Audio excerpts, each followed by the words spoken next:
90 ਨਾਲ जुड़ चुके परिवार का स्वागत है। वाहिगुरू जी का खालसा वाहिगुरू जी की फतेह। सत श्री अकाल, आदाब, नमस्कार। मैं तुहाडा सुखविंदर सिंह चंदी प्रोग्राम लेके हाजिर हाँ। फतेह PTN 24 की पेशकश। अज 19 मई दिन मंगलवार है जी, तो बाहर टैंपरेचर जो 12 तो लैके 16 तक बनया रहेगा। जी गर्मी शायद कल तो प्रॉपर शुरू हो जूगी जी।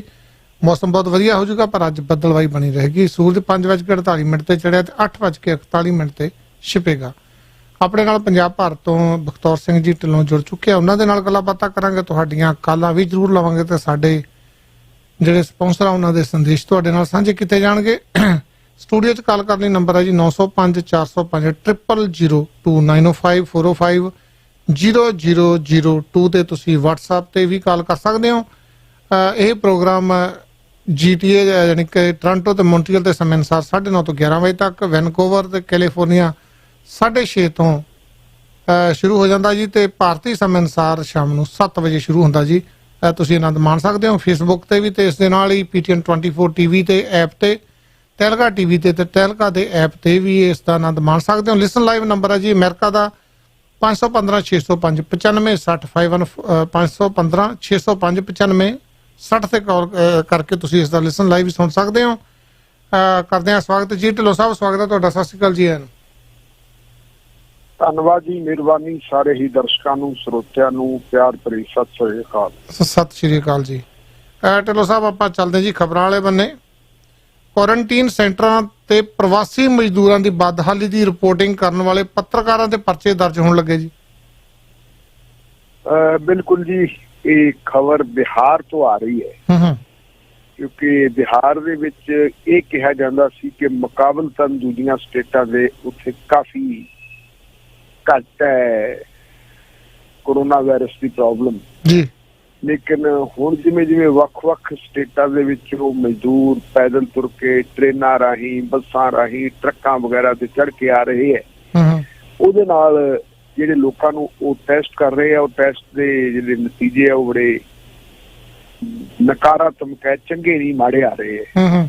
ਕਿਉਂਕਿ ਪਤਾ ਇਹ ਲੱਗਿਆ ਕਿ ਹੁਣ ਤੱਕ ਉਹਨਾਂ ਨੇ ਜਿੰਨੇ ਕੁ ਵੀ ਟੈਸਟ ਕੀਤੇ 26% ਜਿਹੜੇ ਬਾਹਰੋਂ ਆਉਣ ਵਾਲੇ ਮਜ਼ਦੂਰ ਹੈ ਉਹ ਅਫੈਕਟਡ ਪਾਏ ਗਏ ਹੈ, ਇਨਫੈਕਟਡ ਪਾਏ ਗਏ ਹੈ। ਕੋਰੋਨਾ ਵਾਇਰਸ ਦੀ ਪ੍ਰੋਬਲਮ ਉਹਨਾਂ ਦੇ ਵਿੱਚ ਹੈ ਜੀ। ਹੈ ਵੀ ਜਾਂ ਨਹੀਂ ਹੈ, ਵੱਡੀ ਗੱਲ ਤਾਂ ਦੇਖਣ ਵਾਲੀ ਇਹ ਹੈ ਕਿਉਂਕਿ ਜੇ ਅਸੀਂ ਪੰਜਾਬ ਦਾ ਤਜਰਬਾ ਦੇਖੀਏ ਜੀ ਤਾਂ ਮੇਰੇ ਖਿਆਲ ਮੁਤਾਬਕ ਪੰਜਾਬ ਦੇ ਵਿੱਚ ਹਜ਼ੂਰ ਸਾਹਿਬ ਤੋਂ ਜਿੰਨੇ ਵੀ ਸਾਡੇ ਸ਼ਰਧਾਲੂ ਆਏ ਸੀ ਉਹਨਾਂ ਦੇ ਵਿੱਚੋਂ ਕਾਫੀ ਸਾਰਿਆਂ ਨੂੰ ਕੋਰੋਨਾ ਪੋਜ਼ਿਟਿਵ ਦੀਆਂ ਰਿਪੋਰਟਾਂ ਆ ਗਈਆਂ ਸੀ, ਲੇਕਿਨ ਉਹ ਬੜੀ ਜਲਦੀ ਉਹਨਾਂ ਦਾ ਇਲਾਜ ਵੀ ਹੋ ਗਿਆ ਤੇ ਉਹ ਘਰੋਂ ਘਰੀ ਚਲੇ ਵੀ ਗਏ ਹੈ ਜੀ। ਇਹਦੇ ਬਾਰੇ ਜਿਹੜੀਆਂ ਕਈ ਵਾਰੀ ਆਪਣੇ ਦੇਸੀ ਬੰਦਿਆਂ ਦੀ ਭਵਿੱਖਬਾਣੀ ਕਾਫੀ ਠੀਕ ਹੁੰਦੀ ਹੈ, ਉਹਨਾਂ ਦਾ ਐਨਾਲਿਸਿਸ ਠੀਕ ਹੁੰਦਾ ਹੈ।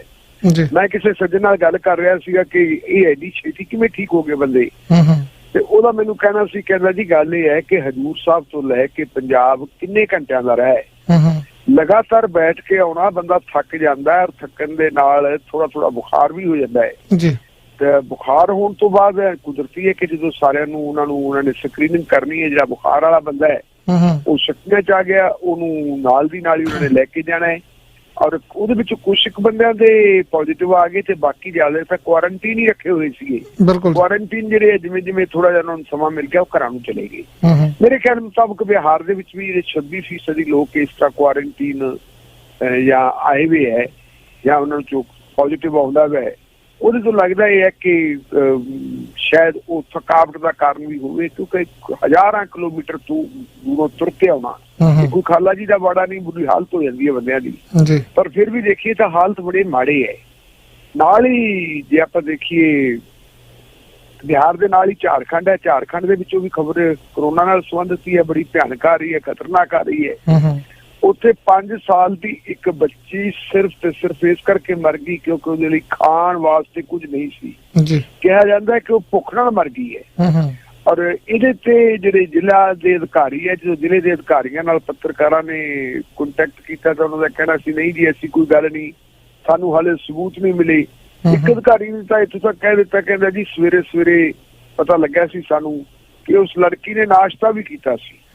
ਕਿਹਨੇ ਨਾਸ਼ਤਾ ਕੀਤਾ ਉਹ ਮਰੂ ਕਿਉਂ, ਲੇਕਿਨ ਹੈਲਥ ਡਿਪਾਰਟਮੈਂਟ ਦੇ ਜਿਹੜੇ ਲੋਕਲ ਕਰਮਚਾਰੀ ਹੈ ਉਹਨਾਂ ਮੁਤਾਬਕ, ਪਿੰਡ ਦੇ ਲੋਕਾਂ ਮੁਤਾਬਕ, ਪਰਿਵਾਰ ਦੇ ਲੋਕਾਂ ਮੁਤਾਬਕ ਉਹਨਾਂ ਦਾ ਇਹ ਹੈ ਕਿ ਕਈ ਦਿਨਾਂ ਤੋਂ ਇਸ ਲੜਕੀ ਨੇ ਕੁਝ ਖਾਧਾ ਨਹੀਂ ਸੀ, ਇਸ ਕਰਕੇ ਉਹਦੀ ਭੁੱਖ ਨਾਲ ਮੌਤ ਹੋ ਗਈ ਹੈ। ਸੋ ਕੁੱਲ ਮਿਲਾ ਕੇ ਚੰਦੀ ਸਾਹਿਬ ਜੇ ਆਪਾਂ ਦੇਖੀਏ, ਜਿਹੜੇ ਲੋਕ ਦੂਰੋਂ ਦੁਰਾਡੇ ਆਉਂਦੇ ਆ ਜਾਂ ਜਿਹੜੀ ਗਰੀਬੀ ਹੈ, ਗਰੀਬੀ ਸਭ ਤੋਂ ਵੱਡੀ ਅਲਾਮਤ, ਸਭ ਤੋਂ ਵੱਡੀ ਬਿਮਾਰੀ ਹੀ ਅਸਲ ਦੇ ਵਿੱਚ ਗਰੀਬੀ ਹੈ।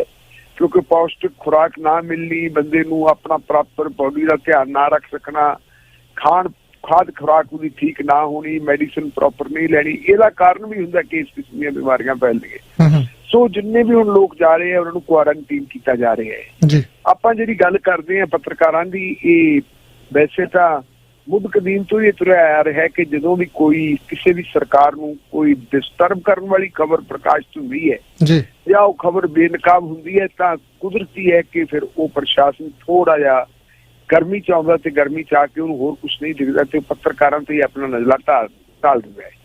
ਵੈਸੇ ਵੀ ਜੇ ਆਪਾਂ ਦੇਖੀਏ ਤਾਂ ਇਹ ਵੀ ਇੱਕ ਹਕੀਕਤ ਹੈ ਕਿ ਜਦੋਂ ਇਸ ਕਿਸਮ ਦੀ ਸਮੱਸਿਆ ਪੈਦਾ ਹੁੰਦੀ ਹੈ ਔਰ ਸਾਰੀਆਂ ਪਾਵਰਾਂ ਉਦੋਂ ਅਧਿਕਾਰੀਆਂ ਕੋਲੇ ਚਲੀਆਂ ਜਾਂਦੀਆਂ, ਕਿਉਂਕਿ ਲਾਕਡਾਊਨ ਲੱਗਣਾ ਜਾਂ ਕਰਫਿਊ ਲੱਗਣਾ ਇਹਦਾ ਮਤਲਬ ਵੀ ਦਫਾ 144 ਲੱਗ ਜਾਣਾ ਦਾ ਮਤਲਬ ਇਹ ਹੁੰਦਾ ਕਿ ਲੋਕਾਂ ਦੇ ਜਿਹੜੇ ਸੰਵਿਧਾਨਕ ਹੱਕ ਹਕੂਕ ਹੈ ਉਹ ਸਸਪੈਂਡ ਹੋ ਗਏ। ਉਹਦੇ ਤੇ ਬੰਦਾ ਕਲੇਮ ਨਹੀਂ ਕਰ ਸਕਦਾ ਕਿ ਮੇਰੇ ਮੌਲਿਕ ਅਧਿਕਾਰ ਹੈ, ਮੇਰੇ ਫੰਡਾਮੈਂਟਲ ਰਾਈਟਸ ਹੈਗੇ, ਮੈਂ ਤਾਂ ਇਹ ਇਸਤੇਮਾਲ ਕਰੂੰਗਾ। ਉਹ ਕਹਿੰਦੇ ਜੀ ਐਮਰਜੈਂਸੀ ਲੱਗੀ ਹੈ ਜਾਂ ਲਾਕਡਾਊਨ ਲੱਗਿਆ ਹੈ ਜਾਂ ਕਰਫਿਊ ਲੱਗਿਆ ਜਾਂ ਦਫਾ 144 ਲੱਗੀ ਹੈ, ਤੁਹਾਡੇ ਦਾ ਅਧਿਕਾਰ ਖਤਮ ਹੋ ਗਏ। ਉਦੋਂ ਫਿਰ ਤਾਕਤ ਦੀ ਜਿਹੜੀ ਨਜਾਇਜ਼ ਵਰਤੋਂ ਵੀ ਹੁੰਦੀ ਹੈ। ਇਹ ਅਸੀਂ ਬੜੇ ਸਮੇਂ ਦੇ ਵਿੱਚ ਦੇਖਿਆ, ਜਦੋਂ ਵੀ ਸਰਕਾਰਾਂ ਦੇ ਕੋਲ ਇਹੋ ਜਿਹੀਆਂ ਪਾਵਰਾਂ ਆ ਜਾਂਦੀਆਂ ਉਹਦੀ ਦੁਰਵਰਤੋਂ ਹੁੰਦੀ ਹੈ। ਐਮਰਜੈਂਸੀ ਸਾਡੇ ਸਾਹਮਣੇ ਸਭ ਤੋਂ ਵੱਡੀ ਮਿਸਾਲ ਹੈ। ਹੁਣ ਐਮਰਜੈਂਸੀ ਨਹੀਂ ਲੱਗੀ ਲੇਕਿਨ ਹਾਲਾਤ ਐਮਰਜੈਂਸੀ ਨਾਲੋਂ ਵੀ ਘੱਟ ਨਹੀਂ। ਇਹ ਹੁਣ ਪੱਤਰਕਾਰਾਂ ਦੀ ਜਿਹੜੀ ਆਪਾਂ ਗੱਲ ਕਰਦੇ ਹਾਂ ਕਿੱਥੋਂ ਦੀ ਹੈ, ਬਿਹਾਰ ਦੇ ਵਿੱਚ ਇੱਕ ਜ਼ਿਲ੍ਹਾ ਹੈ ਜੀ ਸੀਤਾਮੜੀ। ਸੀਤਾਮੜੀ ਦੇ ਵਿੱਚ ਬਲਾਕ ਹੈ ਰੀਗਾ ਤੇ ਰੀਗਾ ਦਾ ਬਲਾਕੀਪੁਰ ਪਿੰਡ ਹੈ। ਉੱਥੋਂ ਦਾ ਜਿਹੜਾ ਸੀਨੀਅਰ ਸੈਕੰਡਰੀ ਸਕੂਲ ਹੈ, ਉਸ ਸੀਨੀਅਰ ਸੈਕੰਡਰੀ ਸਕੂਲ ਨੂੰ ਕੁਆਰੰਟਾਈਨ ਸੈਂਟਰ ਬਣਾਇਆ ਹੋਇਆ ਹੈ। ਉੱਥੇ ਦੀ ਸਥਿਤੀ ਕੀ ਹੈ, 200 ਬੰਦਿਆਂ ਨੂੰ ਉੱਥੇ ਤਾੜਿਆ ਹੋਇਆ ਹੈ ਔਰ ਉਹਨਾਂ ਦੇ ਲਈ ਰਹਿਣ ਵਾਸਤੇ ਜਿਹੜੇ ਕਮਰੇ, ਉਹਨਾਂ ਕਮਰਿਆਂ ਦੀ ਹਾਲਤ ਅੱਤ ਦਰਜੇ ਦੀ ਮੰਦੀ ਹੈ ਔਰ 200 ਵਿਅਕਤੀਆਂ ਦੇ ਲਈ ਸਿਰਫ 6 ਟਾਇਲਟਸ ਹੈ ਔਰ ਉਹਨਾਂ ਦੀ ਵੀ ਕੋਈ ਪ੍ਰੋਪਰ ਸਫਾਈ ਵਗੈਰਾ ਨਹੀਂ ਹੋਈ, ਪੀਣ ਵਾਸਤੇ ਪਾਣੀ ਵੀ ਹੈ ਨਹੀਂ। ਇਹ ਇਨਫੋਰਮੇਸ਼ਨ ਜਦੋਂ ਉੱਥੇ ਥੋੜੀ ਬਹੁਤੀ ਸੁਗਬਗਾਹਟ ਹੋਈ, ਉਹਨਾਂ ਨੇ ਪ੍ਰੋਟੈਸਟ ਕਰਨਾ ਸ਼ੁਰੂ ਕੀਤਾ, ਹੋ ਹੱਲਾ ਸ਼ੁਰੂ ਕੀਤਾ, ਹੰਗਾਮਾ ਕੀਤਾ, ਨਾਅਰੇਬਾਜ਼ੀ ਕੀਤੀ। ਪ੍ਰੈਸ ਵਾਲਿਆਂ ਨੂੰ ਪਤਾ ਲੱਗਦਾ ਹੈ ਜਦੋਂ ਵੀ ਇਹੋ ਜਿਹੀ ਕੋਈ ਗੱਲ ਹੁੰਦੀ ਹੈ ਤਾਂ ਪ੍ਰੈਸ ਵਾਲੇ ਮੌਕੇ ਤੇ ਚਲੇ ਗਏ। ਸਭ ਤੋਂ ਪਹਿਲੀ ਹਿੰਮਤ ਕੀਤੀ ਭਾਸਕਰ ਅਖਬਾਰ ਹੈ, ਹਿੰਦੀ ਦਾ ਅਖਬਾਰ ਹੈ ਤਾਂ ਬੇਸਿਕਲੀ ਮੱਧ ਪ੍ਰਦੇਸ਼ ਦਾ, ਲੇਕਿਨ ਹੁਣ ਇਹਨੇ ਸਾਰੇ ਦੇਸ਼ ਦੇ ਵਿੱਚ ਆਪਣੀਆਂ ਜੜ੍ਹਾਂ ਫੈਲਾ ਲਈਆਂ। ਇਹਦਾ ਪੱਤਰਕਾਰ ਹੈ ਕਿ ਗੁਲਸ਼ਨ ਕੁਮਾਰ ਮਿੱਠੂ ਮੌਕੇ ਤੇ ਪਹੁੰਚ ਗਿਆ। ਮਿੱਠੂ ਨੇ ਜਾ ਕੇ ਜੀ ਆਪਣੀ ਖਬਰ ਬਣਾਈ, ਮੌਕੇ ਤੇ ਉਹਨੇ ਖਬਰ ਕੋਲੈਕਟ ਕੀਤੀ ਤੇ ਖਬਰ ਕੋਲੈਕਟ ਕਰਨ ਤੋਂ ਬਾਅਦ ਉਹ ਆਫਿਸ ਆ ਜਾਂਦਾ। ਆਫਿਸ ਜਾ ਕੇ ਉਹਨੇ ਦੇਤੀ ਖਬਰ ਪ੍ਰਕਾਸ਼ਿਤ ਹੋ ਗਈ। ਪ੍ਰਕਾਸ਼ਿਤ ਹੋਣ ਤੋਂ ਅਗਲੇ ਦਿਨ ਬਾਅਦ ਪ੍ਰਸ਼ਾਸਨਿਕ ਅਧਿਕਾਰੀਆਂ ਨੇ ਉਹਦੇ ਖਿਲਾਫ ਮੁਕੱਦਮਾ ਦਰਜ ਕਰ ਲਿਆ। ਕੀ ਮੁਕੱਦਮਾ ਦਰਜ ਕਰਵਾਇਆ? ਮੁਕੱਦਮਾ ਇਹ ਦਰਜ ਕਰਵਾਇਆ ਕਿ ਇਹ ਜਿਹੜਾ ਮਿੱਠੂ ਹੈ ਇਹਨੇ ਜਾ ਕੇ ਕੁਆਰੰਟੀਨ ਦੇ ਵਿੱਚ ਜਿਹੜੇ ਲੋਕ ਬੈਠੇ ਸੀ ਉਹਨਾਂ ਨੂੰ ਭੜਕਾਇਆ, ਉਹਨਾਂ ਨੂੰ ਕਿਹਾ ਤੁਸੀਂ ਨਾਅਰੇਬਾਜ਼ੀ ਕਰੋ, ਸਰਕਾਰ ਨੂੰ ਬਦਨਾਮ ਕੀਤਾ ਜੀ, ਸਿਸਟਮ ਨੂੰ ਬਦਨਾਮ ਕੀਤਾ, ਲਾਕਡਾਊਨ ਦੇ ਨਿਯਮਾਂ ਦੀ ਉਲੰਘਣਾ ਕੀਤੀ ਹੈ, ਇਸ ਲਈ ਇਹਦੇ ਖਿਲਾਫ ਕੇਸ ਰਜਿਸਟਰ ਕੀਤਾ ਜਾਵੇ। ਮਾਮਲਾ ਜਦੋਂ ਸੀਤਾਮੜੀ ਦੇ ਪ੍ਰੈਸ ਕਲੱਬ ਕੋਲੇ ਗਿਆ, ਪ੍ਰੈਸ ਕਲੱਬ ਵਾਲਿਆਂ ਨੇ ਤੇ ਸਖਤ ਸਟੈਂਡ ਲਿਆ, ਉਹਦੇ ਅਖਬਾਰ ਨੇ ਵੀ ਸਟੈਂਡ ਲਿਆ ਵੀ ਇਸ ਤਰ੍ਹਾਂ ਕਿਵੇਂ। ਫਿਰ ਪੁਲਿਸ ਨੇ ਇੱਕ ਵਿਚਲਾ ਰਾਹ ਅਖਤਿਆਰ ਕੀਤਾ ਕਿ ਕੋਈ ਗੱਲ ਨਹੀਂ, ਅਸੀਂ ਨਿਪਟਾ ਦਿਆਂਗੇ, ਤੂੰ ਇੱਕ ਵਾਰੀ ਥਾਣੇ ਆ ਜਾ ਤੇ ਥਾਣੇ ਆ ਕੇ ਤੂੰ ਉੱਥੋਂ ਆਪਣੀ ਜ਼ਮਾਨਤ ਕਰਵਾ ਲੈ, ਆਸਾਨੀ ਨਾਲ ਤੇਰੀ ਜ਼ਮਾਨਤ ਹੋ ਜਾਣੀ ਹੈ, ਫਿਰ ਹੌਲੀ ਹੌਲੀ ਮਾਮਲਾ ਮੁਕਾ ਦੇਂਗੇ। ਲੇਕਿਨ ਜੋ ਪੱਤਰਕਾਰ ਭਾਈਚਾਰੇ ਨੇ ਫੈਸਲਾ ਲਿਆ, ਉਹਨਾਂ ਨੇ ਕਿਹਾ ਵੀ ਇਹ ਸਵਾਲ ਹੀ ਨਹੀਂ ਪੈਦਾ ਹੁੰਦਾ, ਅਸੀਂ ਨਾ ਮਾਫੀ ਮੰਗੀਏ ਨਾ ਅਸੀਂ ਜਾਈਏ, ਇਹ ਸਾਡਾ ਕੰਮ ਹੈ। ਜੇ ਆਜ਼ਾਦਾਨਾ ਤੌਰ ਦੇ ਉੱਤੇ ਜਿੱਥੇ ਵੀ ਕੋਈ ਗੜਬੜ ਹੁੰਦੀ ਹੈ, ਜਿੱਥੇ ਵੀ ਲੋਕਾਂ ਦੇ ਨਾਲ ਕੋਈ ਬੇਇਨਸਾਫੀ ਹੁੰਦੀ ਹੈ ਜਾਂ ਲੋਕਾਂ ਨੂੰ ਨਾ ਸਹੂਲਤਾਂ ਨਹੀਂ ਮਿਲਦੀਆਂ, ਹੁਣ ਜਿਸ ਬੰਦੇ ਨੂੰ ਆਪਾਂ ਕੁਆਰੰਟੀਨ ਸੈਂਟਰ ਦੇ ਵਿੱਚ ਰੱਖਾਂਗੇ ਉਹਦੇ ਲਈ ਤਾਂ ਜ਼ਰੂਰੀ ਹੈ ਕਿ ਉਹਨੂੰ ਪ੍ਰੋਪਰ ਖੁਰਾਕ ਮਿਲੇ, ਉਸ ਬੰਦੇ ਦੀਆਂ ਰਹਿਣ ਸਹਿਣ ਦੀਆਂ ਸਹੂਲਤਾਂ ਚੰਗੀਆਂ ਹੋਣ। ਠੀਕ ਆਪਾਂ ਮੰਨਦੇ ਵੀ ਸਰਕਾਰਾਂ ਦੀ ਹਾਲਤ ਬੁਰੀ ਹੈ, ਸਾਰਿਆਂ ਨੂੰ ਉਹੋ ਜਿਹੀਆਂ ਸਹੂਲਤਾਂ ਤਾਂ ਨਹੀਂ ਦਿੱਤੀਆਂ ਜਾ ਸਕਦੀਆਂ ਜਿਹੋ ਜਿਹੀਆਂ ਨੂੰ ਘਰਾਂ ਚ ਹੁੰਦੀਆਂ, ਲੇਕਿਨ ਆਮ ਘੱਟੋ ਘੱਟ ਇਹ ਤਾਂ ਲੱਗੇ ਨਾ ਕਿ ਮਨੁੱਖਾਂ ਵਾਸਤੇ ਹੈ, ਇਹ ਕੋਈ ਭੇਡਾਂ ਦਾ ਜਾਂ ਬੱਕਰੀਆਂ ਦਾ ਬਾੜਾ ਨਹੀਂ, ਇੱਥੇ ਮਨੁੱਖ ਰਹਿੰਦੇ, ਇਹ ਪ੍ਰਭਾਵ ਤਾਂ ਜਾਣਾ ਹੀ ਚਾਹੀਦਾ ਹੈ। ਔਰ ਜੇ ਮੀਡੀਆ ਦੇ ਧਿਆਨ 'ਚ ਆਊਗਾ ਤਾਂ ਫਿਰ ਮੀਡੀਆ ਬਣਿਆ ਕਾਹਦੀ ਖਾਤਰ ਹੈ। ਕੱਲ ਆਪਾਂ ਜ਼ਿਕਰ ਕੀਤਾ ਸੀ, ਤੁਸੀਂ ਕੁਐਸਚਨ ਕੀਤਾ ਸੀ, ਤੁਹਾਨੂੰ ਕਿਸੇ ਸੱਜਣ ਨੇ ਪੁੱਛਿਆ ਸੀ ਕਿ ਮੀਡੀਆ ਨੇ ਵੱਡੇ ਵੱਡੇ ਜਿਹੜੇ ਸਾਮਰਾਜਾਂ ਦੇ ਤਖਤ ਉਲਟਾ ਕੇ ਰੱਖਤੇ ਸੀ ਕਿ ਭਾਰਤ ਦਾ ਮੀਡੀਆ ਕੀ ਕਰਦਾ ਹੈ। ਮੈਂ ਤੁਹਾਨੂੰ ਹੀ ਦੱਸਿਆ ਸੀ ਕੱਲ ਕਿ ਭਾਰਤ ਦਾ ਮੀਡੀਆ ਦਾ ਇੱਕ ਵੱਡਾ ਹਿੱਸਾ ਤਾਂ ਗੋਦੀ 'ਚ ਬੈਠਾ ਹੈ ਤੇ ਜਿਹੜਾ ਗੋਦੀ 'ਚ ਬੈਠਾ ਅਸੀਂ ਉਹਨੂੰ ਗੋਦੀ ਮੀਡੀਆ ਕਹਿ ਦਿੰਦੇ ਹਾਂ। ਜੇ ਕੋਈ ਮੀਡੀਆ ਦੇ ਵਿੱਚ ਹੁਣ ਹੀਰ ਹੁਜਤ ਕਰਦਾ ਥੋੜਾ ਬਹੁਤਾ ਆਪਣੀ ਜ਼ਿੰਮੇਵਾਰੀ ਨਿਭਾਉਣ ਦੀ ਕੋਸ਼ਿਸ਼ ਕਰਦਾ ਤਾਂ ਉਹਦੇ ਖਿਲਾਫ ਇਹ ਹੁੰਦਾ ਹੈ ਜਿਵੇਂ ਮਿੱਠੂ ਦੇ ਖਿਲਾਫ FIR ਦਰਜ ਕੀਤੀ ਹੈ। ਏਦਾਂ ਹੀ ਬਿਹਾਰ ਦਾ ਇੱਕ ਹੋਰ ਜ਼ਿਲ੍ਹਾ ਹੈ ਜਿਹੜੇ ਨੂੰ ਅਸੀਂ ਕਹਿ ਦਿੰਦੇ ਹਾਂ ਬੇਗੂਸਰਾਏ ਤੁਹਾਨੂੰ ਪਤਾ ਬੜਾ ਚਰਚਿਤ ਜ਼ਿਲ੍ਹਾ ਰਿਹਾ ਹੈ ਕਿਉਂਕਿ ਬੇਗੂਸਰਾਏ ਤੋਂ ਕਨ੍ਹਈਆ ਕੁਮਾਰ ਨੇ ਇਲੈਕਸ਼ਨ ਲੜੀ ਸੀ ਔਰ ਇਲੈਕਸ਼ਨ ਬੜੀ ਇੰਟਰਸਟਿੰਗ ਸੀ। ਇਸ ਕਰਕੇ ਲੋਕਾਂ ਦੀ ਜ਼ੁਬਾਨ ਦੇ ਉੱਤੇ ਬੇਗੂਸਰਾਏ ਚੜਿਆ ਹੋਇਆ ਹੈ। ਬੇਗੂਸਰਾਏ ਦੇ ਵਿੱਚੋਂ ਇੱਕ ਪੋਰਟਲ ਹੈ ਜੀ, ਨਿਊਜ਼ ਪੋਰਟਲ, ਪ੍ਰਤੇਕ ਨਿਊਜ਼ ਲਾਈਵ ਉਹਦਾ ਨਾਮ ਹੈ। ਔਰ ਇਹਦਾ ਇੱਕ ਜਿਹੜਾ ਹੈਗਾ ਇਹਨਾਂ ਨੇ ਗਲਤੀ ਕੀ ਕੀਤੀ, ਇਹਨਾਂ ਨੇ ਗਲਤੀ ਇਹ ਕੀਤੀ ਕਿ ਉੱਥੇ ਇੱਕ BMP ਕੰਪਨੀ ਹੈ, BMP ਕੰਪਨੀ ਦੇ ਜਿਹੜੇ ਕਰਮਚਾਰੀ ਹੈ ਉਹਨਾਂ ਦੇ ਉੱਤੇ ਕੋਈ ਪੱਥਰਬਾਜ਼ੀ ਕਰ ਰਿਹਾ ਸੀ ਤੇ ਇਹਨਾਂ ਦਾ ਰਿਪੋਰਟਰ ਮੌਕੇ ਦੇ ਉੱਤੇ ਸੀ, ਉਹਨੇ ਉਸ ਚੀਜ਼ ਨੂੰ ਕੈਦ ਕਰ ਲਿਆ ਆਪਣੇ ਕੈਮਰੇ ਦੇ ਵਿੱਚ। ਕੈਮਰੇ 'ਚ ਕੈਦ ਕਰਨ ਤੋਂ ਬਾਅਦ ਉਹਨਾਂ ਨੇ ਉਹਨੂੰ ਪ੍ਰਸਾਰਿਤ ਕਰਤਾ ਆਪਣੇ ਨਿਊਜ਼ ਪੋਰਟਲ ਤੇ ਪਾਤਾ ਕਿ ਜੀ ਆਹ ਦੇਖੋ ਇਸ ਤਰ੍ਹਾਂ ਇਹਨਾਂ ਦੇ ਉੱਤੇ ਪੱਥਰਬਾਜ਼ੀ ਹੋ ਰਹੀ ਹੈ। ਸਗੋਂ ਜੇ ਕੋਈ ਬੰਦਾ ਕਿਸੇ ਤੇ ਪੱਥਰਬਾਜ਼ੀ ਕਰਦਾ ਹੈ ਉਹਨੂੰ ਹਾਈਲਾਈਟ ਕਰਨਾ ਕਿ ਹਾਂ ਮੁਲਾਜ਼ਮਾਂ ਦੇ ਨਾਲ, ਕਰਮਚਾਰੀਆਂ ਦੇ ਨਾਲ ਜਿਹੜੇ ਡਿਊਟੀ ਕਰ ਰਹੇ ਹੈ ਉਹਨਾਂ ਨਾਲ ਜ਼ਿਆਦਤੀ ਹੋ ਰਹੀ ਹੈ, ਧੱਕਾ ਹੋ ਰਹੀ ਹੈ। ਜਿਹੜੇ ਬੰਦੇ ਇਸ ਤਰ੍ਹਾਂ ਦੀ ਕਾਰਵਾਈ ਕਰ ਰਹੇ ਹੈ ਉਹਨਾਂ ਦੇ ਖਿਲਾਫ ਕਾਰਵਾਈ ਕਰਨੀ ਚਾਹੀਦੀ ਹੈ। ਚਾਹੀਦਾ ਤਾਂ ਇਹ ਸੀ ਕਿ ਉਸ ਪੱਤਰਕਾਰ ਦਾ, ਉਸ ਪੋਰਟਲ ਦਾ ਸਨਮਾਨ ਕਰਨਾ ਚਾਹੀਦਾ ਸੀ, ਉਹਨਾਂ ਨੂੰ ਇੱਜ਼ਤ ਮਾਣ ਬਖਸ਼ਣਾ ਚਾਹੀਦਾ ਸੀ ਕਿ ਤੁਸੀਂ ਠੀਕ ਕੰਮ ਕੀਤਾ, ਲੇਕਿਨ ਪਰਚਾ ਉਲਟਾ ਉਹਨਾਂ ਦੇ ਕਰ ਰਿਹਾ। ਉਹਨਾਂ ਤੇ ਕੀ ਕੀਤਾ, ਉਹਨਾਂ ਤੇ ਕੀਤਾ ਕਿ ਜਿਹੜੇ ਪੱਥਰਬਾਜ਼ੀ ਕਰਨ ਵਾਲੇ ਲੋਕ ਸੀ ਉਹਨਾਂ ਨੂੰ ਉਕਸਾਹ ਹੀ ਇਹ ਪੋਰਟਲ ਦਾ ਕਰਮਚਾਰੀ ਰਿਹਾ ਸੀ।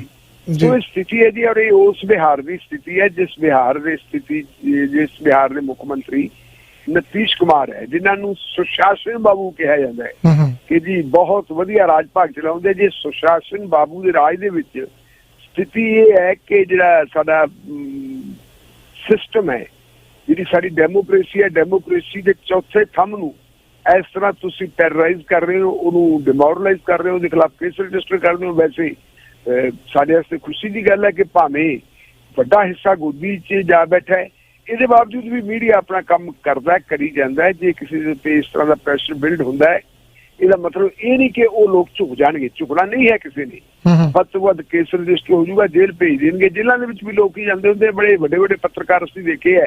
ਆਪਣੇ ਜ਼ਮਾਨੇ ਦੇ ਬਲਿਟਰ ਅਖਬਾਰ ਹੁੰਦਾ ਸੀ, ਭਾਰਤ ਦਾ ਬੜਾ ਚਰਚਿਤ ਅਖਬਾਰ ਹੁੰਦਾ ਸੀ, ਉਹਦਾ ਐਡੀਟਰ ਹੁੰਦਾ ਸੀ ਮਿਸਟਰ ਰੂਸੀ ਕਰੰਜੀਆ ਨੇ ਇੱਕ ਵਾਰੀ ਪਾਰਲੀਮੈਂਟ ਦੇ ਉੱਤੇ ਸਵਾਲ ਖੜੇ ਕਰਤੇ ਸੀ ਔਰ ਉਹਨੂੰ ਪਾਰਲੀਮੈਂਟ ਦੇ ਵਿੱਚ ਤਲਬ ਕੀਤਾ ਗਿਆ, ਉਹਨੂੰ ਕਿਹਾ ਕਿ ਤੂੰ ਦੱਸ, ਤੂੰ ਇਹ ਮਾਫੀ ਮੰਗ, ਤੂੰ ਇਹ ਕਿਉਂ ਕੀਤਾ? ਉਹਦਾ ਬਿਲਕੁਲ ਮਾਫੀ ਨਹੀਂ ਮੰਗੂਗਾ।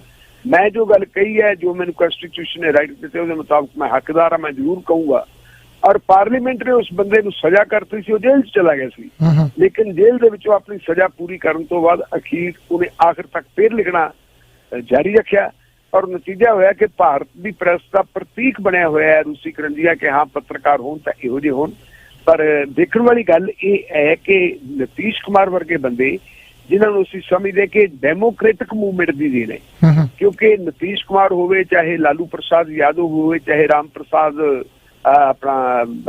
ਵਿਲਾਸ ਪਾਸਵਾਨ ਹੋਵੇ, ਇਹ ਲੋਕ ਐਮਰਜੈਂਸੀ ਦੇ ਖਿਲਾਫ ਜਿਹੜਾ ਮੋਰਚਾ ਲੱਗਿਆ ਸੀ ਉਹਦੀ ਪੈਦਾਵਾਰ ਹੈ। ਇਹ ਸਾਰੇ ਦੇ ਸਾਰੇ ਬਾਬੂ ਜੈ ਪ੍ਰਕਾਸ਼ ਨਾਰਾਇਣ ਜਿਹੜੇ ਸਾਡੇ ਬਹੁਤ ਵੱਡੇ ਫਰੀडम ਫਾਈਟਰ ਹੁੰਦੇ ਸੀ ਔਰ ਜਿਨ੍ਹਾਂ ਨੂੰ ਦੂਜਾ ਗਾਂਧੀ ਵੀ ਮੰਨਿਆ ਜਾਂਦਾ ਕਿਉਂਕਿ ਐਮਰਜੈਂਸੀ ਲੱਗਣ ਤੋਂ ਪਹਿਲਾਂ ਉਹਨਾਂ ਨੇ ਹੀ ਅਗਵਾਈ ਕੀਤੀ ਸੀ ਅੰਦੋਲਨ ਦੀ। ਇਹ ਸਾਰੇ ਉਹਦੇ ਤੇਲੇ ਹੈ। ਜਿਹੜੇ ਲੋਕ ਡੈਮੋਕ੍ਰੈਟਿਕ ਮੂਵਮੈਂਟ ਦੇ, ਜਮਹੂਰੀ ਮੂਵਮੈਂਟ ਦੀ ਪੈਦਾਵਾਰ ਹੋਣ ਤੇ ਜੇ ਉਹਨਾਂ ਦੇ ਰਾਜ ਭਾਗ ਦੇ ਵਿੱਚ ਅਜਿਹਾ ਹੁੰਦਾ ਹੋਵੇ ਤਾਂ ਇਹ ਗੱਲ ਖੜਕਦੀ ਜ਼ਰੂਰ ਹੈ, ਚੁਭਦੀ ਹੈ ਜੀ। ਬਿਲਕੁਲ ਜੀ। ਇਸ ਪ੍ਰੋਗਰਾਮ ਤੇ ਸਾਨੂੰ ਸਪਾਂਸਰ ਕੀਤਾ ਜੀ ਵਨ ਟੱਚ ਕਮਿਊਨੀਕੇਸ਼ਨ ਨੇ। ਜੇ ਤੁਸੀਂ ਬੈਸਟ ਡੀਲਾਂ ਲੈਣੀਆਂ ਚਾਹੁੰਦੇ ਜੀ ਇੰਟਰਨੈਟ ਦੀਆਂ ਤੇ ਫੋਨ ਦੀਆਂ ਵੀ, ਸੈੱਲਫੋਨ ਤੁਸੀਂ ਕੈਨੇਡਾ ਅਮਰੀਕਾ ਨੂੰ ਟਰੱਕ ਚਲਾਉਂਦੇ ਹੋ ਤਾਂ ਅਨਲਿਮਟਿਡ ਇੰਟਰਨੈਟ ਹੈ ਜੀ ਉਹਨਾਂ ਦੇ ਕੋਲ। ਕਾਲ ਕਰ ਸਕਦੇ ਹੋ ਤੁਸੀਂ ਸੁਖਦੀਪ ਥਾਪਰ ਹੋਣਾ ਨੂੰ। ਨਾਲ ਹੀ ਜੇ ਫਾਈਬਰ ਇੰਟਰਨੈਟ ਲੈਣਾ, ਘਰ ਦਾ ਇੰਟਰਨੈਟ ਲੈਣਾ ਜੀ ਬਹੁਤ ਸਸਤੀ ਪ੍ਰਾਈਸ ਦੇ ਵਿੱਚ 905 203 3636। ਟਿਕਟਾਂ ਬਾਰੇ ਕੋਈ ਜਾਣਕਾਰੀ ਲੈਣੀ ਹੈ ਜੀ ਆਲ ਲਿੰਕ ਟਰੈਵਲ ਦੀ ਨੇੜਲੀ ਬ੍ਰਾਂਚ ਜਾਂ 416 293 8700।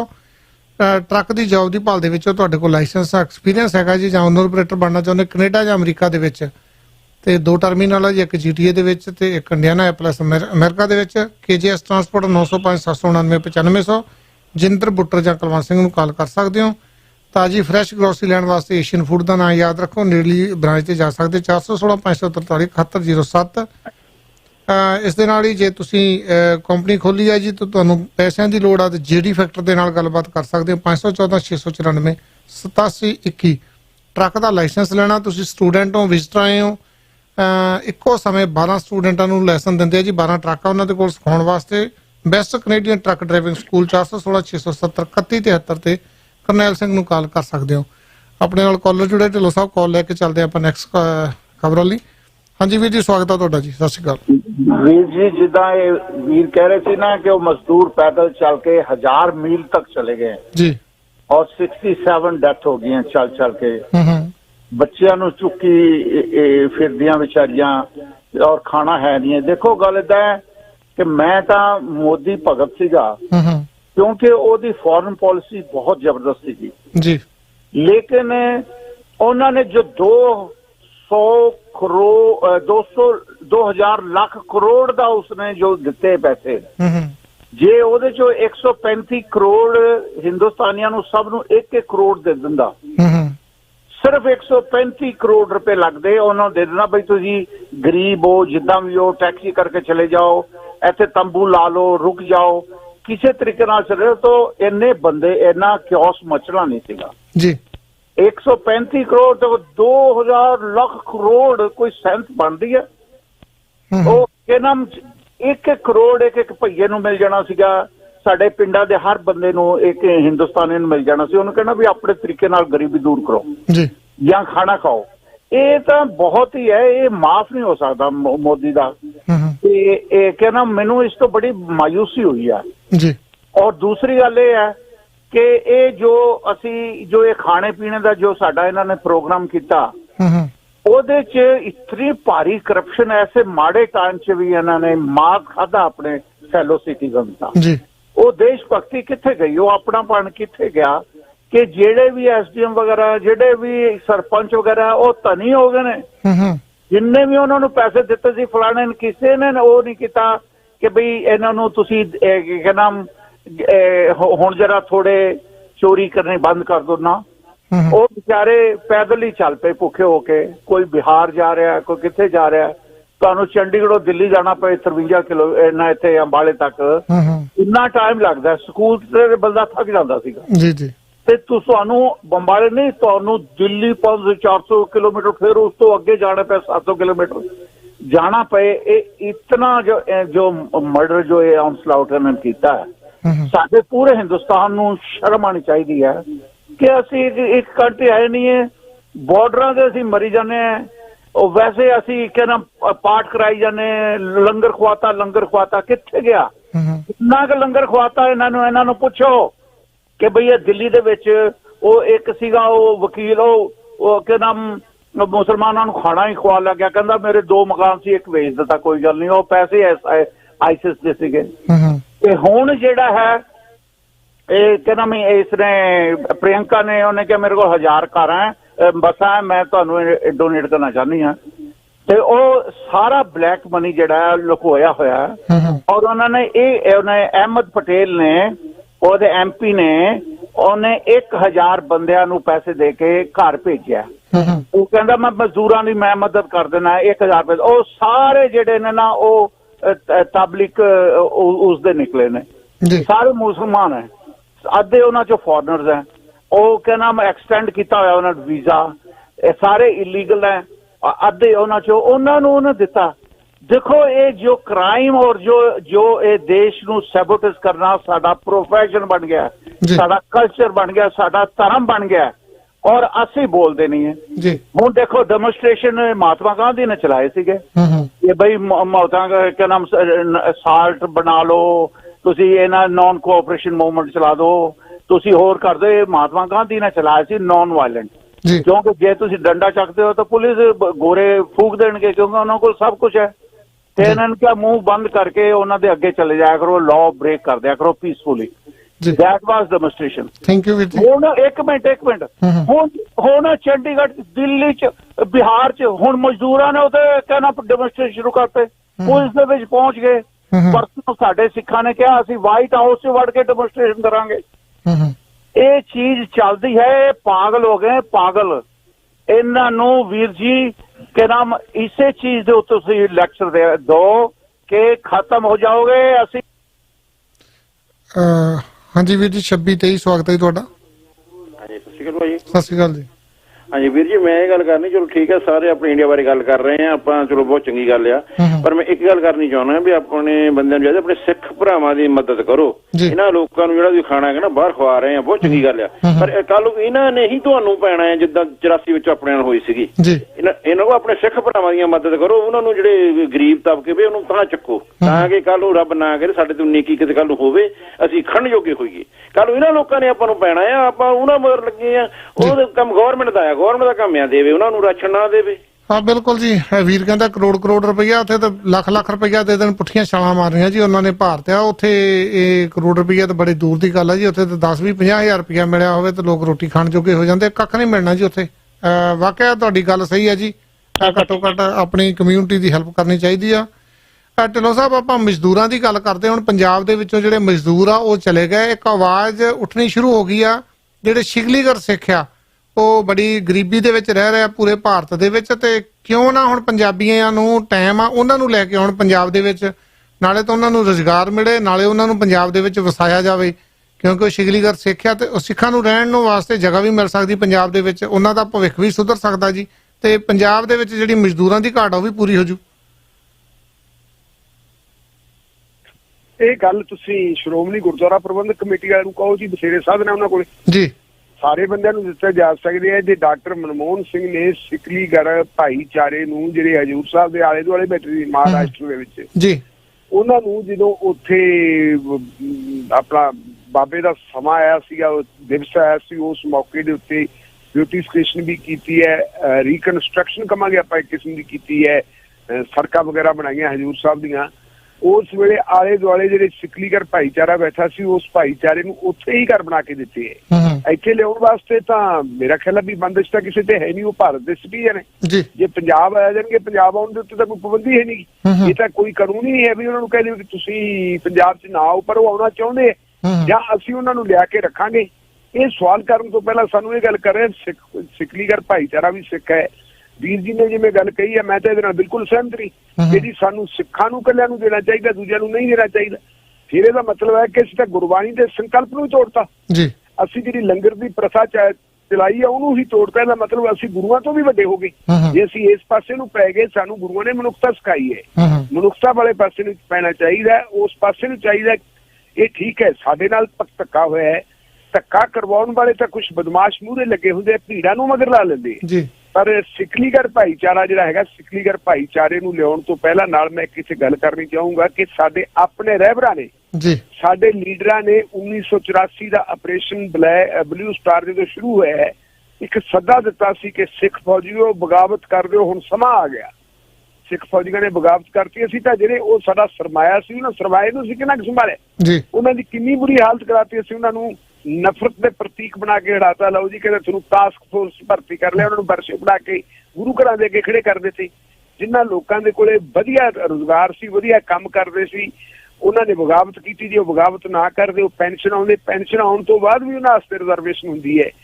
ਪਰ ਸਿਕਲੀਗਰ ਭਾਈਚਾਰਾ ਸਾਡੇ ਵਿੱਚੋਂ ਹੀ ਹੈ, ਗੁਰੂ ਸਾਹਿਬ ਦੇ ਨਾਲ ਹੀ ਗਏ ਸੀ। ਜੇ ਉਹਨਾਂ ਨੂੰ ਲਿਆਂਦਾ ਜਾਵੇ ਤਾਂ ਬਹੁਤ ਵਧੀਆ। ਫਿਰ ਗੱਲ ਤਾਂ ਇਹ ਹੈ ਵੀ ਲੈ ਕੇ ਆਊ ਕੌਣ, ਸੰਭਾਲੂ ਉਹਨਾਂ ਨੂੰ ਕੌਣ? ਸਾਡਾ ਐਡਾ ਵੱਡਾ ਸਿਸਟਮ ਹੈ, ਸ਼੍ਰੋਮਣੀ ਗੁਰਦੁਆਰਾ ਪ੍ਰਬੰਧਕ ਕਮੇਟੀ ਬਹੁਤ ਵਧੀਆ ਕੰਮ ਕਰ ਸਕਦੀ ਹੈ। ਉਹਨਾਂ ਨੂੰ ਨੌਕਰੀਆਂ ਦੇਣੀਆਂ ਚਾਹੀਦੀਆਂ, ਰੁਜ਼ਗਾਰ ਦੇਣਾ ਚਾਹੀਦਾ, ਲਿਆਉਣਾ ਚਾਹੀਦਾ ਜੀ। ਹਾਂ ਬਿਲਕੁਲ ਜੀ। ਸਾਡੀ ਜਿਹੜੀ ਆਵਾਜ਼ ਆ, ਇਹ ਤੁਸੀਂ ਵੀ ਆਪਣੇ ਵਿਚਾਰ ਦੇ ਸਕਦੇ ਜੀ। ਜਿਹੜੇ ਸ਼ਿਗਲੀਗਰ ਪਰਿਵਾਰ ਆ ਤੇ ਉਹਨਾਂ ਤੱਕ, ਜਿਹੜੀ ਸਰਕਾਰ ਤੱਕ ਪਹੁੰਚੇ ਜੀ, ਤੇ ਉਹਨਾਂ ਨੂੰ ਜ਼ਰੂਰ ਲਿਆਂਦਾ ਜਾਵੇ ਪੰਜਾਬ ਦੇ ਵਿੱਚ, ਕਿਉਂਕਿ ਉਹ ਸਿੱਖਿਆ ਤੇ ਪੰਜਾਬ ਦੇ ਵਿੱਚ ਆ ਕੇ ਉਹ ਵੀ ਸੁਰੱਖਿਅਤ ਰਹਿਣਗੇ। ਆਪਾਂ ਕਾਲ ਤੇ ਚੱਲਦੇ ਜੀ। ਹਾਂਜੀ 9200 ਸਵਾਗਤ ਹੈ ਵੀਰ ਜੀ। ਹਾਂਜੀ ਭਾਈ ਸਤਿ ਸ਼੍ਰੀ ਅਕਾਲ। ਸਤਿ ਸ਼੍ਰੀ ਅਕਾਲ ਜੀ। ਭਾਈ ਮੈਂ ਗੱਲ ਕਰਨੀ ਸੀਗੀ, ਇੱਕ ਆਪਣੇ ਨਾ ਇੱਕ ਇੰਟਰਵਿਊ ਹੋਈ ਸੀਗੀ ਫਰਾਈਡੇ ਆਪਣੇ ਤਾਰਿਕ ਫਤਿਹ ਸਾਹਿਬ ਦੀ, ਹੈ ਨਾ ਜੀ, ਤੇ ਉਹਦੇ ਵਿੱਚ ਭਾਜੀ ਦੇਖੋ, ਪਹਿਲੀ ਗੱਲ ਤਾਰਿਕ ਫਤਿਹ ਸਾਹਿਬ ਕੌਣ ਆ? ਤੁਹਾਨੂੰ ਚੇਤਾ ਹੋਣਾ ਵੀ 4 ਮਹੀਨੇ ਪਹਿਲਾਂ ਇੱਥੇ ਕੈਨੇਡਾ ਦੇ ਮੇਰੇ ਖਿਆਲ ਏਜੰਸੀਆਂ ਸੀਗੀਆਂ, ਉਹਨੀ ਇੱਕ 46-56 ਵੈਬਸਾਈਟਾਂ ਅਨਕਵਰ ਕੀਤੀਆਂ ਸੀਗੀਆਂ, ਜਿਹੜਾ ਹਿੰਦੁਸਤਾਨ ਦਾ ਪ੍ਰੋਪੇਗੈਂਡਾ ਚਲਾਉਂਦੀਆਂ ਸੀਗੀਆਂ ਨਾ, ਯਾਨੀ ਕਿ ਝੂਠ ਵੈਬਸਾਈਟਾਂ, ਨਕਲੀ ਉਹਨਾਂ ਦੀ ਵਡਿਆਈ ਕਰਦੀ ਸੀਗੀ ਹਿੰਦੁਸਤਾਨੀ, ਜਿਹੜੀਆਂ ਚੀਜ਼ਾਂ ਯਾਨੀ ਕਿ ਇੱਥੇ ਜਾਇਜ਼ ਨਹੀਂ ਹੈਗੀਆਂ, ਕਮ ਸੇ ਕਮ ਇਹਨਾਂ ਦੇਸ਼ਾਂ ਦੇ ਵਿੱਚ। ਤੇ ਉਹਨਾਂ ਦੇ ਵਿੱਚੋਂ ਤਾਰਿਕ ਫਤਿਹ ਇੱਕ ਸੀਗਾ, ਉਹਨਾਂ ਲੋਕਾਂ ਨੂੰ ਇਨਫੋਰਮੇਸ਼ਨ ਦਿੰਦਾ, ਇਹਦੇ ਬਲੌਗ ਉੱਤੇ ਛਪੇ ਜਾਂਦੇ ਸੀਗੇ ਜੀ। ਤਾਂ ਜਦੋਂ CBC ਦੇ ਰਿਪੋਰਟਰਾਂ ਨੇ ਇਹਨੂੰ ਪੁੱਛਿਆ ਸੀਗਾ ਵੀ ਤੁਸੀਂ ਇਹ ਨਾ ਫੇਕ ਵੈਬਸਾਈਟਾਂ 'ਚ ਕੰਮ ਕਰ ਰਹੇ ਆ, ਤੁਸੀਂ ਫੇਕ ਬਲੌਗ ਦਿੰਦੇ ਆ, ਫੇਕ ਇਨਫੋਰਮੇਸ਼ਨ ਲੋਕਾਂ ਨੂੰ ਦਿੰਦੇ ਆ, ਤੇ ਇਹਨੇ ਕਿਹਾ ਸੀ ਮੈਨੂੰ ਪੈਸੇ ਮਿਲਦੇ ਉਹਨਾਂ ਕੋਲੋਂ ਜੀ। ਇਹ CBC ਦੇ ਵਿੱਚ ਡਾਕੂਮੈਂਟਡ ਆ ਨਾ ਉਹਨਾਂ ਦੀ ਰਿਪੋਰਟ ਦੇ ਵਿੱਚ। ਸੋ ਇਹਦਾ ਮਤਲਬ ਇਹ ਹੈ ਵੀ ਬੰਦਾ ਪੇਡ ਹੈ, ਕੁਝ ਵੀ ਇਹਦੇ ਕੋਲੋਂ ਬੁਲਾ ਲਓ, ਪੇਡ ਬੰਦੇ ਕੋਲੋਂ।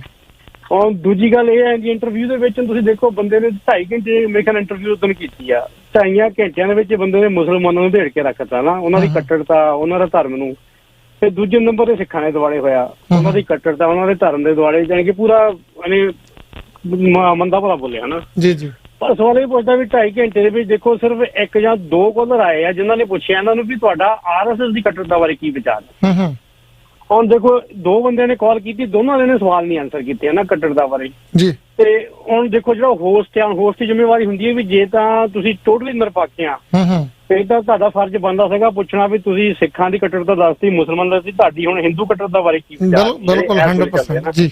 ਉਹ ਦੇਖੋ ਨਾ ਤਾਂ ਹੋਸਟ ਵੱਲੋਂ ਪੁੱਛੇ ਗਏ ਤੇ ਨਾ ਉਹ ਬੰਦੇ ਨੇ ਕੋਈ ਜਵਾਬ ਦਿੱਤੇ ਆ।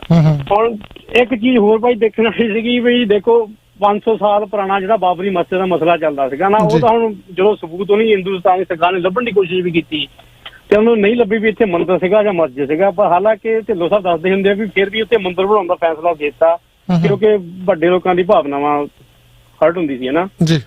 ਤੇ ਉਹ ਪੂਰਾ ਜਾਣੀ ਕਿ ਉਹਦੇ ਮੰਦਿਰ ਦੇ ਫੋਰ ਸੀਗਾ ਇਹ ਤਾਰਿਕ ਫਤਿਹ ਵੀ ਮੰਦਿਰ ਬਣਨਾ ਚਾਹੀਦਾ, ਬਹੁਤ ਵਧੀਆ ਮੋਦੀ ਸਰਕਾਰ ਨੇ ਕੀਤਾ ਹੈ। ਬਾਬਰ ਮਸਜਿਦ 500 ਸਾਲ ਬਾਅਦ ਆਉਂਦਾ, ਸਾਡੇ ਧਰਮ ਨੂੰ ਢਾਉਂਦਾ। ਪਰ ਜਦੋਂ ਇਹਨੂੰ ਪੁੱਛਣ ਵਾਲਾ ਹੋਵੇ, ਜਦੋਂ ਇੱਕ ਬੰਦੇ ਨੇ ਪੁੱਛਿਆ ਉਹਨੂੰ ਵੀ ਭਾਜੀ ਹਰਿਮੰਦਰ ਸਾਹਿਬ ਵੀ ਸਾਡਾ ਢਾਇਆ ਗਿਆ ਤੇ ਤੁਸੀਂ ਸਿੱਖਾਂ ਨੂੰ ਕਹਿੰਦੇ ਆ ਵੀ ਇਹ ਚੀਜ਼ਾਂ ਭੁੱਲ ਜਾਣੀਆਂ ਚਾਹੀਦੀਆਂ, ਇਹ ਦੋਹਰੀ ਨੀਤੀ ਨਹੀਂ ਹੋ ਗਈ। ਤੇ ਬੰਦੇ ਨੇ ਮੂਹਰੇ ਜਵਾਬ ਨਹੀਂ ਦਿੱਤਾ। 500 ਸਾਲ ਪੁਰਾਣਾ ਚੀਜ਼ ਨੂੰ ਚੇਤੇ ਵੀ ਹਟਾਉਣੀ ਚਾਹੀਦੀ, ਪਰ ਸਿੱਖਾਂ ਨੇ ਹੋਏ 35 ਸਾਲ ਪਹਿਲਾਂ ਆ। ਬਿਲਕੁਲ ਜੀ। ਸਿੱਖਾਂ ਨੂੰ ਕਹਿੰਦਾ ਭੁੱਲ ਜਾਓ ਤੁਸੀਂ ਵੀ, ਤੁਹਾਡਾ ਇਹ ਢਾਇਆ ਗਿਆ ਤੇ ਗਾਂਹ ਬਾਰੇ ਸੋਚੋ, ਗਾਂਹ ਪਿਆਰ ਨਾਲ ਰਹੋ। ਹਾਲਾਂਕਿ ਮੁਸਲਮਾਨਾਂ ਨੂੰ ਕਹਿੰਦਾ ਉਹਨਾਂ ਦੇ ਹੋਰ ਵੀ ਗਾਂਹ ਢਾਉਣੇ ਚਾਹੀਦੇ ਆ ਤੇ ਉਹਨੇ ਕਬਜ਼ਾ ਕੀਤਾ ਸੀਗਾ ਤਾਂ ਕਰਕੇ। ਇਹ ਭਾਜੀ ਪੇਡ ਬੰਦੇ ਆ ਨਾ ਜਿਹੜੇ RSS ਦੇ ਪੇਡ ਬੰਦੇ, ਉਹ ਇਦਾਂ ਹੀ ਬੋਲਦੇ ਜੀ। ਟੋਟਲੀ ਭਾਜੀ ਪੇਡ ਸੀਗਾ। ਪਰ ਬਸ ਸਵਾਲ ਇਹ ਬਣਦਾ ਵੀ ਜੇ ਹੁਣ ਆਪਣੇ ਦਾਇਰੇ ਤੇ ਇੰਟਰਵਿਊ ਹੋਈ ਹੈ ਤੇ ਆਪਾਂ ਨੂੰ ਕੋਈ ਨਿਊਟਰਲ ਬੰਦਾ ਬਿਠਾਉਣਾ ਚਾਹੀਦਾ ਸੀਗਾ ਇੰਟਰਵਿਊ ਲੈਣ, ਜਿਹੜਾ ਸਾਰਾ ਇਹਨਾਂ ਨੂੰ ਪੁੱਛਦਾ ਨਾ ਜੀ ਜੀ। ਔਰ ਜਿਹੜਾ ਵੀ ਹੋਸਟ ਸੀਗਾ ਉਹ ਜੋ ਵੀ ਸੀਗਾ, ਹੋਸਟ ਨੇ ਮੁਸਲਮਾਨਾਂ ਬਾਰੇ ਸੁਣ ਕੇ ਖੁਸ਼ ਹੋ ਗਿਆ, ਸਿੱਖਾਂ ਬਾਰੇ ਸੁਣ ਕੇ ਖੁਸ਼ ਹੋ ਗਿਆ।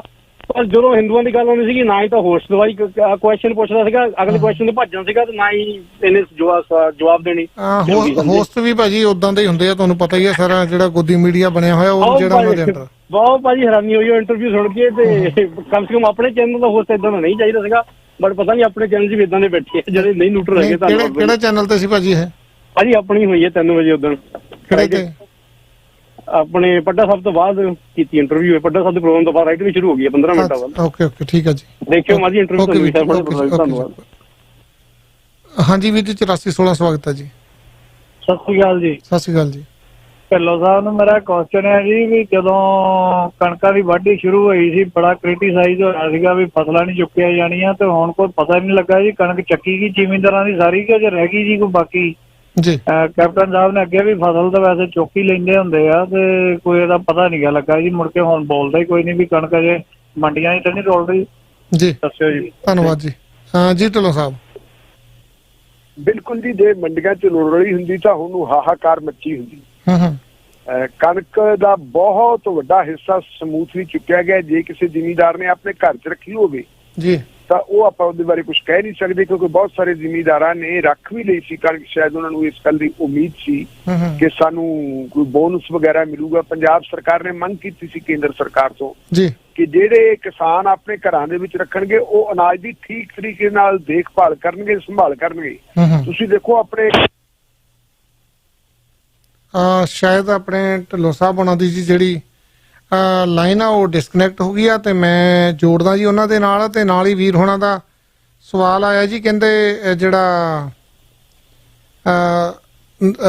ਕਿਹਾ ਜੀ ਉਹਨੇ ਮਨਜਿੰਦਰ ਸਿਰਸਾ ਨੇ ਵੀ ਜਿਹੜਾ ਗੁਰਦੁਆਰਿਆਂ ਦਾ ਸੋਨਾ ਜਿਹੜਾ ਉਹ ਸਰਕਾਰ ਦੇ ਹਵਾਲੇ ਕੀਤਾ ਜਾਵੇ, ਤੇ ਇੰਨੇ ਟਨ ਜਿਹੜਾ ਸੋਨਾ ਮੰਦਰਾਂ ਦੇ ਵਿੱਚ ਪਿਆ ਉਹਦੇ ਬਾਰੇ ਕੋਈ ਗੱਲ ਨਹੀਂ ਕੀਤੀ। ਇਹ ਬੜੀ ਵੱਡੀ ਗੱਲ ਆ ਜੀ, ਇਹ ਵੀ ਇਹ ਤੇ ਵੀ ਵਿਚਾਰ ਕਰਨੀ ਚਾਹੀਦੀ ਆ, ਕਿਉਂਕਿ ਹਮੇਸ਼ਾ ਹੀ ਜਦੋਂ ਸੋਚਦੇ ਹਾਂ ਅਸੀਂ ਆਪਣੇ ਵੱਲੋਂ ਕਹਿ ਦਿੰਦੇ ਹਾਂ, ਪਰ ਕਦੀ ਵੀ ਮਨਜਿੰਦਰ ਸਿਰਸਾ ਜਿਹੜਾ ਇਸ ਵਿਸ਼ੇ ਤੇ ਨਹੀਂ ਬੋਲਦਾ। ਹੈਲੋ ਜੀ ਢਿੱਲੋਂ ਸਾਹਿਬ ਤੁਹਾਡੀ ਲਾਈਨ ਡਿਸਕਨੈਕਟ ਹੋ ਗਈ ਸੀ ਜੀ। ਹਾਂਜੀ ਮੈਂ ਗੱਲ ਕਰਦਾ ਸੀਗਾ ਕਿ ਸਾਡੀ ਜਿਹੜੀ ਕਣਕ ਹੈ ਇਸ ਵੇਲੇ ਘਰਾਂ 'ਚ ਬੇਸ਼ੱਕ ਪਈ ਹੋਵੇ, ਲੇਕਿਨ ਮੰਡੀਆਂ 'ਚ ਕਣਕ ਨਹੀਂ, ਮੰਡੀਆਂ 'ਚੋਂ ਕਣਕ ਬਿਲਕੁਲ ਚੱਕੀ ਗਈ ਹੈ।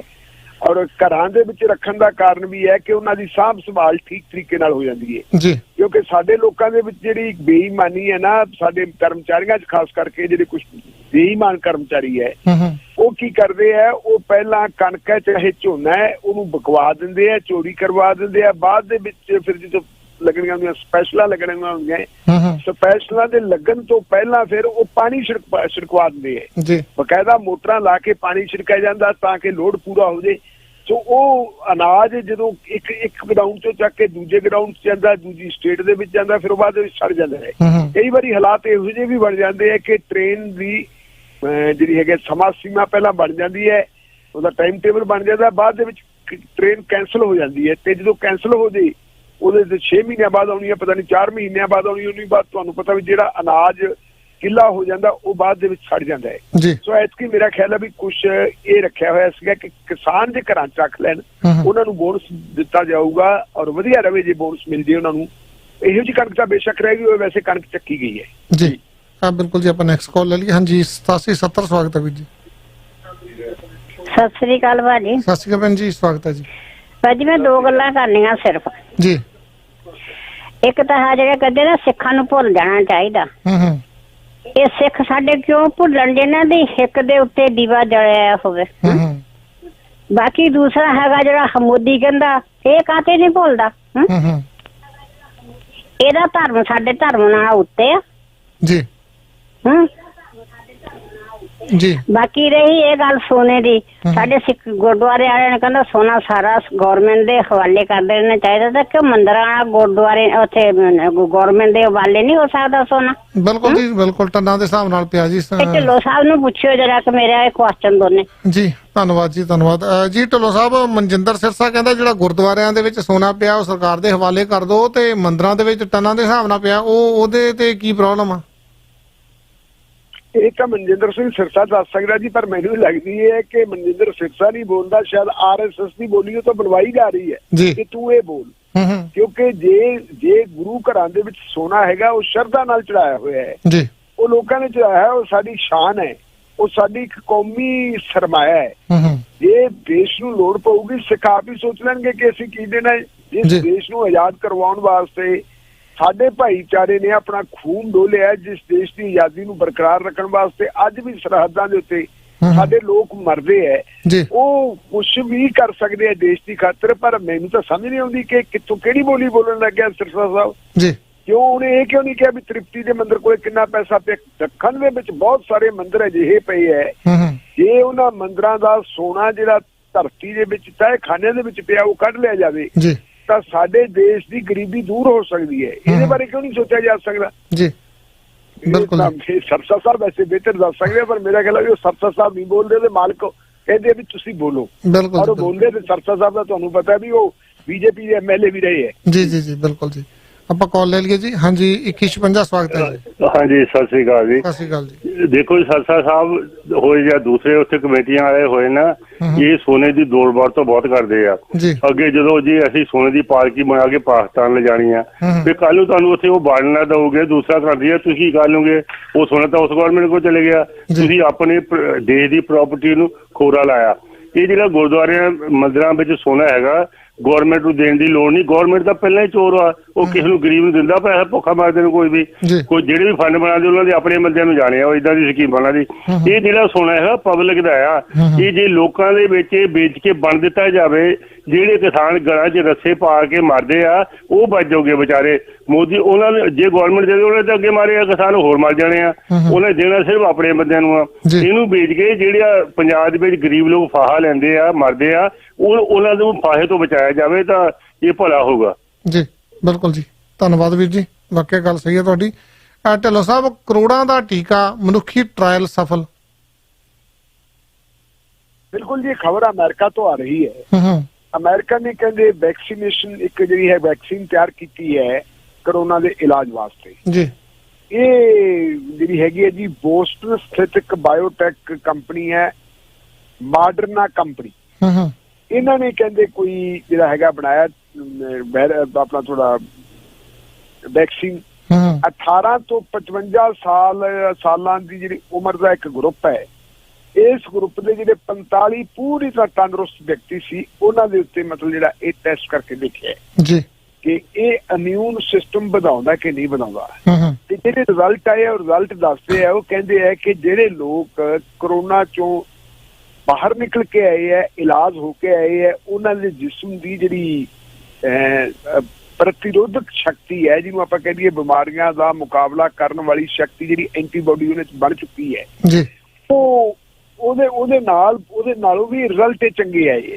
ਇਹਨਾਂ ਨੇ ਕਿਹਾ ਜੀ ਇਹ ਬਹੁਤ ਵਧੀਆ, ਔਰ ਇਹਦਾ ਨਤੀਜਾ ਇਹ ਹੋਇਆ ਹੈ ਕਿ ਇਹ ਜਿਹੜੀ ਮਾਡਰਨਾ ਕੰਪਨੀ ਹੈ, ਮਾਡਰਨਾ ਕੰਪਨੀ ਦਾ ਜਿਹੜਾ ਸ਼ੇਅਰ ਜਿਹੜੇ ਹੈਗਾ ਇੱਕਦਮ ਜਿਹੜਾ ਹੈਗਾ ਕਾਫੀ ਤੇਜ਼ ਹੋ ਗਿਆ ਜੀ।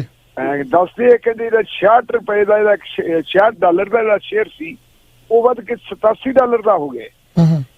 ਲਗਭਗ ਜਿਹੜਾ ਹੈਗਾ 30% ਜਿਹੜੇ ਹੈਗੇ ਹੈ ਇਹਦੇ ਵਿੱਚ ਜਿਹੜੀ ਇਹਦਾ ਇਜ਼ਾਫਾ ਹੁੰਦਾ, ਵਾਧਾ ਹੁੰਦਾ ਹੈ। ਇਹਦੇ ਤੋਂ ਇਹ ਲੱਗਦਾ ਕਿ ਜੇ ਕਿਸੇ ਕੰਪਨੀ ਦੇ ਸ਼ੇਅਰ ਦੀ ਕੀਮਤ ਵੱਧਦੀ ਹੈ ਤਾਂ ਇਹ ਜਿਹੜਾ ਸ਼ੇਅਰ ਖਰੀਦਣ ਵਾਲੇ ਆ ਉਹਨਾਂ ਦੀ ਦਿਲਚਸਪੀ ਵੱਧਦੀ ਹੈ, ਇਸੇ ਕਰਕੇ ਵੱਧਦੀ ਹੈ ਨਾ ਜੀ ਜੀ। ਤੇ ਇਹਦੇ ਤੋਂ ਲੱਗਦਾ ਇਹ ਹੈ ਕਿ ਲੋਕਾਂ ਨੂੰ ਵੀ ਇਹ ਤਸੱਲੀ ਹੋ ਗਈ ਹੈ ਕਿ ਇਹ ਵਾਇਰਸ ਤਿਆਰ ਹੋ ਗਿਆ ਹੈ, ਔਰ ਇਹ ਵੀ ਦੱਸਿਆ ਗਿਆ ਕਿ ਜਿਹੜਾ ਇਹ ਵਾਇਰਸ ਨੂੰ ਖਤਮ ਕਰਨ ਵਾਲਾ ਜਿਹੜਾ ਵੈਕਸੀਨ ਲੈਣਾ ਹੈ ਉਹ ਤਿਆਰ ਹੋ ਗਿਆ ਜੀ। ਔਰ ਇਹਦੇ ਵਾਸਤੇ 42 ਦਿਨਾਂ ਦਾ ਕਹਿੰਦੇ ਜੀ ਇਹਨਾਂ ਦੀ ਟ੍ਰਾਇਲ ਜਿਹੜੀ ਹੈ ਰਿਜ਼ਲਟ ਪੈਦਾ ਆਇਆ ਵਧੀਆ। 42 ਦਿਨਾਂ ਦੇ ਵਿੱਚ ਇਹਨਾਂ ਨੇ ਸਫਲਤਾ ਹਾਸਲ ਕੀਤੀ ਹੈ ਜੀ। ਔਰ ਮੁੱਢਲੇ ਪੜਾਅ ਦੇ ਵਿੱਚ ਥੋੜਾ ਸਾਈਡ ਇਫੈਕਟ ਤਾਂ ਬੋਡੀ ਦੇ ਉੱਤੇ ਹੈ, ਪਰ ਮੇਰਾ ਖਿਆਲ ਹੈ ਵੀ ਉਹਨੂੰ ਵੀ ਇਹ ਥੋੜਾ ਬਹੁਤਾ ਠੀਕ ਕਰ ਲੈਣਗੇ। ਕੁੱਲ ਮਿਲਾ ਕੇ ਦੇਖੀਏ ਤਾਂ ਖਬਰ ਭਾਵੇਂ ਛੋਟੀ ਹੈ, ਲੇਕਿਨ ਖਬਰ ਬਹੁਤ ਜ਼ਿਆਦਾ ਉਤਸ਼ਾਹਜਨਕ ਹੈ, ਕਿਉਂਕਿ ਕਰੋਨਾ ਨੇ ਜਿਹੜਾ ਦੁਨੀਆ ਨੂੰ ਬਹੁਤ ਵੱਡੇ ਸੰਕਟ ਦੇ ਵਿੱਚ ਪਾਇਆ ਹੋਇਆ ਸੀ, ਉਹਦਾ ਮੁਕਾਬਲਾ ਕਰਨ ਵਾਸਤੇ ਹੁਣ ਤੱਕ ਕੋਈ ਦਵਾਈ ਹੈ ਨਹੀਂ ਸੀ। ਅਗਰ ਇਹਨਾਂ ਨੇ ਇਹ ਦਵਾਈ ਇਜਾਦ ਕਰ ਲਈ ਹੈ ਕਿ ਮਨੁੱਖ ਦੀ ਜਿਹੜੀ ਹੈ ਰੋਗਾਂ ਨਾਲ ਲੜਨ ਵਾਲੀ ਸ਼ਕਤੀ ਵਧਾਈ ਜਾ ਸਕਦੀ ਹੈ, ਕਰੋਨਾ ਵਰਗੀ ਜੇ ਬਿਮਾਰੀ ਨੂੰ ਉਹ ਕਾਬੂ ਪਾ ਸਕਦੀ ਹੈ, ਫਿਰ ਹੋਰ ਵੀ ਬਹੁਤ ਸਾਰੀਆਂ ਬਿਮਾਰੀਆਂ ਹੋਣਗੀਆਂ ਜਿਨ੍ਹਾਂ ਦਾ ਮੁਕਾਬਲਾ ਮਨੁੱਖ ਕਰ ਸਕਦਾ ਹੈ। तो मेरे ख्याल मुताबिक समुची मनुखता ਲਈ ਇਹ ਬਹੁਤ ਵਧੀਆ ਖਬਰ ਹੈ। ਖਾਸ ਕਰਕੇ ਖਬਰ ਉਦੋਂ ਆਈ ਹੈ ਜਦੋਂ WHO ਵੀ ਕਾਫੀ ਜਿਹੜੀ ਹੈਗੀ ਹੈ ਬਾਦ ਵਿਵਾਦ ਦਾ ਵਿਸ਼ਾ ਬਣੀ ਵੀ ਹੈ, ਔਰ WHO ਵੀ ਇਹਦੇ ਵੱਲ ਧਿਆਨ ਦੇਊਗੀ ਕਿ ਜੋ ਉਹਨਾਂ ਨੇ ਐਕਸਪੈਰੀਮੈਂਟ ਕੀਤਾ ਹੈ, ਤਜਰਬਾ ਕੀਤਾ ਹੈ, ਟ੍ਰਾਇਲ ਕੀਤੀ ਹੈ ਮਨੁੱਖਾਂ ਦੇ ਉੱਤੇ, ਇਹ ਕਿੰਨੀ ਕੁ ਦਰੁਸਤ ਹੈ, ਕਿੰਨੀ ਕੁ ਠੀਕ ਹੈ। ਪਰ ਜਿਵੇਂ ਸ਼ੇਅਰ ਦੇ ਵਿੱਚ ਇਜ਼ਾਫਾ ਹੋਇਆ ਹੈ ਉਹਦੇ ਤੋਂ ਲੱਗਦਾ ਵੀ ਇਹ ਜ਼ਰੂਰ ਕ੍ਰਿਸ਼ਮੇ ਵਾਲੀ ਗੱਲ ਹੈ ਵੀ ਸਫਲਤਾ ਹੋ ਗਈ ਹੈ ਅਮਰੀਕਾ ਦੀ ਇਸ ਕੰਪਨੀ ਮਾਡਰਨਾ ਜੀ। ਜੀ ਜੀ ਬਿਲकुल जी। अब नेक्स्ट कॉल पे चलते हैं जी। हाँ जी वीर जी स्वागत है 0190। सत श्री अकाल चंदी साहब, सत श्री अकाल ढिल्लों साहब। सत श्री अकाल जी। हाँ जी ढिल्लों साहब ਤੁਹਾਨੂੰ ਯਾਦ ਹੋਏਗਾ ਅੱਜ ਤੋਂ ਕੁਝ ਦਿਨ ਪਹਿਲਾਂ ਜਦੋਂ ਪਹਿਲਾ ਪੈਕੇਜ ਇਹਨਾਂ ਨੇ ਅਨਾਉਂਸ ਕੀਤਾ ਸਭ ਤੋਂ ਫਸਟ ਵਾਲਾ, ਉਸ ਤੋਂ ਵੀ ਪਹਿਲੇ ਦੀ ਉਹਦੇ ਗੱਲ ਸੀ, ਮੈਂ ਕੀਤੀ ਸੀ ਗੱਲ ਵੀ ਜਿਹੜੇ ਮੰਦਰਾਂ ਦੇ ਵਿੱਚ ਪੈਸੇ ਜਾਂ ਸੋਨਾ ਸੋਨਾ ਪਿਆ ਇਹਨਾਂ ਟਨਾਂ ਦੇ ਹਿਸਾਬ ਨਾਲ ਸੋਨਾ ਪਿਆ ਵੀ ਇਹਦਾ ਸਦੁਪਯੋਗ ਕੀਤਾ ਜਾਵੇ, ਗਰੀਬ ਬੰਦਿਆਂ ਦੀ ਕੀਤਾ ਜਾਵੇ। ਜੇ ਸਰਕਾਰਾਂ ਨੂੰ ਦਿੱਤਾ ਜਾਏਗਾ, ਸਰਕਾਰਾਂ ਤਾਂ ਆਪਣੇ ਹੀ ਖਰਚਾ ਦੇ ਤੇ ਇਹਨੂੰ ਖਤਮ ਕਰ ਦੇਗੀ ਤੇ ਗਰੀਬ ਬੰਦੇ ਤੱਕ ਨਹੀਂ ਪਹੁੰਚੇਗਾ। ਮੈਨੂੰ ਲੱਗਦਾ ਤੁਹਾਨੂੰ ਯਾਦ ਹੋਣੀ ਹੈ ਮੇਰੀ ਗੱਲ, ਅਸੀਂ ਤਾਂ ਉਦੋਂ ਦਾ ਪੁਆਇੰਟ ਕੀਤਾ ਸੀ ਕਿਹੜੀ ਇਹ ਗੱਲ ਚੁੱਕ ਰਹੇ ਹਾਂ। ਜਿਹੜੀ ਵੀ ਜਿੱਥੇ ਗਰੀਬ ਬੰਦੇ ਦੀ ਗੱਲ ਹੋਵੇ ਜਿਹੜੀ ਹੋਵੇ ਉਹ ਗੱਲ ਨੂੰ ਚੁੱਕਣ 'ਚ ਫਾਇਦਾ ਹੀ ਹੈ, ਵਧੀਆ ਹੀ ਲੱਗਦਾ ਜੀ ਉਸ ਗੱਲ ਨੂੰ, ਤੇ ਜੇ ਕਿਸੇ ਦਾ ਭਲਾ ਹੋ ਜੇ। ਬਾਕੀ ਜੇ ਸਰਕਾਰਾਂ ਦੇ ਕਬਜ਼ੇ ਕਰਨਾ ਤਾਂ ਸਰਕਾਰਾਂ ਨੇ ਤਾਂ ਆਪਣੇ ਖਰਚਿਆਂ 'ਚ ਪਾ ਪੂ ਕੇ ਖਤਮ ਕਰ ਦੇਣਾ। ਬਾਕੀ ਵੈਕਸੀਨ ਦੀ ਗੱਲ ਕੀਤੀ ਹੈ, ਠੀਕ ਹੈ ਜੀ, ਅਮਰੀਕਾ ਦੀ ਕੰਪਨੀ ਵੱਲੋਂ ਚੱਲ ਰਿਹਾ ਟ੍ਰਾਇਲ, ਵਧੀਆ ਚੱਲ ਰਿਹਾ, ਕਾਮਯਾਬੀ ਹਜੇ ਥੋੜੇ ਲੋਕਾਂ ਦੇ ਹੋਇਆ, ਪਰ ਹੁਣ ਤੀਸਰੇ ਟ੍ਰਾਇਲ ਦੇ ਵਿੱਚ ਜ਼ਿਆਦਾ ਲੋਕਾਂ ਦੇ ਉੱਪਰ ਕਰਨਗੇ। ਬਾਕੀ ਇੰਡੀਆ ਦੀ ਵੀ ਕੰਪਨੀ ਜਿਹੜੀ ਹੈ ਉਹ ਵੀ ਕਰ ਰਹੀ ਹੈ, ਤੇ ਤੀਸਰੀ ਇੱਥੇ ਲੰਡਨ 'ਚ ਹੈ ਆਕਸਫੋਰਡ ਵਾਲੇ, ਉਹ ਕਰ ਰਹੇ ਨੇ। ਟਰੰਪ ਨੇ ਵੀ ਕਿਹਾ ਵੀ ਅਸੀਂ ਵੀ ਇੰਡੀਆ ਦੇ ਨਾਲ ਮਿਲ ਜੁਲ ਕੇ ਜਿਹੜੀ ਵੈਕਸੀਨ ਦੇ ਵੱਲ ਜਾ ਰਹੇ ਹਾਂ ਤੇ ਲੋਕਾਂ ਨੂੰ ਜਿਹੜਾ ਏਡਸ ਬਿਮਾਰੀ ਤੋਂ ਨਿਜਾਤ ਤੋਂ ਪਾਵਾਂਗੇ। ਥੈਂਕ ਯੂ ਜੀ। ਓਕੇ ਜੀ, ਥੈਂਕ ਯੂ ਵੀਰ ਜੀ। ਹਾਂਜੀ ਚੱਲਦੇ ਆਪਾਂ ਨੈਕਸਟ ਕਾਲ ਤੇ। ਹਾਂਜੀ ਵੀਰ ਜੀ 5507 ਸਵਾਗਤ ਹੈ ਜੀ। ਸਤਿ ਸ਼੍ਰੀ ਅਕਾਲ ਬਾਈ ਜੀ। ਸਤਿ ਸ਼੍ਰੀ ਅਕਾਲ ਜੀ। ਢਿੱਲੋਂ ਸਾਹਿਬ ਨੂੰ ਸਤਿ ਸ਼੍ਰੀ ਅਕਾਲ। ਮੈਂ ਇੱਕ ਗੱਲ ਸਾਰੇ ਆਪਣੀਆਂ ਸਲਾਹਾਂ ਦੇ ਰਹੇ ਨੇ। ਪਹਿਲੀ ਗੱਲ ਤਾਂ ਪੰਜਾਬ ਦੇ ਜਿਹੜੇ ਮੰਤਰੀ ਆ ਉਹਨਾਂ ਦੀ ਚਿੱਠਾ ਕਢਾਓ ਢਿੱਲੋਂ ਸਾਹਿਬ ਤੋਂ। ਪੰਜਾਬ ਦਾ ਇੱਕ ਮੰਤਰੀ ਹੈਲਥ ਮੰਤਰੀ ਜਿਹੜਾ ਕਹਿੰਦਾ ਜਿਹੜਾ ਦਵਾਈਆਂ ਦੇ ਕੱਪੜੇ 'ਚ ਹੁਣ ਪਿੱਛੇ ਹੀ ਬਦਨਾਮ ਹੋ ਕੇ ਹਟਿਆ, ਇਹਦੇ ਕੋਲ ਅੱਜ ਤੋਂ 20 ਸਾਲ ਪਹਿਲਾਂ ਇੱਕ ਟਰੱਕ ਹੁੰਦਾ ਸੀਗਾ, ਇੱਕ ਟਰੱਕ ਡਰਾਈਵਰ ਬੰਦਾ, ਤੇ ਇਹ ਬੰਦੇ ਕੋਲ ਦੋਜੀ ਦੇ ਦੁੱਧ ਦੇ ਪੈਸੇ ਨਹੀਂ ਦਏ ਜਾਂਦੇ ਸੀ। ਮੈਂ ਉਹਨੂੰ ਬੰਦੇ ਨੂੰ ਖਾਸ ਚੰਗੀ ਤਰ੍ਹਾਂ ਜਾਣਦਾ ਜੀ। ਤੇ ਅੱਜ ਇਹਦੇ ਕੋਲ 600 ਕਰੋੜ ਦੀ ਪ੍ਰਾਪਰਟੀ ਮੋਹਾਲੀ ਦੇ ਵਿੱਚ ਬਣੀ ਹੈਗੀ ਹੈ। ਇਹ ਬੁੱਕਲ ਦੇ ਸੱਪ ਇਹਨਾਂ ਬਾਰੇ ਕੋਈ ਚਿੱਠਾ ਖੋਲੋ ਢਿੱਲੋਂ ਸਾਹਿਬ ਨੂੰ ਕੋਈ ਕੱਢ ਕੇ ਇਹਨਾਂ ਦੇ ਬਾਰੇ ਆਹ ਜੀ ਧੰਨਵਾਦ ਜੀ। ਜੀ ਢਿੱਲੋਂ ਸਾਹਿਬ ਬਾਈ ਜੀ ਦੀ ਆਵਾਜ਼ ਮੇਰੇ ਤੱਕ ਪਹੁੰਚਦੀ ਨਹੀਂ, ਪਤਾ ਨਹੀਂ ਮੇਰਾ ਗੱਲ ਮਾਈਕ ਦੇ ਕੋਲੇ ਨਹੀਂ, ਮੂੰਹ ਕਰਦੇ। ਬਿਲਕੁਲ ਜੀ, ਉਹ ਕਹਿੰਦੇ ਕੋਈ ਬੁੱਕਲ ਤੇ ਸਾਪਾ ਜੀ ਕਹਿੰਦੇ ਉਹਨਾਂ ਨੇ ਮੰਤਰੀ ਰਹੇ ਤੇ ਬੜੀ 600 ਕਰੋੜ ਦੀ ਪ੍ਰਾਪਰਟੀ ਬਣਾ ਲਈ ਆ ਮੋਹਾਲੀ ਦੇ ਵਿੱਚ, ਉਹਨਾਂ ਨੇ ਉਹਦੇ ਬਾਰੇ ਕੋਈ ਪੁੱਛਦੇ ਸੀਗੇ। ਇਹ ਮੇਰਾ ਖਿਆਲ ਹੈ ਜੀ ਕਿਸੇ ਵੀ ਮੰਤਰੀ ਨੂੰ ਚੱਕ ਲਓ ਪੰਜਾਬ ਦੇ ਨੂੰ, ਤੁਹਾਨੂੰ ਕੋਈ ਨਹੀਂ ਜ਼ਰੂਰਤ ਹੋਤਾ ਮਿਲਣਾ।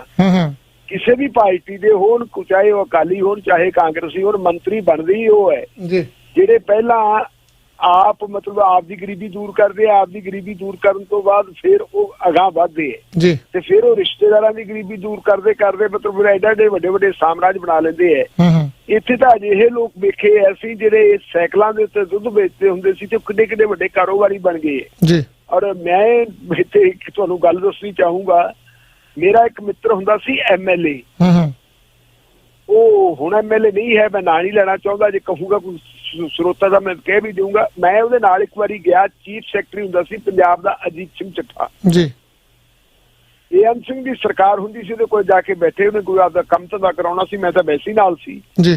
ਤਾਂ ਅਜੀਤ ਸਿੰਘ ਚੱਠਾ ਦੇ ਕੋਲ ਇੱਕ ਸੱਜਣ ਬੈਠਾ, ਉਹਨੇ ਉਹਦੀ ਜਾਣ ਪਛਾਣ ਕਰਾਈ, ਕਹਿੰਦਾ ਮੇਰਾ ਦੋਸਤ ਹੈ ਤੇ ਇਸ ਬੰਦੇ ਨੇ ਕੋਈ ਬਿਜ਼ਨਸ ਸ਼ੁਰੂ ਕਰਨਾ ਹੈ। ਇਹ ਨਹੀਂ ਕਹਿੰਦਾ ਇੱਕ ਵਾਰੀ ਜਹਾਜ਼ ਬਣਾਉਣ ਬਾਰੇ ਸੋਚਿਆ ਸੀ, ਕਾਫੀ ਪੈਸਾ ਬਰਬਾਦ ਕਰ ਲਿਆ ਲੇਕਿਨ ਇਹਨੂੰ ਕਾਮਯਾਬੀ ਨਹੀਂ ਮਿਲੀ, ਤੇ ਤੁਸੀਂ ਦੱਸੋ ਜੀ ਵੀ ਇਹ ਕਾਰਵਾਈ ਕੀ ਕਰਨ।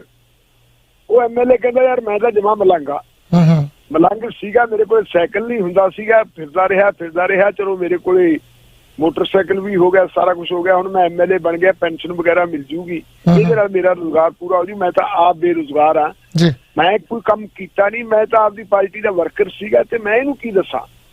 ਪਰ ਹਾਂ ਕਹਿੰਦਾ ਜੇ ਇਹਨੇ ਕਾਮਯਾਬ ਹੋਣਾ ਤਾਂ ਮੈਂ ਇਹਨੂੰ ਇੱਕ ਕੰਮ ਦੱਸ ਦੇਣਾ ਵੀ ਇਹ ਰਾਜਨੀਤੀ ਜੁਆਇਨ ਕਰ ਲੈ ਤੇ ਇਲੈਕਸ਼ਨ ਲੜ ਲੈ, ਪੈਸੇ ਇਹਦੇ ਕੋਲੇ ਹੈਗੇ, ਇਲੈਕਸ਼ਨ ਜਿੱਤ ਲੈ ਤੇ ਇਹਨੂੰ ਕੋਈ ਬਿਜ਼ਨਸ ਕਰਨ ਦੀ ਲੋੜ ਨਹੀਂ, ਸਭ ਤੋਂ ਵੱਡਾ ਬਿਜ਼ਨਸ ਹੀ ਇਹ ਹੈ। ਹੁਣ ਤੁਸੀਂ ਚੰਦੀ ਸਾਹਿਬ ਆਪ ਦੱਸੋ, ਵੀਰ ਜੀ ਨੂੰ ਵੀ ਪਤਾ ਇਸ ਗੱਲ ਦਾ ਕਿ ਜਿਹੜੇ ਰਾਜਨੀਤੀ ਵਿੱਚ ਪਏ ਹੋਏ ਬੰਦੇ ਹੈ ਉਹਨਾਂ ਨੂੰ ਇਹ ਪੁੱਛ ਲਓ ਕਿ ਉਹ ਆਪਦੇ ਖੇਤ ਕਦੋਂ ਗਏ, ਉਹਨਾਂ ਨੇ ਕਦੇ ਖੇਤੀਬਾੜੀ ਕੀਤੀ ਹੈ। ਲੇਕਿਨ ਹਰ ਵਾਰੀ ਜਦੋਂ ਚੋਣਾਂ ਵੇਲੇ ਉਹ ਨੋਮੀਨੇਸ਼ਨ ਪੇਪਰ ਫਾਈਲ ਕਰਦੇ ਹੈ ਉਦੋਂ ਆਪਣੀ ਜਾਇਦਾਦ ਦਾ ਵੇਰਵਾ ਦੇਣਾ ਹੁੰਦਾ ਹੈ। ਜਿਸ ਬੰਦੇ ਨੇ ਕਦੇ ਖੇਤ ਜਾ ਕੇ ਨਹੀਂ ਦੇਖਿਆ ਹੁੰਦਾ, ਜਿਸ ਬੰਦੇ ਨੇ ਕਦੇ ਕਾਰਖਾਨੇ 'ਚ ਜਾ ਕੇ ਨਹੀਂ ਦੇਖਿਆ ਹੁੰਦਾ, ਕੋਈ ਕੰਮ ਨਹੀਂ ਕੀਤਾ ਹੁੰਦਾ, ਹਰ ਵਾਰੀ ਤੁਸੀਂ ਦੇਖੋ ਵੀ ਉਹਦੀ ਜਾਇਦਾਦ ਦੇ ਵਿੱਚ ਵਾਧਾ ਹੁੰਦਾ ਹੈ। ਔਰ ਵਾਧਾ ਇਹ ਨਹੀਂ ਹੁੰਦਾ ਕੋਈ ਸੈਂਕੜਿਆਂ 'ਚ ਹੁੰਦਾ, ਹਜ਼ਾਰਾਂ 'ਚ ਹੁੰਦਾ, ਲੱਖਾਂ 'ਚ ਨਹੀਂ ਹੁੰਦਾ, ਕਰੋੜਾਂ 'ਚ ਹੁੰਦਾ ਹੈ ਕਿ ਜੀ ਪਿਛਲੀ ਵਾਰੀ 20 ਕਰੋੜ ਸੀ ਤੇ ਐਤਕੀ ਵੱਧ ਕੇ 200 ਕਰੋੜ ਹੋ ਗਿਆ, ਹੁਣ ਜੇ 200 ਕਰੋੜ ਹੈ ਤੇ ਜੀ ਅਗਲੀ ਵਾਰੀ ਵੱਧ ਕੇ 600 ਕਰੋੜ ਰੁਪਇਆ ਹੋ ਜੂ। ਔਰ ਸਾਡੇ ਵਰਗੇ ਪੱਤਰਕਾਰ ਉਦੋਂ ਮੁਕਾਬਲਾ ਕਰਦੇ ਰਹਿੰਦੇ ਵੀ ਕਿਹਦੇ ਕੋਲੇ ਕਿੰਨੇ ਪੈਸੇ ਹੈ, ਇਸ ਗੱਲ ਦੇ ਉੱਤੇ ਮੁਕਾਬਲਾ ਹੁੰਦਾ ਰਹਿੰਦਾ। ਇਹ ਨਹੀਂ ਮੁਕਾਬਲਾ ਹੁੰਦਾ ਕਿ ਇਹਨਾਂ ਕੋਲੇ ਪੈਸਾ ਗਿਆ ਤੇ ਗਿਆ ਕਿਵੇਂ। ਮੈਨੂੰ ਜਿਹੜੀ ਵੀਰ ਜੀ ਨੇ ਗੱਲ ਕਹੀ ਹੈ ਤਾਂ ਮੇਰਾ ਖਿਆਲ ਹੈ ਵੀ ਤੁਸੀਂ ਕੱਲੇ ਕਿਸੇ ਵੀ ਵਜ਼ੀਰ ਤੋਂ ਸ਼ੁਰੂ ਕਰ ਲਓ, ਸਾਰੇ ਵਜ਼ੀਰਾਂ ਦੀ ਹਾਲਤ ਹੀ ਇਹ ਹੈ, ਲਗਭਗ ਸਾਰੇ ਹੈ। ਜਿਹੜੇ ਮੁੱਖ ਮੰਤਰੀਆਂ ਦੀ ਵੀ ਗੱਲ ਕਰ ਲਈਏ ਆਪਾਂ, ਵੇਖੇ ਮੁੱਖ ਮੰਤਰੀ ਵੀ ਤਾਂ ਹੀ ਹੈ। ਇਹ ਤਾਂ ਬਾਬੇ ਨਾਨਕ ਨੇ ਬਹੁਤ ਪਹਿਲਾਂ ਕਹਿਤਾ ਸੀ, ਸੈਂਕੜੇ ਵਰੇ ਉਹਨਾਂ ਨੇ ਕਹਿਤਾ ਸੀ ਵੀ ਇਹ ਪਾਪਾਂ ਤੋਂ ਬਗੈਰ ਨਹੀਂ ਮਾਇਆ ਇਕੱਠੀ ਹੁੰਦੀ ਤੇ ਮਰਿਆਂ ਦੇ ਨਾਲ ਜਾਂਦੀ ਨਹੀਂ ਹੁੰਦੀ। ਉਹਨਾਂ ਨੇ ਤਾਂ ਬਹੁਤ ਸੋਹਣਾ ਗੁਰਬਾਣੀ ਦੇ ਵਿੱਚ ਕਿਹਾ ਸੀ, ਕਦੇ ਵੀ ਕਮਾਈ ਨਾਲ ਜਿਹੜਾ ਹੈਗਾ ਧਨ ਨਹੀਂ ਜੁੜਦਾ, ਦੌਲਤ ਨਹੀਂ ਜੁੜਦੀ। ਜਿਹੜੇ ਦਵਾ ਦਬ ਰਾਤੋਂ ਰਾਤ ਅਮੀਰ ਬਣਦੇ ਉਹ ਤਾਂ ਹੀਰਾ ਫੇਰੀਆਂ ਤੇ ਠੱਗੀਆਂ ਚੋੜਦੇ ਨਾਲ ਬਣਦੇ ਜੀ। ਬਿਲਕੁਲ ਜੀ, ਇਸ ਹਿੱਸੇ ਦੇ ਪ੍ਰੋਗਰਾਮ ਨੂੰ ਸਪਾਂਸਰ ਕੀਤਾ Somal watch clock and parts. ਜੇ ਤੁਸੀਂ ਕਿਸੇ ਵੀ ਤਰ੍ਹਾਂ ਦੀ ਘੜੀ ਬਾਏ ਕਰਨੀ ਚਾਹੁੰਦੇ ਹੋ 905 790 2188 ਠੀਕ ਵੀ ਕਰਾ ਸਕਦੇ ਹੋ। ਤੇ ਜੇ ਟੋਰਾਂਟੋ ਤੋਂ ਮੌਂਟਰੀਅਲ ਤੋਂ ਟੋਰਾਂਟੋ ਜਾਣਾ ਜੀ, ਬੈਸਟ ਕੈਨੇਡੀਅਨ ਰਾਈਡ ਸਰਵਿਸ 514 560 6613। ਇਸ ਦੇ ਨਾਲ ਹੀ ਜੇ ਤੁਸੀਂ ਵਧੀਆ ਕੁਆਲਿਟੀ ਦੇ ਵਿੱਚ ਸੋਫਾ ਬਣਾਉਣਾ ਚਾਹੁੰਦੇ ਹੋ ਤਾਂ ਸੋਫਾ ਸਟੂਡੀਓ ਤੋਂ ਸ਼ਗਨਦੀਪ ਉਹਨਾਂ ਨੂੰ ਕਾਲ ਕਰ ਲਓ ਜੀ। L shape custom made round sofa 905 799 8877। ਕੋਈ ਰੈਨੋਵੇਸ਼ਨ ਕਰਾਉਣੀ ਚਾਹੁੰਦੇ ਹੋ, ਬੇਸਮੈਂਟ ਬਣਾਉਣੀ ਚਾਹੁੰਦੇ, ਬੇਸਮੈਂਟ ਲੀਗਲ ਕਰਾਉਣੀ ਚਾਹੁੰਦੇ, ਹਰਦਿਆਲ ਸਿੰਘ ਝੀਤਾ ਦਾ ਨਾਂ ਯਾਦ ਰੱਖੋ 647 499 15। ਤੁਸੀਂ ਕੋਈ ਟਰੱਕਿੰਗ ਕੰਪਨੀ ਖੋਲਣੀ ਆ, CVOR ਲੈਣਾ, IFTA ਲੈਣਾ ਜੀ, ਤੁਹਾਨੂੰ ਨਹੀਂ ਪਤਾ ਹੈਗਾ, Canada Inc, Quebec Inc, Ontario Inc, ਕੋਈ ਵੀ ਕੰਪਨੀ ਖੋਲਣੀ ਹੈ ਤਾਂ G&G ਟਰੱਕਿੰਗ ਸੋਲੂਸ਼ਨ 905 461 2525। ਜੇ ਤੁਹਾਡੀ ਇੰਸ਼ੋਰੈਂਸ ਵੀ ਨਹੀਂ ਹੁੰਦੀ ਤੁਸੀਂ ਸੰਪਰਕ ਕਰ ਸਕਦੇ, ਤੁਹਾਡੀ ਉਹ ਹੈਲਪ ਕਰ ਸਕਦੇ ਜੀ। ਤੁਸੀਂ ਇੰਸ਼ੋਰੈਂਸ ਕਿੱਥੋਂ ਕਰਾਉਣੀ ਆ, G&G ਟਰੱਕਿੰਗ ਸੋਲੂਸ਼ਨ ਤੇ। ਇਸ ਦੇ ਨਾਲ ਹੀ ਜਿਹੜੇ ਸਟੂਡੈਂਟ ਆ ਜਾਂ ਨਵੇਂ ਆਏ ਆ, ਜੇ ਕਿਸੇ ਨੂੰ ਫੂਡ ਦੀ ਲੋੜ ਆ ਜੀ, ਉਹਨਾਂ ਦੇ ਕੋਲ ਸੁੱਕੀ ਗਰੋਸਰੀ ਚਾਹੀਦੀ ਆ ਤੇ ਪੰਜਾਬੀ ਫੂਡ ਸੇਵਾ ਨੂੰ ਕਾਲ ਕਰ ਸਕਦੇ 416 560 0005 ਤੇ ਕਾਲ ਕੀਤੀ ਜਾ ਸਕਦੀ ਆ। ਆਪਣੇ ਨਾਲ ਸਭ ਤੋਂ ਪਹਿਲਾਂ ਮੈਂ ਸਵਾਗਤ ਕਰਦਾ ਜੀ ਸਟੂਡੀਓ ਦੇ ਵਿੱਚ ਹਰਜੀਤ ਸਿੰਘ ਢੱਡਾ ਹੁਣੀ ਪਹੁੰਚੇ ਆ, ਆਪਾਂ ਉਹਨਾਂ ਦਾ ਸਵਾਗਤ ਕਰਦੇ ਆ ਜੀ। ਭਾਈ ਹਰਜੀਤ ਸਿੰਘ ਜੀ, ਸਵਾਗਤ ਹੈ ਤੁਹਾਡਾ। ਸਤਿ ਸ਼੍ਰੀ ਅਕਾਲ ਜੀ। ਸਤਿ ਸ਼੍ਰੀ ਅਕਾਲ ਜੀ, ਤੇ ਧੰਨਵਾਦ ਤੁਹਾਡਾ ਤੇ ਤੁਹਾਡੇ ਪ੍ਰੋਗਰਾਮ ਦਾ। ਤੇ ਨਾਲੋਂ ਨਾਲ ਵਾਹਿਗੁਰੂ ਜੀ ਕਾ ਖਾਲਸਾ ਵਾਹਿਗੁਰੂ ਜੀ ਕੀ ਫਤਿਹ। ਵਾਹਿਗੁਰੂ ਜੀ ਕਾ ਖਾਲਸਾ ਵਾਹਿਗੁਰੂ ਜੀ ਕੀ ਫਤਿਹ। ਹਾਂਜੀ ਢਿੱਲੋਂ ਸਾਹਿਬ, ਆਪਣੇ ਨਾਲ ਹਰਜੀਤ ਸਿੰਘ ਢੱਡਾ ਜੀ ਵੀ ਆ ਚੁੱਕੇ ਜੀ ਸਟੂਡੀਓ ਦੇ ਵਿੱਚ। ਵੈਲਕਮ ਜੀ। ਹਾਂਜੀ, ਆਪਾਂ ਨੈਕਸਟ ਕਾਲ ਤੇ ਚੱਲਦੇ ਹਾਂ ਜੀ, ਉਸ ਤੋਂ ਬਾਅਦ ਆਪਾਂ ਖਬਰਾਂ ਨਾਲ ਚੱਲਦੇ ਹਾਂ। ਹਾਂਜੀ 2160 ਸਵਾਗਤ ਹੈ ਵੀਰ ਜੀ। ਵੀਰ ਜੀ ਸਤਿ ਸ੍ਰੀ ਅਕਾਲ ਜੀ। ਸਤਿ ਸ੍ਰੀ ਅਕਾਲ ਜੀ। ਸਤਿ ਸ੍ਰੀ ਅਕਾਲ ਵੀਰ ਜੀ ਦੇਖੋ, ਮੈਂ ਵੀ ਉਹ ਇੰਟਰਵਿਊ ਸੁਣੀ ਹੈ ਜਿਹੜੀ ਪਹਿਲ ਕਰਦੇ ਆਈ ਹੈ ਨਾ ਜੀ। ਨਹੀਂ ਵੀਰ ਜੀ, ਤੁਸੀਂ ਭਾਜੀ ਸੌਰੀ ਮਾਫ ਕਰਨਾ, ਮੈਂ ਇਸ ਵਿਸ਼ੇ ਤੇ ਨਹੀਂ, ਤੁਸੀਂ ਮੈਨੂੰ ਕੋਈ ਸਵਾਲ ਕਰੋ ਭਾਜੀ, ਕੋਈ ਕਰਨਾ ਤਾਂ ਸਾਡੇ ਇਸ ਪ੍ਰੋਗਰਾਮ 'ਚ। ਚਲੋ ਛੱਡ ਦਿੰਦੇ ਆ ਭਾਜੀ, ਇਹ ਚਲੋ ਆਪਾਂ ਨਹੀਂ ਕਰਦੇ ਪੈਸੇ ਕਹਿੰਦੇ ਆ ਵੀ ਭਾਜੀ ਤੁਸੀਂ ਇਹ ਉਹਨਾਂ ਦੇ ਨਾਲ ਸੌਰੀ ਮਾਫ ਕਰਨਾ, ਜੇ ਕੋਈ ਸਵਾਲ ਹੈਗਾ ਤਾਂ ਇੱਥੇ ਗੱਲ ਕਰੋ, ਠੀਕ ਹੈ ਜੀ। ਤੁਸੀਂ ਇਹ ਸਵਾਲ ਭਾਜੀ ਨੇ 12 ਵਜੇ ਆ ਜਾਣਾ ਜੀ, ਉਹਨਾਂ ਨੂੰ ਕਾਲ ਕਰਿਓ, ਠੀਕ ਹੈ ਨਾ। ਜਿਹੜੀ ਇੰਟਰਵਿਊ ਤੁਸੀਂ ਉਹਨਾਂ ਨਾਲ ਕਰਿਆ ਕਰੋ। ਸਾਡੇ ਬਾਈ ਜੀ ਮੈਂ ਤੁਹਾਨੂੰ ਦੱਸਦਾ ਵੀ ਇਹ ਨਾ ਸਮੱਸਿਆ ਸਾਡੇ ਲਈ ਇੱਕ ਪੈ ਜਾਂਦੀ ਆ, ਜਿਹੜਾ ਪ੍ਰੋਗਰਾਮ ਕਰਨ ਵਾਲਾ ਉਹਨੂੰ ਇਜਾਜ਼ਤ ਨਹੀਂ ਹੁੰਦੀ ਵੀ ਦੂਸਰੇ ਦੇ ਪ੍ਰੋਗਰਾਮ ਦੀ ਕੋਈ ਗੱਲ ਨੂੰ ਫਰੋਲੇ ਜੀ। ਮਾਫ ਕਰਨਾ ਵੀਰ ਜੀ, ਸੌਰੀ ਵੀਰੇ, ਤੁਸੀਂ ਹੋਰ ਕੋਈ ਗੱਲ ਕਰਨ ਵਾਲੀ ਕਰ ਸਕਦੇ, ਸਾਨੂੰ ਕੋਈ ਢਿੱਲੋਂ ਸਾਹਿਬ ਨੂੰ ਸਵਾਲ ਕਰਨਾ ਕਰ ਸਕਦੇ। ਤੁਸੀਂ ਵੀ ਉਸੇ ਪਲੇਟਫਾਰਮ ਤੇ ਮੈਂ ਸੁਣਿਆ ਭਾਜੀ, ਤੁਸੀਂ ਘੰਟੇ 1.5 ਘੰਟੇ ਬਾਅਦ ਆ ਜਾਣਾ ਜੀ, ਤੁਸੀਂ ਉਹਨਾਂ ਨੂੰ ਕਾਲ ਕਰ ਸਕਦੇ ਹੋ। ਸਾਨੂੰ ਤੁਸੀਂ ਢਿੱਲੋਂ ਸਾਹਿਬ ਨੂੰ ਸਵਾਲ ਕਰਨਾ ਕਰ ਸਕਦੇ ਹੋ।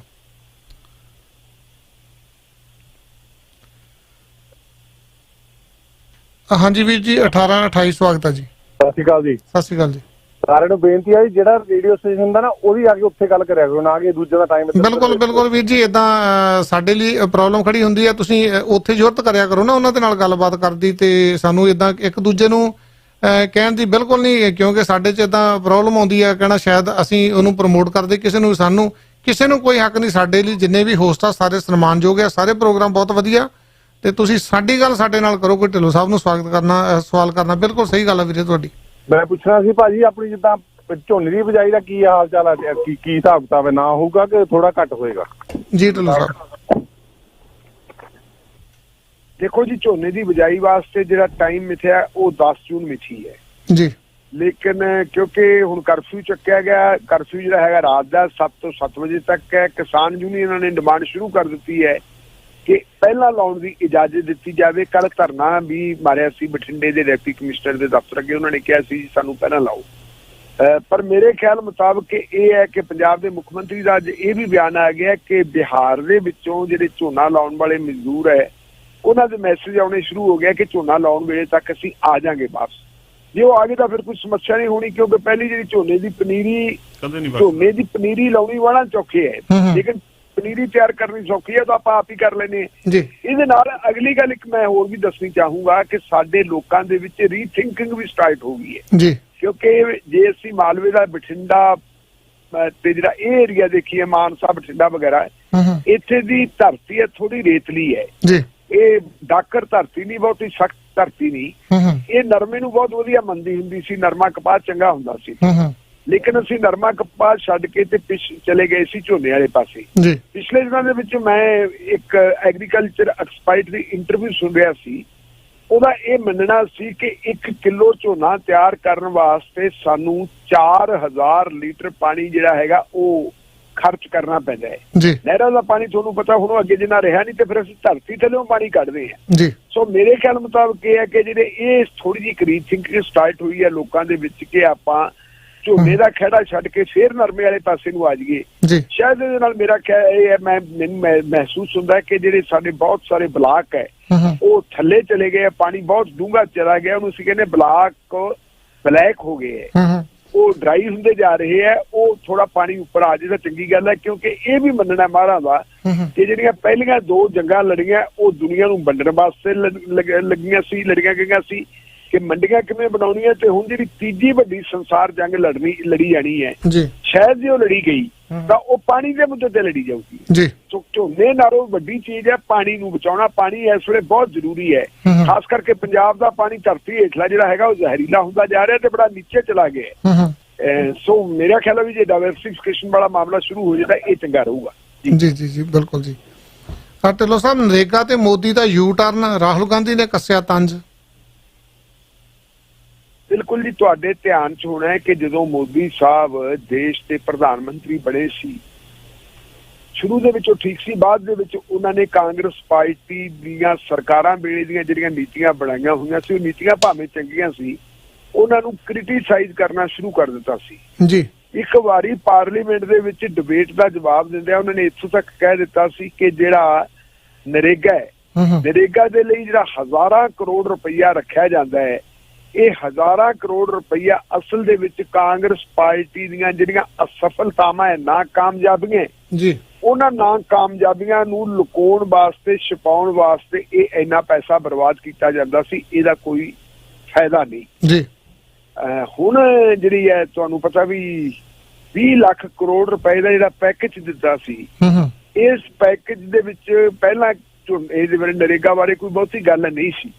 ਹਾਲਾਂਕਿ ਗਾਹੇ ਬਗਾਹੇ ਡਿਮਾਂਡ ਉੱਠਦੀ ਰਹੀ ਸੀ ਕਿ ਨਰੇਗਾ ਦਾ ਦਾਇਰਾ ਵਧਾਇਆ ਜਾਵੇ, ਨਰੇਗਾ ਲਈ ਹੋਰ ਰਕਮ ਰਿਜ਼ਰਵ ਕੀਤੀ ਜਾਵੇ, ਲੇਕਿਨ ਸਾਡੇ ਪਿਛਲੇ ਬਜਟ ਦੇ ਵਿੱਚ ਨਰੇਗਾ ਦੀ ਜਿਹੜੀ ਰਕਮ ਹੈ ਉਹ ਘਟਾ ਦਿੱਤੀ ਸੀ, ਕੱਟ ਲਾਤਾ ਸੀ ਤੇ ਕਹਿੰਦੇ ਸੀ ਕੋਈ ਲੋੜ ਨਹੀਂ ਹੈਗੀ ਜੀ।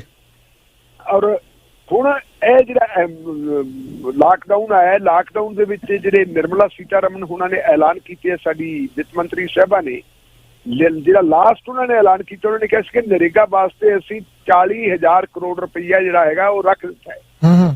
40,000 ਕਰੋੜ ਰੁਪਈਆ ਜਿਹੜਾ ਅਸੀਂ ਰੱਖਤਾ ਨਰੇਗਾ ਵਾਸਤੇ ਤਾਂ ਕਿ ਨਰੇਗਾ ਦੇ ਜ਼ਰੀਏ ਲੋਕਾਂ ਨੂੰ ਰੁਜ਼ਗਾਰ ਦਿੱਤਾ ਜਾਵੇ ਜੀ। ਤੇ ਉਹਨਾਂ ਨੇ ਇਹ ਕਿਹਾ ਸੀ ਕਿ ਬਿਹਾਰ, ਯੂਪੀ, ਝਾਰਖੰਡ, ਛੱਤੀਸਗੜ੍ਹ ਵਰਗੇ ਜਿਹੜੇ ਰਾਜ ਹੈ ਜਿੱਥੋਂ ਦੀ ਲੇਬਰ ਪਹਿਲਾਂ ਪੰਜਾਬ ਜਾਂ ਹੋਰਾਂ ਸੂਬਿਆਂ 'ਚ ਕੰਮ ਕਰਦੀ ਸੀ, ਹੁਣ ਉਹ ਉੱਥੋਂ ਜਦੋਂ ਬੇਰੁਜ਼ਗਾਰ ਹੋ ਗਈ ਹੈ ਤੇ ਉਹ ਵਾਪਸ ਆਪੋ ਆਪਣੇ ਸੂਬਿਆਂ 'ਚ ਚਲੀ ਗਈ ਹੈ। ਅਸੀਂ ਉਹਨਾਂ ਨੂੰ ਰੁਜ਼ਗਾਰ ਪ੍ਰੋਵਾਈਡ ਕਰਨ ਵਾਸਤੇ, ਰੁਜ਼ਗਾਰ ਮੁਹੱਈਆ ਕਰਵਾਉਣ ਵਾਸਤੇ ਨਰੇਗਾ ਦੇ ਜ਼ਰੀਏ ਕੰਮ ਕਰਵਾਵਾਂਗੇ ਜੀ।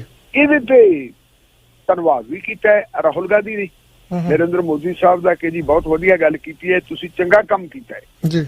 ਔਰ ਨਾਲ ਹੀ ਫਿਰ ਉਹਨਾਂ ਨੇ ਤੰਜ ਵੀ ਕਸਤਾ ਵੀ ਚੱਲ ਚੰਗਾ ਹੋਇਆ, ਕਾਂਗਰਸ ਪਾਰਟੀ ਦੀ ਕਿਸੇ ਸਰਕਾਰ ਵੱਲੋਂ ਕੀਤੇ ਹੋਏ ਕੰਮ ਦੇ ਉੱਤੇ ਤੁਸੀਂ ਸਟੈਂਪ ਤਾਂ ਲਾਤੀ ਹੈ ਨਾ, ਮੋਹਰ ਲਾ ਦਿੱਤੀ ਹੈ ਜੀ, ਜਿਹੜਾ ਉਹਦੇ ਵਿੱਚ ਤੁਸੀਂ 40,000 ਕਰੋੜ ਰੁਪਈਆ ਹੋਰ ਦਿੱਤਾ ਹੈ ਤਾਂ ਇਹ ਬਹੁਤ ਵਧੀਆ ਗੱਲ ਹੈ, ਉਹਨਾਂ ਨੇ ਇਹ ਗੱਲ ਕਹੀ ਹੈ। ਲੇਕਿਨ ਮੈਂ ਇੱਥੇ ਸਪਸ਼ਟ ਕਰ ਦੇਵਾਂ ਕਿ ਆਪਣੀ ਪਿੱਠ ਕੋਈ ਜੋ ਮਰਜ਼ੀ ਥਪਥਪਾਈ ਜਾਵੇ, ਇਹ ਨਾ ਕਾਂਗਰਸ ਪਾਰਟੀ ਦੀ ਦੇਣ ਹੈ ਤੇ ਨਾ ਹੀ ਮੋਦੀ ਸਾਹਿਬ ਨੇ ਤਾਂ ਦੇਣੇ ਕੀ ਸੀ, ਮੋਦੀ ਸਾਹਿਬ ਨੇ ਇਹਦਾ ਵਿਰੋਧ ਕੀਤਾ ਸੀ। ਮੈਂ ਤੁਹਾਨੂੰ ਥੋੜਾ ਜਿਹਾ 2004 ਵਾਲੇ ਐਪੀਸੋਡ ਦੇ ਵਿੱਚ ਲੈ ਕੇ ਜਾਣਾ ਚਾਹੁੰਦਾ ਕਿ 2004 ਵੇਲੇ ਕੋਈ ਕਿਸੇ ਕਿਸਮ ਦਾ ਗੱਠਜੋੜ ਨਹੀਂ ਬਣਿਆ ਸੀ ਜੀ। Congress party single largest party ਦੇ ਤੌਰ ਦੇ ਉੱਤੇ ਆ ਗਈ ਸੀ, ਲੇਕਿਨ ਉਹਦੇ ਕੋਲੇ ਸਪਸ਼ਟ ਬਹੁਮਤ ਨਹੀਂ ਸੀ ਜੀ। ਉਦੋਂ ਸਰਕਾਰ ਕਿਵੇਂ ਚਲਾਈ ਜਾਵੇ, ਭਾਰਤੀ ਜਨਤਾ ਪਾਰਟੀ ਨੂੰ ਸੱਤਾ ਤੋਂ ਦੂਰ ਕਿਵੇਂ ਰੱਖਿਆ ਜਾਵੇ, ਇਹਦੇ ਵਾਸਤੇ ਕਾਫੀ ਜਿਹੜੀ ਹੈਗਾ ਮਗਜ ਖਪਾਈ ਹੋਈ ਸੀ, ਮੱਥਾ ਪੱਚੀ ਹੋਈ ਸੀ। ਉਸ ਮੱਥਾ ਪੱਚੀ ਦੇ ਵਿੱਚ ਇੱਕ ਗੱਲ ਨਿਕਲੀ ਸੀ ਕਿ ਸਾਰੀਆਂ ਜਿੰਨੀਆਂ ਵੀ ਧਰਮ ਨਿਰਪੱਖ ਪਾਰਟੀਆਂ ਉਹ ਬੀਜੇਪੀ ਨੂੰ ਬਾਹਰ ਰੱਖਣ ਵਾਸਤੇ ਇਕਮੁੱਠ ਹੋ ਜਾਣ, ਸਰਕਾਰ ਬਣਾਉਣ ਲਈ ਮਦਦ ਦੇਣ ਜੀ। ਉਸ ਯੁੱਗ ਦੇ ਵਿੱਚ 2004 ਵੇਲੇ ਜੇ ਆਪਾਂ ਪਾਰਲੀਮੈਂਟ ਦੀ ਸਟਰੈਂਥ ਦੇ ਉੱਤੇ ਨਜ਼ਰ ਮਾਰੀਏ ਤਾਂ ਖੱਬੇ ਪੱਖੀ ਪਾਰਟੀਆਂ ਨੂੰ 60 ਦੇ ਕਰੀਬ ਸੀਟਾਂ ਮਿਲ ਗਈਆਂ ਸੀ ਜੀ। ਉਹ ਬਹੁਤ ਵੱਡੀ ਭੂਮਿਕਾ ਅਦਾ ਕਰ ਸਕਦੇ ਸੀ ਸਰਕਾਰ ਬਣਾਉਣ ਦੇ ਵਿੱਚ, ਤੇ ਫਿਰ ਉਹਨਾਂ ਤੱਕ ਅਪਰੋਚ ਕੀਤਾ ਗਿਆ ਕਿ ਹਾਂ ਆਓ ਤੁਸੀਂ ਆਪਾਂ ਸਾਡੀ ਮਦਦ ਕਰੋ ਤੇ ਆਪਾਂ ਮਿਲ ਕੇ ਸਰਕਾਰ ਬਣਾਈਏ। ਜਿਹੜੀ ਉਹ ਸਰਕਾਰ ਬਣੀ ਸੀ, ਉਹ ਸਰਕਾਰ ਦਾ ਜਿਹੜਾ ਮਿਨੀਮਮ ਪ੍ਰੋਗਰਾਮ ਬਣਿਆ ਸੀ, ਘੱਟੋ ਘੱਟ ਜਿਹੜਾ ਸਾਂਝਾ ਪ੍ਰੋਗਰਾਮ ਬਣਿਆ ਸੀ, ਉਸ ਪ੍ਰੋਗਰਾਮ ਦੇ ਵਿੱਚ ਜਿਹੜੀਆਂ ਦੋ ਚੀਜ਼ਾਂ ਰੱਖੀਆਂ ਹੋਈਆਂ ਸੀ, ਦੋ ਸ਼ਰਤਾਂ ਲਾਈਆਂ ਸੀ ਖੱਬੇ ਪੱਖੀ ਪਾਰਟੀਆਂ ਨੇ ਕਿ ਸਾਡੀਆਂ ਜੇ ਆਹ ਸ਼ਰਤਾਂ ਪ੍ਰਵਾਨ ਕਰੋਗੇ ਤਾਂ ਅਸੀਂ ਤੁਹਾਨੂੰ ਇਮਦਾਦ ਦੇਵਾਂਗੇ। ਉਹ ਦੋ ਸ਼ਰਤਾਂ ਕੀ ਸੀ? ਇੱਕ ਸੀ ਕਿ ਆਈਟੀਆਈ ਰਾਈਟ ਟੂ ਇਨਫੋਰਮੇਸ਼ਨ ਦਾ ਕਾਨੂੰਨ ਬਣਾਇਆ ਜਾਵੇ ਕਿ ਹਰ ਨਾਗਰਿਕ ਨੂੰ ਇਹ ਹੱਕ ਹੋਵੇ ਕਿ ਉਹ ਕਿਸੇ ਵੀ ਕੰਮ ਬਾਰੇ, ਕਿਸੇ ਵੀ ਕਰਮਚਾਰੀ ਬਾਰੇ, ਕਿਸੇ ਵੀ ਅਧਿਕਾਰੀ ਬਾਰੇ, ਕਿਸੇ ਵੀ ਵਜ਼ੀਰ ਬਾਰੇ ਜੋ ਚਾਹੇ ਉਹ ਆਪਣੀ ਜਾਣਕਾਰੀ ਹਾਸਲ ਕਰ ਸਕਦਾ, ਸੂਚਨਾ ਇਕੱਤਰ ਕਰ ਸਕਦਾ। ਇਹ ਕਾਨੂੰਨ ਬਣਾਓ। ਇਹ ਤੋਂ ਪਹਿਲਾਂ ਚੰਦੀ ਸਾਹਿਬ ਇਹ ਹੁੰਦੀ ਸੀ ਕਿ ਜਦੋਂ ਸਾਨੂੰ ਲੋੜ ਪੈਂਦੀ ਸੀ ਅਸੀਂ ਅਸੈਂਬਲੀ ਦੇ ਵਿੱਚ ਕਿਸੇ ਐਮਐਲਏ ਨੂੰ ਕਹਿ ਕੇ ਸਵਾਲ ਉਠਾਉਂਦੇ ਹੁੰਦੇ ਸੀ ਜਾਂ ਪਾਰਲੀਮੈਂਟ ਦੇ ਕਿਸੇ ਮੈਂਬਰ ਨੂੰ ਕਹਿ ਕੇ ਸਵਾਲ ਉਠਵਾਇਆ ਜਾਂਦਾ ਸੀ। ਉਸ ਸਵਾਲ ਦਾ ਜਿਹੜਾ ਜਵਾਬ ਮਿਲਦਾ ਸੀ, ਸਟੀਕ ਜਾਣਕਾਰੀ ਸਿਰਫ ਉਹੀ ਹੁੰਦੀ ਸੀ, ਨਹੀਂ ਤਾਂ ਲੋਕਾਂ ਕੋਲੇ ਕੋਈ ਜਾਣਕਾਰੀ ਨਹੀਂ ਸੀ ਹੁੰਦੀ।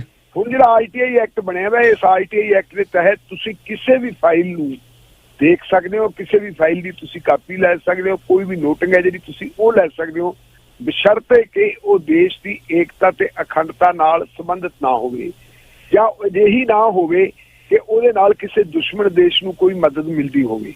ਇਸ ਕਿਸਮ ਦੀਆਂ ਜਿਹੜੀਆਂ ਕੁਛ ਜਾਂ ਇੰਟੈਲੀਜੈਂਸ ਦੇ ਨਾਲ ਸੰਬੰਧਿਤ ਗੱਲਾਂ ਹੈ, ਕੁਛ ਆਰਮੀ ਨਾਲ ਸੰਬੰਧਿਤ ਗੱਲਾਂ ਹੈ, ਉਹਨਾਂ ਤੇ ਪਾਬੰਦੀਆਂ ਲੱਗੀਆਂ ਹੋਈਆਂ। ਬਾਕੀ ਜਿਵੇਂ ਡਿਵੈਲਪਮੈਂਟ ਦੇ ਕੰਮ ਹੈ, ਇਹਦੇ ਵਿੱਚ ਹੇਰਾਫੇਰੀ ਵਗੈਰਾ ਹੁੰਦੀ ਹੈ। ਇਹ ਕਾਨੂੰਨ ਉਦੋਂ ਬਣਿਆ ਸੀ। ਨਾਲ ਹੀ ਉਦੋਂ ਇਹ ਕਾਨੂੰਨ ਬਣਿਆ ਸੀ ਕਿ ਪਿੰਡਾਂ ਦੇ ਵਿੱਚ ਦੋ ਕਿਸਮ ਦੇ ਲੋਕ ਹੈ। ਇੱਕ ਉਹ ਲੋਕ ਹੈ ਜਿਨ੍ਹਾਂ ਦੇ ਕੋਲ ਖੇਤੀਬਾੜੀ ਵਾਸਤੇ ਜ਼ਮੀਨਾਂ ਹੈਗੀਆਂ, ਇੱਕ ਲੋਕ ਉਹ ਹੈ ਜਿਹੜੇ ਖੇਤੀ ਦੇ ਧੰਦੇ ਨਾਲ ਜੁੜੇ ਹੋਏ ਆ ਲੇਕਿਨ ਉਹਨਾਂ ਕੋਲ ਜ਼ਮੀਨਾਂ ਹੈ ਨਹੀਂ। ਉਹਦੇ ਵਿੱਚੋਂ ਜ਼ਿਆਦਾਤਰ ਭਾਈਚਾਰਾ ਜਿਹੜਾ ਹੈਗਾ ਉਹ ਗਰੀਬ ਭਾਈਚਾਰਾ ਜਿਨ੍ਹਾਂ ਨੂੰ ਅਸੀਂ ਦਲਿਤ ਕਹਿ ਦਿੰਦੇ ਹਾਂ ਉਹ ਹੈ। ਔਰ ਇਹ ਤੋਂ ਅੱਗੇ ਵੀ ਮੈਂ ਚੱਲ ਕੇ ਕਹਿਣਾ ਕਿ ਬਹੁਤ ਸਾਰੇ ਕਿਸਾਨ ਜ਼ਿਮੀਂਦਾਰ ਜੱਟ ਸਿੱਖ ਜਿਨ੍ਹਾਂ ਦੇ ਕੋਲ ਪਹਿਲਾਂ ਚੰਗੀਆਂ ਜਾਇਦਾਦਾਂ ਹੁੰਦੀਆਂ ਸੀ ਉਹ ਘਟਦਿਆਂ ਜਾਇਦਾਦਾਂ ਘਟ ਕੇ ਇੱਥੋਂ ਤੱਕ ਆ ਗਈਆਂ ਕਿ ਉਹ ਕਾਫੀ ਡਾਊਨ ਹੋ ਗਏ, ਉਹਨਾਂ ਦੇ ਕੋਲੇ ਵੀ ਹੁਣ ਨਹੀਂ ਰਹੀ। ਉਹਨਾਂ ਨੂੰ ਰੁਜ਼ਗਾਰ ਕਿਵੇਂ ਦਿੱਤਾ ਜਾਵੇ? ਇਹ ਕੰਡੀਸ਼ਨ ਸੀ ਉਸ ਵੇਲੇ ਖੱਬੇ ਪੱਖੀ ਪਾਰਟੀਆਂ ਦੀ ਕਿ ਘੱਟੋ ਘੱਟ ਜਿਹੜੇ ਇਹ ਲੋਕ ਹੈ ਇਹਨਾਂ ਲੋਕਾਂ ਨੂੰ 100 ਦਿਨਾਂ ਦਾ ਰੁਜ਼ਗਾਰ ਜ਼ਰੂਰ ਦਿੱਤਾ ਜਾਵੇ, ਗਰੰਟੀ ਦਿੱਤੀ ਜਾਵੇ 100 ਦਿਨਾਂ ਦੀ। ਉਦੋਂ ਇਹ ਨਰੇਗਾ ਕਾਨੂੰਨ ਬਣਿਆ ਸੀ, ਨੈਸ਼ਨਲ ਲੈਵਲ ਦਾ ਕਾਨੂੰਨ ਸੀ ਕਿ ਰੁਜ਼ਗਾਰ ਦੀ ਗਰੰਟੀ ਦਿੱਤੀ ਜਾਵੇ। ਲੇਕਿਨ ਜਦੋਂ ਪਹਿਲੀ UPA 1 ਦੀ ਸਰਕਾਰ ਬਣੀ ਹੈ ਕਾਮਰੇਡ ਨਾਲ ਸੀ ਇਹਨਾਂ ਦੇ, ਦੂਜੀ ਸਰਕਾਰ ਵੇਲੇ ਤੱਕ ਮਤਲਬ ਜਿਹੜੇ ਅਮਰੀਕਾ ਦੇ ਨਾਲ ਇੱਕ ਪਰਮਾਣੂ ਸਮਝੌਤਾ ਹੋਇਆ ਸੀ, ਸਿਵਲ ਪਰਮਾਣੂ ਸਮਝੌਤਾ, ਉਸ ਸਮਝੌਤੇ ਦੇ ਵਿਰੋਧ ਵਜੋਂ ਉਹ ਬਾਹਰ ਆ ਗਏ ਸੀ। ਤੇ ਫਿਰ ਨਰੋਲ ਕਾਂਗਰਸ ਪਾਰਟੀ ਨੇ ਕਾਮਰੇਡਾਂ ਤੋਂ ਪਾਸੇ ਹੋਰਾਂ ਧਿਰਾਂ ਦੇ ਨਾਲ ਮਿਲ ਕੇ ਸਰਕਾਰ ਬਣਾਈ ਸੀ। ਉਦੋਂ ਫਿਰ ਉਹਨਾਂ ਨੇ ਇਹਦਾ ਨਾਂ ਬਦਲਤਾ ਸੀ, ਨਰੇਗਾ ਦਾ ਨਾਂ ਕਰਤਾ ਸੀ ਮਨਰੇਗਾ, ਪੂਰੇ ਮਹਾਤਮਾ ਗਾਂਧੀ ਲਾਤਾ ਸੀ। ਮਹਾਤਮਾ ਗਾਂਧੀ ਲਾਉਣ ਦਾ ਮਤਲਬ ਸੀ ਕਿ ਅਸੀਂ ਇਹ ਪ੍ਰਭਾਵ ਦਈਏ ਕਿ ਇਹ ਸਕੀਮ ਸਾਡੀ ਹੈ, ਨਾ ਇਹ ਸਕੀਮ ਕਾਂਗਰਸ ਦੀ ਸੀ ਨਾ ਹੈ। ਇਹ ਸਕੀਮ ਤਾਂ ਇੱਕ ਪ੍ਰੈਸ਼ਰ ਟੈਕਟਿਕਸ ਜਿਹੜੇ ਸੀਗੇ ਖੱਬੇ ਪੱਖੇ ਦਾ ਉਹਦੀ ਵਜ੍ਹਾ ਕਾਰਨ ਆਏ ਸੀ। ਔਰ ਹੁਣ ਇਹਦੇ ਐਸੇ 40,000 ਕਰੋੜ ਰੁਪਇਆ ਦਿੱਤਾ, ਜਿਹੜਾ ਮੋਦੀ ਸਾਹਿਬ ਨੇ ਗੱਲ ਚੰਗੀ ਕੀਤੀ ਹੈ, ਮਾਨਤਾ ਵੀ ਮਿਲੀ ਹੈ ਉਸ ਕਾਨੂੰਨ ਨੂੰ ਕਿਉਂਕਿ ਉਹ ਕਾਨੂੰਨ ਗਰੀਬਾਂ ਵਾਸਤੇ ਬਣਿਆ ਸੀ। ਤੇ ਰਾਹੁਲ ਗਾਂਧੀ ਨੇ ਇਹਦੇ ਤੇ ਜਿਹੜੀ ਕਾਫੀ ਆਪਣੀ ਕਚਾਈ ਪਿਛਲੇ ਲੰਬੇ ਸਮੇਂ ਤੋਂ ਉਹਨੂੰ ਸਾਹਮਣਾ ਕਰਨਾ ਪੈਂਦਾ ਸੀ, ਉਹਦਾ ਥੋੜਾ ਜਿਹਾ ਆਪਾਂ ਕਹਿ ਸਕਦੇ ਹਾਂ ਵੀ ਬਦਲਾ ਵੀ ਲਿਆ ਵੀ ਹਾਂ ਭਾਈ ਸਾਡੀ ਚੀਜ਼ ਨੂੰ ਤੁਸੀਂ ਇੱਕ ਵਾਰੀ ਚੰਗੀ ਤਾਂ ਕਹਿ ਦਿੱਤਾ ਨਾ, ਇਹਦੇ ਤੇ ਤੁਸੀਂ ਮੋਹਰ ਲਾ ਦਿੱਤੀ ਹੈ ਜੀ। ਬਿਲਕੁਲ ਜੀ, ਆਪਾਂ ਥੋੜੀ ਜੀ ਕਰੋਨਾ ਬਾਰੇ ਵੀ ਜਾਣਕਾਰੀ ਦਿੰਦੇ ਆ ਜੀ ਤੇ ਆਪਣੇ ਸਾਹਿਬ ਉਹਨਾਂ ਦੇ ਨਾਲ ਵੀ ਗੱਲ ਕਰਦੇ ਆ। ਜਿਹੜੇ ਅੰਟਾਰੀਓ ਦੇ ਵਿੱਚ ਕੇਸ ਆ ਜੀ ਉਹ 312 ਹੈ, ਕਾਫੀ ਕੇਸ ਘਟ ਗਏ ਤੇ ਸਰਕਾਰ ਨੇ ਕਿਹਾ ਸੀ ਕਿ 200 ਦੇ ਲਗਭਗ ਰਹਿ ਗਏ, ਅਸੀਂ ਪੂਰਾ ਇਹਨੂੰ ਓਪਨ ਕਰ ਦੇਣਾ ਜੀ। ਤੇ ਉੱਥੇ ਨੇੜੇ ਪਹੁੰਚ ਚੁੱਕੇ ਟੋਟਲ ਕੇਸ 24,286 ਆ ਤੇ ਡੈਥ ਜਿਹੜੀਆਂ ਹੋਈਆਂ 2019। ਕੈਨੇਡਾ ਦੇ ਵਿੱਚ 1079 ਕੇਸ ਟੋਟਲ ਆਏ ਹੈ ਜੀ, 89,411 ਜਿਹੜੇ ਟੋਟਲ ਕੇਸ ਕੈਨੇਡਾ ਦੇ ਵਿੱਚ ਆ। ਡੈਥ ਹੋਈਆਂ 860 ਤੇ ਪੂਰੀ ਦੁਨੀਆ ਦੇ ਵਿੱਚ ਜਿਹੜੀਆਂ ਟੋਟਲ ਕੇਸ ਆ ਜੀ 48,764। ਤੇ ਆਪਾਂ ਮਾਈਕ ਆਨ ਕਰਦਾ, ਸੌਰੀ ਮਾਫ ਕਰਨਾ ਜੀ, ਮਾਈਕ ਵਿੱਚ ਬੰਦ ਹੋ ਗਿਆ ਸੀ। ਆਪਾਂ ਗੱਲਬਾਤ ਕਰਦੇ ਜੀ, ਜਿਹੜਾ ਕੈਨੇਡਾ ਦੇ ਵਿੱਚ ਕੇਸ ਆ ਉਹ ਅੰਟਾਰੀਓ ਦੇ ਵਿੱਚ 312 ਕੇਸ ਆ ਜੀ ਟੋਟਲ ਜਿਹੜੇ ਤੇ ਨਵੇਂ ਆਏ ਜੀ। ਤੇ ਕਾਫੀ ਸਰਕਾਰ ਨੇ ਕਿਹਾ ਸੀ 212 ਕੇਸ ਆ ਗਏ, 200 ਤੇ ਲਗਭਗ ਕੇਸ ਰਹਿ ਗਏ ਤਾਂ ਅਸੀਂ ਇਹਨੂੰ ਰੀਓਪਨ ਕਰ ਦੇਣਾ। ਤਾਂ ਜਿਹੜੀ ਸਟੇਜ ਆ ਉੱਥੇ ਪਹੁੰਚ ਚੁੱਕੀ, ਆਲਮੋਸਟ ਰੀਓਪਨ ਦੇ ਨੇੜੇ ਪਹੁੰਚ ਚੁੱਕਾ ਜੀ ਹੁਣ ਇਸ ਟਾਈਮ। ਤੇ ਟੋਟਲ ਕੇਸ ਜਿਹੜੇ ਅੰਟਾਰੀਓ ਦੇ ਵਿੱਚ 24,286 ਆ ਤੇ ਡੈਥ ਜਿਹੜੀਆਂ ਸਿਰਫ 2019 ਹੋਈਆਂ। ਬਹੁਤ ਜ਼ਿਆਦਾ ਵੱਡਾ ਹੋਆ ਨਹੀਂਗਾ, ਹਾਲੇ ਕਿਊਬਕ ਦੇ ਵਿੱਚ ਥੋੜਾ ਜਿਹਾ ਹੈ, ਉੱਥੇ ਜ਼ਿਆਦਾ ਬਜ਼ੁਰਗ ਮਰੇ ਆ ਜੀ। 43,627 ਕੇਸ ਆ ਤੇ ਡੈਥ ਉੱਥੇ ਹੋਈਆਂ 3,596 ਤੇ ਮੌਂਟਰੀਅਲ ਕੱਲੇ ਦੇ ਵਿੱਚ 2,296 ਤੇ ਜਿਹੜੇ ਮੌਂਟਰੀਅਲ ਦੇ ਵਿੱਚ ਟੋਟਲ ਕੇਸ ਆ 22,028। ਆ ਜਿਹੜੀ ਗਲੋਬਲ ਪੂਰੀ ਦੁਨੀਆ ਦੇ ਵਿੱਚ ਆ ਉਹ ਕੇਸ ਹੈਗੇ ਜੀ ਇਸ ਟਾਈਮ 48,764 ਤੇ ਡੈਥ ਹੋਈਆਂ 3,18,460 ਤੇ ਪੂਰੀ ਦੁਨੀਆ ਦੇ ਵਿੱਚ ਇਸ ਟਾਈਮ ਜਿਹੜੇ ਕੇਸ ਆਏ ਅੱਜ 88,314। ਕਾਫੀ ਘੱਟ ਆ ਜੀ, ਲੋਕ ਜਿਹੜੇ ਕਾਫੀ ਸਟਰੋਂਗ ਹੋ ਗਏ ਆ। ਪਰ ਇਸ ਟਾਈਮ ਜਿਹੜਾ ਅਮਰੀਕਾ ਆ ਉਹਦੇ ਵਿੱਚ ਜਿਹੜੀ ਗਿਣਤੀ ਆ ਉਹ 92,000 ਤੇ ਪਹੁੰਚ ਗਈ ਜੀ, ਜਿਹੜੀ ਮੌਤਾਂ ਦੀ ਗਿਣਤੀ ਆ। ਤੇ ਕੇਸ 15.5 ਲੱਖ ਤੇ ਪਹੁੰਚ ਗਏ ਆ ਤੇ ਰਿਕਵਰੀ ਵੀ ਕਾਫੀ ਹੈ ਜੀ 3,56,383।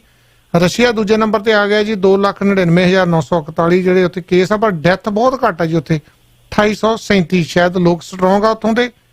ਤੇ ਯੂਨਾਈਟਿਡ ਸਟੇਟ ਆ ਜਿਹੜਾ ਉੱਥੇ ਯੂਕੇ ਦੇ ਵਿੱਚ 34,796 ਡੈਥ ਹੋਈਆਂ ਤੇ 2,46,406 ਜਿਹੜੇ ਕੇਸ ਆ। ਤੇ ਬਰਾਜ਼ੀਲ ਦੇ ਵਿੱਚ 2,55,000 ਤੇ 16,853 ਡੈਥ ਹੋਈਆਂ। ਆਪਾਂ ਗੱਲ ਕਰਦੇ ਹਾਂ ਜੀ ਇੰਡੀਆ ਦੀ। ਇੰਡੀਆ ਦੇ ਵਿੱਚ ਜਿਹੜੇ ਕੇਸਾਂ ਦੀ ਗਿਣਤੀ ਕਾਫੀ ਹੈ ਜੀ 1,02,287 ਤੇ 3,169 ਜਿਹੜੀ ਡੈਥ ਹੋਈਆਂ। ਡੈਥ ਰੇਸ਼ੋ ਜਿਹੜੀ ਕਾਫੀ ਘੱਟ ਆ ਇਸ ਟਾਈਮ। ਭਾਜੀ ਆਪਾਂ ਇਹੀ ਗੱਲ ਕਰਦੇ ਚਾਹੁੰਦੇ ਵੀ ਜਿਹੜੀ ਇੰਡੀਆ ਦੇ ਵਿੱਚ ਡੈਥ ਰੇਸ਼ੋ ਆ ਜੀ ਜਾਂ ਤਾਂ ਉਹਨਾਂ ਦੇ ਜਿਹੜੇ ਸਹੀ ਨਹੀਂ ਹੋ ਰਿਹਾ, ਟੈਸਟ ਨਹੀਂ ਸਹੀ ਹੋ ਰਿਹਾ, ਤੇ ਜਾਂ ਜਿਹੜੀ ਡੈਥ ਰੇਸ਼ੋ ਜਾਂ ਲੋਕ ਸਟਰੋਂਗ ਆ ਉੱਥੇ। ਜਿੱਦਾਂ ਆਪਾਂ ਦੇਖਿਆ ਗਰਮੀਆਂ ਦੇ ਵਿੱਚ ਜਿਹੜੇ ਗਰੀਬ ਤਬਕਾ ਆ ਉਹ ਗਰਮੀਆਂ ਦੇ ਵਿੱਚ ਪੱਥਰਾਂ ਦੇ ਉੱਤੇ ਪੱਥਰ ਕੁੱਟਦੀਆਂ ਹੁੰਦੀਆਂ ਬੀਬੀਆਂ ਤੇ ਬੱਚੇ ਉਹਨਾਂ ਦੇ ਪੱਥਰਾਂ ਤੇ ਪਾਏ ਹੁੰਦੇ ਆ ਤੇ ਉੱਥੇ ਗਰਮੀ ਦੇ ਵਿੱਚ ਹੀ ਖੇਡੀ ਜਾਂਦੇ ਆ। ਸ਼ਾਇਦ ਉਹਨਾਂ ਦਾ ਹਿਊਮਨ ਸਿਸਟਮ ਜ਼ਿਆਦਾ ਸਟਰੋਂਗ ਆ।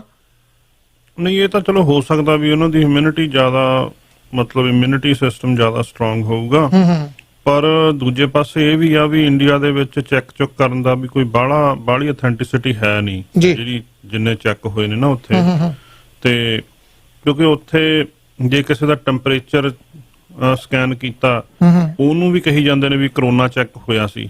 ਜਿਵੇਂ ਹੁਣ ਜੇ ਆਪਾਂ ਗੱਲ ਕਰੀਏ ਮਤਲਬ ਹਜੂਰ ਸਾਹਿਬ ਦੀ, ਉੱਥੇ ਕੋਈ ਇਹਨਾਂ ਦਾ ਕਰੋਨਾ ਟੈਸਟ ਨਹੀਂ ਸੀ ਹੋਇਆ ਜੀ। ਸੋ ਇਸ ਕਰਕੇ ਆ ਵੀ ਕਹਿ ਦਿੰਦੇ ਨੇ ਵੀ ਆਹ ਵੀ ਟੈਸਟ ਹੋਇਆ, ਉਹ ਵੀ ਟੈਸਟ ਹੋਇਆ। ਇਸ ਕਰਕੇ ਮਤਲਬ ਉੱਥੇ ਤਾਂ ਡਾਟਾ ਕਿੱਥੋਂ ਆਉਂਦਾ, ਕਿਵੇਂ ਆਉਂਦਾ, ਇਸ ਕਰਕੇ ਬਾਹਲੀ ਅਥੈਂਟਿਸਿਟੀ ਮੰਨੀ ਨਹੀਂ ਜਾ ਸਕਦੀ ਜੀ। ਬਿਲਕੁਲ ਜੀ। ਆਪਣੇ ਨਾਲ ਸਪਾਂਸਰ ਜੁੜੇ, ਕਾਲ ਲੈ ਲਈਏ। ਹਾਂਜੀ ਵੀਰ ਜੀ, ਸਵਾਗਤ ਹੈ ਤੁਹਾਡਾ। ਸਤਿ ਸ਼੍ਰੀ ਅਕਾਲ ਜੀ। ਸਤਿ ਸ਼੍ਰੀ ਅਕਾਲ ਜੀ ਤੁਹਾਨੂੰ ਤੇ ਸਾਰੇ ਸਰੋਤਿਆਂ ਨੂੰ। ਔਰ ਵਨ ਟੱਚ ਕਮਿਊਨੀਕੇਸ਼ਨ ਦੇ ਉੱਤੇ ਬਹੁਤ ਸਾਰੀਆਂ ਡੀਲ ਆਪਣੇ ਸੈੱਲ ਫੋਨ, ਇੰਟਰਨੈਟ ਦੇ ਵਿੱਚ, ਹੋਮ ਫੋਨ ਦੇ ਵਿੱਚ ਨੇ ਜੀ। ਔਰ ਸਭ ਤੋਂ ਪਹਿਲਾਂ ਜ਼ਿਕਰ ਕਰਾਂਗੇ ਸੈੱਲ ਫੋਨ ਦੇ ਪਲਾਨ। ਸੋ ਜਿਹੜੇ ਸਰੋਤੇ ਇੱਕ ਪਲਾਨ ਲੈਣਾ ਚਾਹੁੰਦੇ, ਜਿੱਦਾਂ ਕੈਨੇਡਾ ਵਾਈਡ ਕਾਲਿੰਗ ਤੇ ਇੰਟਰਨੈਸ਼ਨਲ ਟੈਕਸਟ ਮੈਸੇਜ, $25 ਦਾ ਪਲਾਨ ਹੈ ਜੀ। ਤੇ 1 GB ਦਾ ਡਾਟਾ, ਭਾਵੇਂ 1 GB ਦੇ ਡਾਟੇ ਦੇ ਨਾਲ ਜਿਹੜੀਆਂ WhatsApp ਵਗੈਰਾ ਉਹ ਵੀ ਆਪਾਂ ਚਲਾ ਸਕਦੇ ਹਾਂ। ਸਿਰਫ $25 ਦਾ ਇਹ ਪਲਾਨ ਹੈ। ਤੇ $40 ਦਾ ਪਲਾਨ ਲੱਗਾ ਹੋਇਆ ਜੀ ਕੈਨੇਡਾ ਵਾਈਡ, 5 GB ਡਾਟਾ ਹੈ। ਔਰ 5 GB ਦੇ ਡਾਟੇ ਤੋਂ ਬਾਅਦ ਜਿਹੜਾ ਡਾਟਾ ਥੋੜਾ ਸਲੋ ਹੋ ਜਾਊਗਾ, ਲੇਕਿਨ ਫਿਰ ਵੀ ਡਾਟਾ ਉਹ ਚੱਲਦਾ ਰਹੂਗਾ। ਬੜਾ ਜ਼ਬਰਦਸਤ ਪਲਾਨ ਪਹੁੰਚਿਆ ਹੋਇਆ। ਤੇ ਇਸੇ ਪ੍ਰਕਾਰ ਹੀ ਜਿਸ ਤਰ੍ਹਾਂ ਆਪਣੇ ਕੋਲ ਕੋਈ ਰਜਿਸਟਰਡ ਕੰਪਨੀ ਹੈਗੀ, ਸਮਾਲ ਬਿਜ਼ਨਸ ਹੈ, ਟਰੱਕਿੰਗ ਕੰਪਨੀ ਹੈਗੀ, ਨੰਬਰ ਕੰਪਨੀ ਹੈਗੀ ਆ, ਤੇ ਸਰੋਤੇ ਉਹਦੇ ਦੇ ਉੱਤੇ ਆਪਣੇ ਸੈੱਲ ਫੋਨ ਦੇ ਪਲਾਨ ਲੈਣਾ ਚਾਹੁੰਦੇ ਆ। ਸੋ ਪਹਿਲੀ ਲਾਈਨ ਆਪਣੀ $70 ਦੀ ਹੋਗੀ, 20 GB ਡਾਟਾ। ਉਸ ਤੋਂ ਬਾਅਦ ਡਾਟਾ ਅਨਲਿਮਿਟਡ ਹੋ ਜਾਊਗਾ। ਉਸ ਤੋਂ ਬਾਅਦ ਜਿਹੜੀ ਕੋਈ ਵੀ ਲਾਈਨ ਐਡ ਕਰਨੀ ਹੋਵੇ ਤਾਂ ਸਿਰਫ $45 ਦੇ ਵਿੱਚ ਜਿਹੜਾ 20 GB ਡਾਟਾ ਸਰੋਤੇ ਐਡ ਕਰ ਸਕਦੇ ਨੇ। ਤੇ ਆਪਣੇ ਪਰਿਵਾਰ ਦੇ ਜਾਂ ਆਪਣੇ EMPLOYEE ਦੀਆਂ ਲਾਈਨਾਂ ਐਡ ਕਰਨੀ ਹੋਣ, ਇਸ ਪਲਾਨ ਦੇ ਜਰੀਏ ਬਹੁਤ ਸਾਰਾ ਡਿਸਕਾਊਂਟ ਪਾ ਸਕਦੇ ਨੇ ਜੀ। ਤੇ ਜਾਂ ਫਿਰ ਆਪਣੇ ਕੋਲ ਇੱਕ ਕੈਨੇਡਾ ਵਾਈਡ ਡੀਲ ਚੱਲ ਰਹੀ ਆ $60 ਦੀ, ਜਿਸ ਵਿੱਚ 20 GB ਡਾਟਾ ਜਿਹੜਾ ਸਰੋਤੇ ਲੈ ਸਕਦੇ ਨੇ। ਬਹੁਤ ਸਾਰੇ ਪਲਾਨ ਸੈੱਲ ਫੋਨ ਦੇ ਪਹੁੰਚ ਚੁੱਕੇ ਆ ਜੀ। ਸਰੋਤੇ ਸਾਡੇ ਨਾਲ ਸੰਪਰਕ ਕਰ ਸਕਦੇ ਜੇਕਰ ਉਹ ਬਿੱਲ ਵੀ ਜ਼ਿਆਦਾ ਦੇ ਰਹੇ ਨੇ। ਤੇ ਨਾਲ ਦੀ ਨਾਲ ਮੈਂ ਦੱਸਣਾ ਚਾਹੁੰਦਾ ਕਿ ਆਪਣੇ ਕੋਲ ਜਿਹੜਾ ਹੈਗਾ ਜੀ ਇੰਟਰਨੈਟ ਜਿਹੜੀ ਅਨਲਿਮਿਟਡ ਘਰ ਵਾਸਤੇ, ਸੋ ਫਾਈਬਰ ਇੰਟਰਨੈਟ ਦੇ ਪਲਾਨ ਸਾਡੇ ਕੋਲ ਪਹੁੰਚੇ ਹੋਏ ਨੇ। ਸੋ ਇਹ ਵੀ ਪਲਾਨ ਬੜੇ ਜ਼ਬਰਦਸਤ ਨੇ। ਅਗਰ ਕੋਈ ਵੀ ਸਰੋਤਾ ਨਵਾਂ ਕਨੈਕਸ਼ਨ ਲੈਣਾ ਚਾਹੁੰਦਾ ਜਾਂ ਫਿਰ ਕਨੈਕਸ਼ਨ ਜਿਹੜਾ ਹੁਣ ਮਹਿੰਗਾ ਹੋ ਚੁੱਕਾ ਆ, ਸਰੋਤੇ ਸੰਪਰਕ ਕਰ ਸਕਦੇ ਨੇ। ਘਰ ਦਾ ਫੋਨ ਜਿਹੜਾ ਜੀ ਆਪਣਾ, ਸੋ ਕਿਸੇ ਵੀ ਪ੍ਰੋਵਿੰਸ ਤੋਂ ਕੈਨੇਡਾ ਦੇ ਸਰੋਤੇ ਇਸ ਵਕਤ ਜੁੜੇ ਹੋਏ ਨੇ ਜੀ, ਆਪਣਾ ਡੀ ਲੈ ਸਕਦੇ ਆ, ਆਪਣਾ ਸੇਮ ਨੰਬਰ ਵੀ ਰੱਖ ਸਕਦੇ ਆ। ਸੋ ਕੋਈ ਵੀ ਲੌਂਗ ਡਿਸਟੈਂਸ ਦਾ ਪਲਾਨ ਆਲਰੇਡੀ ਲੱਗਾ ਹੋਇਆ, ਬਿੱਲ ਅਗਰ $20 ਤੋਂ ਜ਼ਿਆਦਾ ਹੋ ਚੁੱਕਾ ਜੀ, ਉਹਨਾਂ ਦਾ ਸਰੋਤੇ ਸਾਡੇ ਨਾਲ ਸੰਪਰਕ ਕਰ ਸਕਦੇ ਆ।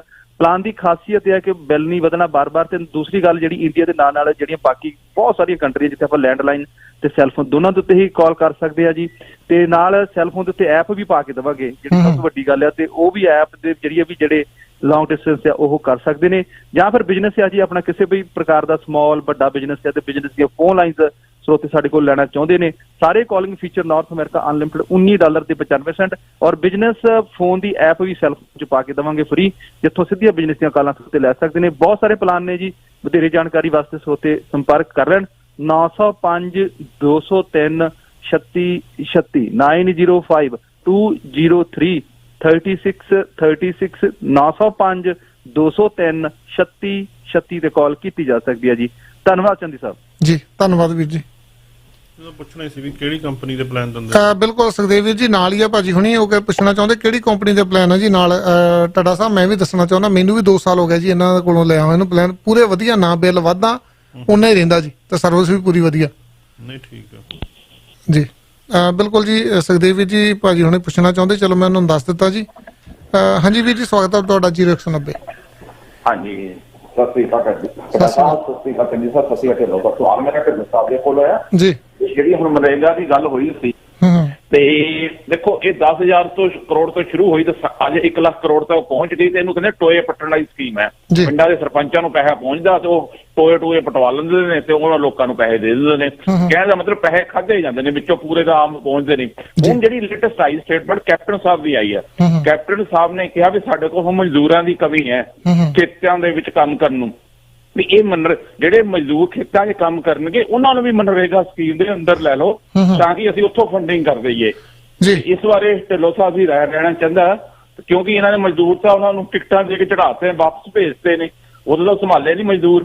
ਤੇ ਹੁਣ ਇਹ ਖੇਤੀ ਵਿੱਚ ਤਾਂ ਇਹਨਾਂ ਦੀ ਕਮੀ ਆ ਰਹੀ ਹੈ। ਇਸ ਬਾਰੇ ਢਿੱਲੋਂ ਸਾਹਿਬ ਵੱਲੋਂ ਪੁੱਛਣਾ ਚਾਹੁੰਦਾ। ਤੇ ਦੂਜੀ ਗੱਲ ਜਿਹੜੀ ਅਮਰੀਕਾ ਤੋਂ ਆਈ ਬੜੀ ਪੋਜ਼ਿਟਿਵ, ਵੀ ਉੱਥੋਂ ਜਿਹੜੇ ਡੈਮੋਕ੍ਰੇਟ ਪਾਰਟੀ ਦਾ ਉਮੀਦਵਾਰ ਹੈ ਮਿਸਟਰ ਜੋਨ ਵਾਈਡਨ, ਉਹਨਾਂ ਨੇ ਕਿਹਾ ਵੀ ਜਿਹੜੇ ਅਫਗਾਨਿਸਤਾਨ ਦੇ ਵਿੱਚ ਸਿੱਖ ਹੈ, ਜੇ ਅਸੀਂ ਜਿੱਤ ਗਏ ਤਾਂ ਉਹਨਾਂ ਨੂੰ ਸਿਟੀਜ਼ਨਸ਼ਿਪ ਅਮਰੀਕਾ ਦੀ ਦਿੱਤੀ ਜਾਏਗੀ, ਉਹਨਾਂ ਨੂੰ ਬੁਲਾਇਆ ਜਾਏਗਾ।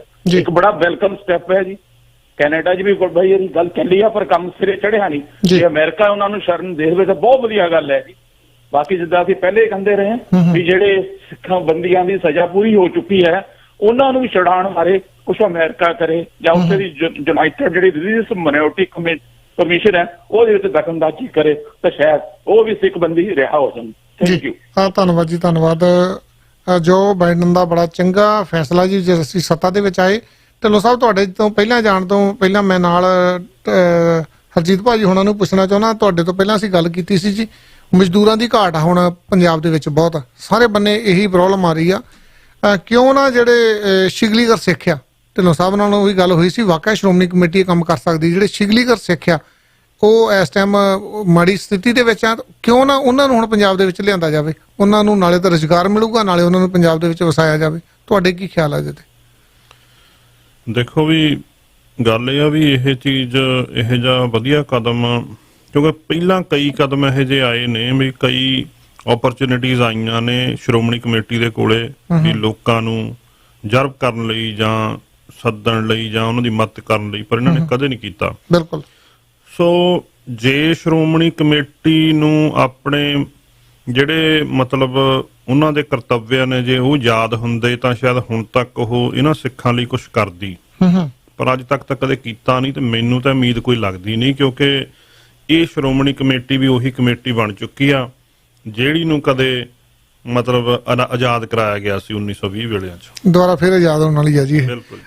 ਢਿੱਲੋਂ ਸਾਹਿਬ, ਨਾਲ ਹੀ ਇੱਕ ਜੇ ਇਹ ਸੁਖਜਿੰਦਰ ਰੰਧਾਵੇ ਹੁਣੀ ਵੀ ਇਹ ਕੰਮ ਕਰ ਸਕਦੇ ਆ ਜੀ, ਉਹ ਵੀ ਪੂਰਨ ਗੁਰਸਿੱਖ ਆ ਜੀ। ਨਹੀਂ, ਰੰਧਾਵੇ ਦੇ ਕੋਲੇ ਮਹਿਕਮੇ ਦੋ ਹੈ ਜੀ, ਇੱਕ ਕੋਆਪਰੇਟਿਵ ਹੈ ਤੇ ਇੱਕ ਜ਼ਿਲ੍ਹਾ ਵਾਲਾ ਹੈ ਜੀ। ਹੁਣ ਉਹ ਵਿਚਾਰੇ ਜਿਹੜੇ ਸਾਡੇ ਇਕਲੀਗਰ ਭਰਾ ਹੈ ਉਹ ਤਾਂ ਵੈਸੇ ਇੱਕ ਵੱਡੀ ਜੇਲ੍ਹ ਕੱਟ ਰਹੇ ਹੈ ਜੀ, ਕਿਉਂਕਿ ਆਪਣੇ ਉਹ ਜਦੋਂ ਆਪਾਂ ਦੇਖੀਏ ਥੋੜੇ ਜਿਹੇ ਉਹਨਾਂ ਦੇ ਇਤਿਹਾਸ ਦੇ ਉੱਤੇ ਆਪਾਂ ਨਜ਼ਰ ਮਾਰੀਏ, ਜਿਵੇਂ ਢੱਡਾ ਸਾਹਿਬ ਨੇ ਕਿਹਾ ਕਿ ਉਹ ਲੋਕ ਗੁਰੂ ਸਾਹਿਬਾਨ ਦੇ ਨਾਲ ਹੀ ਉੱਥੇ ਗਏ ਸੀ, ਉਹਨਾਂ ਦੇ ਲਈ ਹਥਿਆਰ ਵਗੈਰਾ ਬਣਾਉਂਦੇ ਹੁੰਦੇ ਸੀਗੇ। ਜਦੋਂ ਗੁਰੂ ਸਾਹਿਬ ਜੋਤੀ ਜੋਤ ਸਮਾ ਗਏ ਉਸ ਵੇਲੇ ਉਹਨਾਂ ਨੇ ਉੱਥੇ ਹਜ਼ੂਰ ਸਾਹਿਬ ਵਗੈਰਾ ਆਪਣਾ ਟਿਕਾਣਾ ਬਣਾ ਲਿਆ ਸੀ। ਵੈਸੇ ਕੁਝ ਲੋਕ ਆ ਵੀ ਗਏ ਆ, ਸਾਡੇ ਰਾਮਪੁਰਾ ਵੀ ਕੁਝ ਮੁੰਡੇ ਹੈਗੇ ਹੈ ਜਿਹੜੇ ਆਮ ਕੈਂਚੀਆਂ ਵਗੈਰਾ ਜਿਹੜੇ ਹੈ ਤਿੱਖੀਆਂ ਕਰਨ ਦਾ ਕੰਮ ਕਰਦੇ ਹੈ। ਕਈ ਸਾਲ ਪਹਿਲਾਂ ਇੱਕ ਮੁੰਡਾ ਇੱਥੇ ਆਇਆ ਸੀ ਔਰ ਛੋਟੀ ਜੀ ਉਮਰ ਸੀ ਉਹਦੀ, ਸਾਰੀ 22-23 ਸਾਲ ਦੀ, ਤੇ ਬਹੁਤ ਸੋਹਣੀ ਉਹਨੇ ਦਾੜੀ ਰੱਖੀ ਹੋਈ। ਮੈਂ ਦੇਖ ਕੇ ਮੈਂ ਕਿਹਾ ਮੁੰਡਾ ਬੜਾ ਚੰਗੇ ਘਰ ਦਾ ਮੁੰਡਾ ਲੱਗਦਾ ਹੈ, ਗੁਰਸਿੱਖ ਬੰਦਾ ਹੈ ਇਹ ਵਿਚਾਰਾ। ਇਸ ਵੇਲੇ ਮੈਂ ਇਹਨੂੰ ਪਾਣੀ ਧਾਣੀ ਪਿਆ ਕੇ ਪੁੱਛਿਆ, ਮੈਂ ਕਿਹਾ ਕਾਕਾ ਤੁਸੀਂ ਕੌਣ ਹੋ, ਕੀ ਗੱਲ ਤੂੰ ਆ ਦਾੜੀ ਦੂੜੀ ਜਿਵੇਂ ਆਪਣੇ ਨਵੇਂ ਮੁੰਡੇ ਕੱਟ ਲੈਂਦੇ ਕੱਟੀ ਨਹੀਂ ਗਈ, ਕਿਹਨੇ ਰੱਖੀ ਹੈ? ਤੇ ਉਹਦਾ ਮੈਨੂੰ ਕਹਿਣਾ ਵੀ ਮੈਨੂੰ ਉਸ ਮੁੰਡੇ ਨੇ ਕਿਹਾ ਤੇ ਮੈਨੂੰ ਬੜੀ ਪ੍ਰੇਰਨਾ ਹੋਈ ਕਿ ਮੈਂ ਉਹਦੇ ਤੋਂ ਸਿੱਖ ਕੇ ਉਹ ਤੋਂ ਉਸ ਗੱਲ ਤੋਂ ਲੈ ਕੇ ਤੇ ਬਾਅਦ ਵਿੱਚ ਮੈਂ ਪੜ੍ਹਿਆ ਵੀ ਫਿਰ ਸਿੱਖਲੀਗਰ ਭਰਾਵਾਂ ਬਾਰੇ। ਉਹਨੇ ਕਿਹਾ ਸੀ ਜੀ ਅਸੀਂ ਤਾਂ ਗੁਰੂ ਸਾਹਿਬਾਨ ਦੀ ਫੌਜ ਆ, ਉਹਨਾਂ ਦੇ ਲਈ ਹਥਿਆਰ ਬਣਾਉਂਦੇ ਹੁੰਦੇ ਸੀਗੇ ਸਾਡੇ ਵੱਡੇ ਵਡੇਰੇ, ਅਸੀਂ ਉਹਨਾਂ ਦੇ ਨਾਲ ਚਲੇ ਗਏ ਸੀ। ਅਸੀਂ ਉਸੇ ਰੂਪ ਦੇ ਵਿੱਚ ਰਹਿ ਰਹੇ ਹਾਂ। ਜ਼ਿਆਦਾਤਰ ਲੋਕ ਸਿੱਖਲੀਗਰ ਭਾਈਚਾਰੇ ਦੇ ਗੁਰਸਿੱਖ ਹੈ, ਪੂਰੀ ਤਰ੍ਹਾਂ ਪੂਰਨ ਗੁਰਸਿੱਖ ਹੈ। ਪਰ ਸਵਾਲ ਤਾਂ ਜਿਵੇਂ ਕਿਹਾ ਕਿ ਸ਼੍ਰੋਮਣੀ ਗੁਰਦੁਆਰਾ ਪ੍ਰਬੰਧਕ ਕਮੇਟੀ ਨੂੰ ਗੁਰੂ ਘਰਾਂ ਨੂੰ ਦੁਬਾਰਾ ਮੁਕਤ ਕਰਾਉਣ ਵਾਸਤੇ ਇੱਕ ਹੋਰ ਮੂਵਮੈਂਟ ਤੋੜਨ ਦੀ ਲੋੜ ਹੈ। ਇਹਨਾਂ ਲੋਕਾਂ ਵਾਸਤੇ ਚਾਹੀਦਾ ਸੀ ਕਿ ਇਹਨਾਂ ਨੂੰ ਅਸੀਂ ਇੱਥੇ ਰੱਖਣ ਦੀ ਲੋੜ ਸੀ। ਔਰ ਸੁਖਜਿੰਦਰ ਸਿੰਘ ਰੰਧਾਵਾ ਦੇ ਕੋਲੇ ਜੇਲ੍ਹਾਂ 'ਚ ਤਾਂ ਆਪਾਂ ਵਿਚਾਰਿਆਂ ਨੂੰ ਸੁੱਟ ਨਹੀਂ ਸਕਦੇ। ਦੂਜਾ ਉਹਨਾਂ ਕੋਲੇ ਕੋਆਪਰੇਟਿਵ ਮਹਿਕਮੇ ਦੇ ਵਿੱਚ ਵੀ ਕੋਈ ਸਕੋਪ ਹੀ ਨਹੀਂ ਹੈ, ਉੱਥੇ ਨੌਕਰੀਆਂ ਵਗੈਰਾ ਤਾਂ ਹੁਣ ਹੈ ਨਹੀਂ ਗੀਆਂ। ਵੱਡੀ ਗੱਲ ਇੱਕ ਇਹ ਹੈ ਕਿ ਇਹਦੇ ਵਾਸਤੇ ਤਾਂ ਜਿਹੜਾ ਹੈਗਾ ਸਾਰੀ ਜਿਹੜੀ ਕਮਿਊਨਿਟੀ ਹੈ, ਭਾਈਚਾਰੇ ਨੂੰ ਬੈਠ ਕੇ ਸਿੱਖਣਾ ਚਾਹੀਦਾ। ਲੇਕਿਨ ਮੈਂ ਫਿਰ ਇਸ ਗੱਲ ਦੇ ਉੱਤੇ ਆਉਣਾ ਕਿ ਸ਼੍ਰੋਮਣੀ ਗੁਰਦੁਆਰਾ ਪ੍ਰਬੰਧਕ ਕਮੇਟੀ ਦੇ ਕੋਲ ਸਾਧਨ ਬਹੁਤ ਹੈ, ਉਹ ਗੁਰਸਿੱਖਾਂ ਪੱਕੇ ਗੁਰੂ ਘਰਾਂ ਦੇ ਵਿੱਚ ਉਹਨਾਂ ਤੋਂ ਡਿਊਟੀਆਂ ਲਈਆਂ ਜਾ ਸਕਦੀਆਂ। ਮੈਂ ਤੁਹਾਨੂੰ ਇੱਕ ਨਵੀਂ ਗੱਲ ਦੱਸਦਾ ਕਿ ਸਾਡੇ ਤਲਵੰਡੀ ਸਾਬੋ ਬੁੰਗਾ ਮਸਤੂਆਣਾ ਸਾਹਿਬ ਹੈ, ਇਸ ਬੁੰਗਾ ਮਸਤੂਆਣਾ ਦੇ ਵਿੱਚ ਲੋਕਾਂ ਨੂੰ ਠੀਕ ਤਰੀਕੇ ਨਾਲ ਸ਼ੁੱਧ ਉਚਾਰਨ ਵਾਲਾ ਪਾਠ ਕਿਵੇਂ ਕਰਨਾ ਚਾਹੀਦਾ ਹੈ ਇਹ ਸਿਖਾਇਆ ਜਾਂਦਾ ਹੈ। ਪਹਿਲਾਂ ਆਮ ਸਾਡੇ ਲੋਕ ਜਾ ਕੇ ਸਿੱਖਦੇ ਹੁੰਦੇ ਸੀ, ਔਰ ਹੁਣ ਮੈਨੂੰ ਬੜੀ ਸੰਤੁਸ਼ਟੀ ਹੋਈ ਕਿ ਜਿਹੜੇ ਬਿਹਾਰ ਦੇ ਲੋਕ, ਯੂਪੀ ਦੇ ਲੋਕ ਇੱਧਰ ਆ ਕੇ ਪਰਮਾਨੈਂਟਲੀ ਬਸ ਚੁੱਕੇ ਹੈ, ਉਹਨਾਂ ਦੇ ਬੱਚੇ ਜਾ ਕੇ ਉੱਥੇ ਪਾਠ ਵਗੈਰਾ ਸਿੱਖਦੇ ਹੈ। ਜੇ ਉਹ ਪਾਠ ਸਿੱਖਦੇ ਹੈ ਤਾਂ ਇਹਨਾਂ ਲੋਕਾਂ ਨੂੰ, ਅਸੀਂ ਜਿਨ੍ਹਾਂ ਨੂੰ ਗੁਰਮਰਿਆਦਾ ਦਾ ਵੀ ਪਤਾ ਹੈ, ਇਹਨਾਂ ਨੂੰ ਲਿਆ ਕੇ ਅਸੀਂ ਗੁਰੂ ਘਰਾਂ ਦੇ ਵਿੱਚ ਜਿਹੜੀ ਠੀਕ ਜਿਹੋ ਜਿਹੇ ਲੋਕਾਂ ਦੀ ਲੋੜ ਹੈ ਉਹਨਾਂ ਲੋਕਾਂ ਨੂੰ ਲੈ ਕੇ ਜਿਹੜੇ ਕਮਿਟਡ ਹੈ, ਅਸੀਂ ਇਹਨਾਂ ਤੋਂ ਸੇਵਾ ਕਿਉਂ ਨਹੀਂ ਲੈ ਸਕਦੇ? ਇਹਨਾਂ ਨੂੰ ਪੜ੍ਹਾਇਆ ਲਿਖਾਇਆ ਜਾ ਸਕਦਾ। ਪੈਸੇ ਗੱਲ ਤਾਂ ਜਿਹੜੀ ਨਵੀਂ ਪੀੜ੍ਹੀ ਤਾਂ ਪੜ੍ਹੀ ਲਿਖੀ ਹੁੰਦੀ ਹੈ, ਧਾਰਮਿਕ ਸਿੱਖਿਆ ਦੇਣ ਦੀ ਲੋੜ ਹੈ। ਧਾਰਮਿਕ ਸਿੱਖਿਆ ਤੋਂ ਉਹਨਾਂ ਨੂੰ ਜਾਣੂ ਕਰਵਾਇਆ ਜਾ ਸਕਦਾ ਹੈ ਔਰ ਉਹਨਾਂ ਤੋਂ ਇਹ ਕੰਮ ਲਿਆ ਜਾ ਸਕਦਾ ਹੈ। ਕਿੰਨੀ ਵੱਡੀ ਸਾਡੀ ਕੌਮ ਦੀ ਸੇਵਾ ਹੋਊਗੀ ਜੇ ਅਸੀਂ ਉਹਨਾਂ ਨੂੰ ਲੈ ਆਈਏ ਜੀ। ਬਿਲਕੁਲ ਜੀ। ਕੈਪਟਨ ਅਮਰਿੰਦਰ ਸਿੰਘ ਦਾ ਪੀਏ ਜੀ ਸੰਦੀਪ ਸੰਧੂ ਟਰਾਈ ਕਰਦੇ। ਢਿੱਲੋਂ ਸਾਹਿਬ, ਤੁਹਾਡੀ ਵੀ ਅਪਰੋਚ ਹੈਗੀ, ਉਹਨੂੰ ਕਾਲ ਕਰਕੇ ਗੱਲ ਕਰਿਓ, ਸ਼ਾਇਦ ਜੇ ਪੰਜਾਬ ਸਰਕਾਰ ਸ਼ਿਗਲੀਗਰ ਸਿੱਖਾਂ ਬਾਰੇ ਕੁਝ ਸੋਚ ਸਕੇ, ਕਾਫੀ ਵੱਡਾ ਮਸਲਾ ਹੱਲ ਹੋ ਸਕਦਾ ਜੀ। ਇਸ ਦੇ ਨਾਲ ਹੀ ਮੈਂ ਜਾਣਕਾਰੀ ਦੇਣੀ ਚਾਹੁੰਦਾ ਜੀ, ਜੇ ਤੁਸੀਂ ਕਿ ਟਰੱਕ ਟ੍ਰੇਲਰ ਖਰਾਬ ਹੋ ਗਿਆ ਜੀ ਨਾਰਥ ਅਮਰੀਕਾ ਦੇ ਵਿੱਚ ਕਿਤੇ ਵੀ, ਤੇ ਕਿੰਗ ਟੋਇੰਗ ਨੂੰ ਕਾਲ ਕਰ ਸਕਦੇ 416 677 2222 ਤੇ। ਜੇ ਸਟੀਲ ਦੀ ਕੋਈ ਕੰਪਨੀ ਬਣਾਉਣੀ ਹੈ, ਸੌਰੀ ਫੈਕਟਰੀ ਬਣਾਉਣੀ ਹੈ ਜਾਂ ਕੋਈ ਗਰਾਜ ਬਣਾਉਣੀ, ਤਾਂ ਅਕਾਲ ਸਟੀਲ ਤੇ ਕਾਲ ਕਰ ਸਕਦੇ 416 816 9333 ਤੇ ਇਸ ਦੇ ਨਾਲ ਹੀ ਜੇ ਮੌਂਟਰੀਅਲ ਗਏ ਤੁਹਾਡਾ ਟਰੱਕ ਟ੍ਰੇਲਰ ਖਰਾਬ ਹੋ ਗਿਆ ਜੀ 450 934 29 57 ਤੇ ਕਾਲ ਕਰ ਸਕਦੇ ਹੋ ਭਾਈ ਜਸਵੀਰ ਸਿੰਘ ਹੋਣਾ ਨੂੰ। ਤੇ ਜੇ ਤੁਹਾਡੀ ਕਾਰ ਦਾ ਐਕਸੀਡੈਂਟ ਹੋ ਜਾਂਦਾ GTA ਦੇ ਵਿੱਚ ਪ੍ਰੋਜਨ ਆਟੋ ਕੋਲੀਜ਼ਨ, ਸੋਢੀ ਭਾਜੀ ਨੂੰ ਕਾਲ ਕਰ ਲਓ ਜੀ 416 857 5700। ਹਰੇਕ ਇੰਸ਼ੋਰੈਂਸ ਕੰਪਨੀ ਦੇ ਨਾਲ ਕਲੇਮ ਕਰਦੇ ਆ ਜੀ। ਹਾਂਜੀ ਆਪਣੇ ਨਾਲ ਕਾਲਰ ਜੁੜੇ WhatsApp ਤੇ। ਹਾਂਜੀ ਵੀਰ ਜੀ ਸਵਾਗਤ ਹੈ ਤੁਹਾਡਾ। ਸਤਿ ਸ਼੍ਰੀ ਅਕਾਲ ਜੀ। ਸਤਿ ਸ੍ਰੀ ਅਕਾਲ ਚੰਦੀ ਸਾਹਿਬ, ਢਿੱਲੋਂ ਸਾਹਿਬ ਸਤਿ ਸ੍ਰੀ ਅਕਾਲ ਜੀ। ਸਤਿ ਸ਼੍ਰੀ ਅਕਾਲ ਜੀ। ਸਤਿ ਸ੍ਰੀ ਅਕਾਲ ਜੀ ਬਾਜਵਾ ਸਾਹਿਬ। ਸਤਿ ਸ਼੍ਰੀ ਅਕਾਲ। ਇਹਦੀ ਗੱਲ ਇਹ ਹੈ ਵੀ ਜਿਹੜੀ ਆਪਣੇ ਸੁਵਿਧਾ ਸਿਖਾਉਣ ਵਾਸਤੇ ਚੱਲੀ ਹੈ, ਇਹ ਬੜੀ ਵਾਰੀ ਗੱਲ ਹੋ ਚੁੱਕੀ ਹੈ ਕਿ ਇਹ ਗੁਰੂ ਮਹਾਰਾਜ ਦੀ ਵਸਾਈ ਕੌਮ ਦੇ ਜਿਹੜੇ ਉਸ ਵੇਲੇ ਜੰਗਾਂ ਯੁੱਧਾਂ ਦੇ ਵਿੱਚ ਹਰ ਕਿਸਮ ਦਾ ਗੁਰੂ ਸਾਹਿਬਾਨ ਦੀਆਂ ਫੌਜਾਂ ਨੂੰ ਹਥਿਆਰ ਬਣਾ ਕੇ ਦਿੰਦੇ। ਅਸਲ ਵਿੱਚ ਗਲਤੋ ਲਾਮ ਹੋ ਗਿਆ। ਗਲਤੋ ਲਾਮ ਮੈਂ ਲਫ਼ਜ਼ ਉਰਦੂ ਦਾ ਵਰਤ ਰਿਹਾ। ਗਲਤੋ ਲਾਮ ਦਾ ਮਤਲਬ ਹੁੰਦਾ ਵੀ ਇਹ ਲਫ਼ਜ਼ ਥੋੜਾ ਜਿਹਾ ਵਿਗੜ ਗਿਆ ਹੈ। ਅਸਲ ਵਿੱਚ ਇਹ ਹੈਗੇ ਸਾਰੇ ਸ਼ਕਲ ਘਰ। ਸ਼ਕਲ ਘਰ ਤੋਂ ਸ਼ੁਗਲੀ ਕਰੋਗੇ, ਜਿਵੇਂ ਆਮ ਸਾਡੀਆਂ ਕਹਾਵਤ ਗੱਲਾਂ ਜਿਹੜੀਆਂ ਨੇ ਨਾ, ਉਹ ਹਰ ਇੱਕ ਚੀਜ਼ ਦੀ ਇਹ ਕਹਾ ਸੀ ਕਿ ਉਸੇ ਤਰ੍ਹਾਂ ਦੀ ਤਿਆਰ ਕਰ ਦਿੰਦੇ ਸੀ ਜੀ। ਗੁਰੂ ਸਾਹਿਬ ਦੇ ਪੂਰਨ ਵਸਾਏ ਹੋਏ ਸਿੱਖ ਨੇ, ਗੁਰੂ ਸਾਹਿਬਾਂ ਨੇ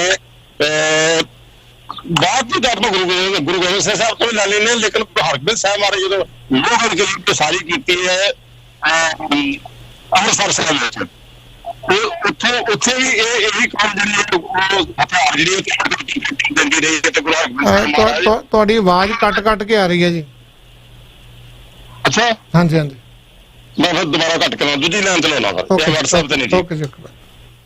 ਹਾਂਜੀ ਬਿਲਕੁਲ ਜੀ, ਆਵਾਜ਼ ਕੱਟ ਕੇ ਆ ਰਹੀ ਸੀਗੀ। ਢਿੱਲੋਂ ਸਾਹਿਬ ਗੁਜਰਾਤ ਸਰਕਾਰ ਦੀ ਕਾਰਜਸਤਾਨੀ ਹੈ ਜੀ, ਸਾਹ ਦਵਾਉਣ ਵਾਲੇ ਯੰਤਰ ਨੂੰ ਦੱਸਿਆ ਵੈਂਟੀਲੇਟਰ। ਵੈਸੇ ਜੇ ਕੁੱਲ ਮਿਲਾ ਕੇ ਦੇਖੀਏ ਜੇ ਤਾਂ ਚੰਦੀ ਸਾਹਿਬ ਇਹ ਸਾਡੀ ਰਾਜਨੀਤਿਕ ਜਮਾਤ ਦਾ ਮਤਲਬ ਕ੍ਰਿਸ਼ਮਾ ਹੈ, ਜਿਹੜਾ ਕ੍ਰਿਸ਼ਮਾ ਇਸ ਇੱਕ ਘਟਨਾ ਨੇ ਨੰਗਾ ਕਰਤਾ ਜੀ। ਕ੍ਰਿਸ਼ਮਾ ਕੀ ਹੈ ਕਿ ਅਸੀਂ ਬਗੈਰ ਕਿਸੇ ਗੱਲ ਤੋਂ ਕੋਈ ਕੁਛ ਵੀ ਹੋਵੇ, ਮਤਲਬ ਹੈ ਵੀ ਜਿਹੜੀ ਹੈਗੀ ਹੈ ਜਿਵੇਂ ਕਹਿੰਦੇ ਸਵਾਦ ਦੀ ਚੂੰਡੀ ਨੂੰ ਇਹ ਬਣਾ ਦਿੰਦੇ ਜੀ ਇਹ ਫਲਾਨੀ ਮਰਜ਼ੀ ਦੀ ਦਵਾ ਹੈ, ਇਹ ਦਬਾਅ ਬਣਦੀ ਹੈ। ਇਸ ਤਰ੍ਹਾਂ ਦੀ ਗੱਲ ਕਰ ਲੈਂਦੇ ਆ। ਰਾਜਨੀਤਿਕ ਬੰਦੇ ਝੂਠ ਬੋਲ ਕੇ ਕਿਵੇਂ ਇੱਕ ਜਿਹੜੀ ਨਿੱਕੀ ਮੋਟੀ ਗੱਲ ਹੁੰਦੀ ਹੈ ਉਹਨੂੰ ਕੈਸ਼ ਕਰਾਉਣ ਵਾਸਤੇ ਆਪਣੇ ਹੱਕ ਵਿੱਚ ਇਸਤੇਮਾਲ ਕਰ ਲੈਂਦੇ ਆ। ਪਿਛਲੇ ਦਿਨਾਂ ਦੇ ਵਿੱਚ ਗੁਜਰਾਤ ਦੇ ਵਿੱਚ ਤੁਸੀਂ ਦੇਖਿਆ ਨਾ, ਵਿਜੇ ਰੂਪਾਨੀ ਉੱਥੋਂ ਦੇ ਮੁੱਖ ਮੰਤਰੀ ਸਾਹਿਬ ਹੈ ਜੀ। ਉਹਨਾਂ ਨੇ ਮੁੱਖ ਮੰਤਰੀ ਸਾਹਿਬ ਨੇ ਕਿਹਾ ਸੀ ਕਿ ਜੀ ਸਾਡੇ ਦੇਸ਼ ਦੇ ਵਿੱਚ ਉਹਨਾਂ ਨੇ ਕੋਈ ਉਦਘਾਟਨ ਕੀਤਾ ਸੀਗਾ ਕਿਸੇ ਹਸਪੀਟਲ ਦੇ ਵਿੱਚ ਜਾ ਕੇ ਕਿਸੇ ਮਸ਼ੀਨ ਦਾ। ਉਹਨਾਂ ਨੇ ਕਿਹਾ ਸੀ ਸਾਡੇ ਗੁਜਰਾਤ ਸੂਬੇ ਦੇ ਵਿੱਚ ਦੇਸ਼ ਦੇ ਲਈ ਇੰਨਾ ਵਧੀਆ ਅਸੀਂ ਵੈਂਟੀਲੇਟਰ ਬਣਾ ਲਿਆ ਕਿ ਵੈਂਟੀਲੇਟਰ ਸਸਤਾ ਬੜਿਆ, ਲੋੜ ਹੀ ਨਹੀਂ ਪੈਣੀ ਸਾਨੂੰ ਬਾਹਰੋਂ ਵੈਂਟੀਲੇਟਰ ਲਿਆਉਣ ਦੀ। ਔਰ ਇਸ ਵੈਂਟੀਲੇਟਰ ਦੇ ਆਧਾਰ ਦੇ ਉੱਤੇ ਅਸੀਂ ਵੱਡੇ ਪੱਧਰ ਦੇ ਉੱਤੇ ਵਪਾਰਕ ਪੱਧਰ ਦੇ ਉੱਤੇ ਉਤਪਾਦਨ ਸ਼ੁਰੂ ਕਰ ਦੇਵਾਂਗੇ ਤੇ ਇਹਦੇ ਨਾਲ ਸਾਡੇ ਦੇਸ਼ ਦੀਆਂ ਫੌਮ-ਬਾਰਾਂ ਹੋ ਜਾਣਗੀਆਂ, ਬਾਹਰਲੇ ਮੁਲਕ ਵੀ ਸਾਥੋਂ ਖਰੀਦਿਆ ਕਰਨਗੇ। ਤੁਸੀਂ ਦੇਖਿਆ ਹੋਣਾ ਹੁਣ ਜਦੋਂ ਕੋਰੋਨਾ ਵਾਇਰਸ ਦੀ ਵਜ੍ਹਾ ਕਾਰਨ ਚਾਈਨਾ ਦਾ ਭੰਡੀ ਪ੍ਰਚਾਰ ਹੋ ਗਿਆ, ਚਾਈਨਾ ਆਈਸੋਲੇਟ ਹੋ ਰਿਹਾ ਹੈ। ਔਰ ਇਹ ਸੰਭਾਵਨਾਵਾਂ ਬਣੀਆਂ ਹੋਈਆਂ ਕਿ ਕਾਫੀ ਸਾਰੇ ਜਿਹੜੇ ਇੰਡਸਟਰੀਲਿਸਟ ਆ ਉਹ ਆਪਣੀਆਂ ਇਕਾਈਆਂ ਇੱਥੋਂ ਲੈ ਕੇ ਜਾ ਰਹੇ ਹੈ। ਤੇ ਸਾਡੇ ਪ੍ਰਧਾਨ ਮੰਤਰੀ ਸਾਹਿਬ ਨੇ ਕਿਹਾ ਸੀ ਜੀ ਅਸੀਂ ਇੰਡੀਆ ਵਾਲੇ ਤਿਆਰ ਆ ਕਿ ਆਓ ਤੁਹਾਨੂੰ ਸਾਰਾ ਕੁਝ ਦੇ ਦਿੰਦੇ ਆ। ਇਹਨਾਂ ਨੇ ਵੱਡੇ ਜਿਹੜੇ ਹੈਗੇ ਹੈ ਜ਼ਮੀਨਾਂ ਦੇ ਚੰਕ ਵੀ ਲੈਣੇ ਸ਼ੁਰੂ ਕਰ ਦਿੱਤੇ ਹੈ, ਲੈਂਡ ਪੂਲ ਬਣਾਉਣੇ ਸ਼ੁਰੂ ਕਰ ਦਿੱਤੇ ਵੀ ਉੱਥੇ ਚਾਈਨਾ ਵਾਲੇ ਆਉਣਗੇ। ਲੇਕਿਨ ਹੁਣ ਜਿਵੇਂ ਆ ਰਹੀਆਂ ਖਬਰਾਂ ਆ ਰਹੀਆਂ ਕਿ ਚਾਈਨਾ ਵਾਲੇ ਤਾਂ ਪਰੇ ਜਿਹੜੇ ਹੈਗੇ ਤੁਹਾਡੇ ਵਿਤਨਾਮ ਤੇ ਕੁਝ ਹੋਰ ਦੇਸ਼ਾਂ ਨੂੰ, ਏਸ਼ੀਆਈ ਦੇਸ਼ ਜਿਹੜੇ ਉਧਰ ਨੂੰ ਜਾ ਰਹੇ ਹੈ, ਉਹ ਆਪਦੀ ਥਾਂ ਤੇ ਹੈ। ਜੇ ਹੁਣ ਆਪਾਂ ਇਹ ਦੇਖੀਏ ਕਿ ਜਿਹੜੀ ਮੇਕ ਇਨ ਇੰਡੀਆ ਦੀ ਗੱਲ ਕਰ ਰਹੇ ਹੈ, ਜਿਵੇਂ ਇਹਨਾਂ ਨੇ ਰੂਪਾਨੀ ਸਾਹਿਬ ਨੇ ਕੀਤੀ ਹੈ ਕਿ ਸਾਡੇ ਵਾਲਾ ਮੇਕ ਇਨ ਇੰਡੀਆ ਹੈ ਤੇ ਜੇ ਇਹੋ ਜਿਹਾ ਅਸੀਂ ਸਮਾਨ ਬਣਾਉਣ ਲੱਗ ਗਏ ਤਾਂ ਸਾਥੋਂ ਲਊਗਾ ਕੌਣ? ਅਸਲ ਦੇ ਵਿੱਚ ਜਿਹਨੂੰ ਇਹ ਗੱਲ ਕਹੀ ਗਿਆ ਨਾ ਉਹ ਵੈਂਟੀਲੇਟਰ ਹੈ।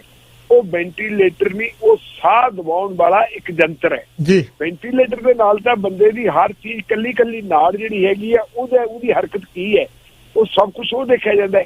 ਇਹ ਸਿਰਫ ਤੇ ਸਿਰਫ ਸਾਹ ਦਬਾਉਣ ਵਾਲਾ ਯੰਤਰ ਸੀ ਤੇ ਸਾਹ ਦਬਾਉਣ ਵਾਲੇ ਯੰਤਰ ਨੂੰ ਵੈਂਟੀਲੇਟਰ ਬਣਾ ਕੇ ਪੇਸ਼ ਕਰ ਦਿੱਤਾ।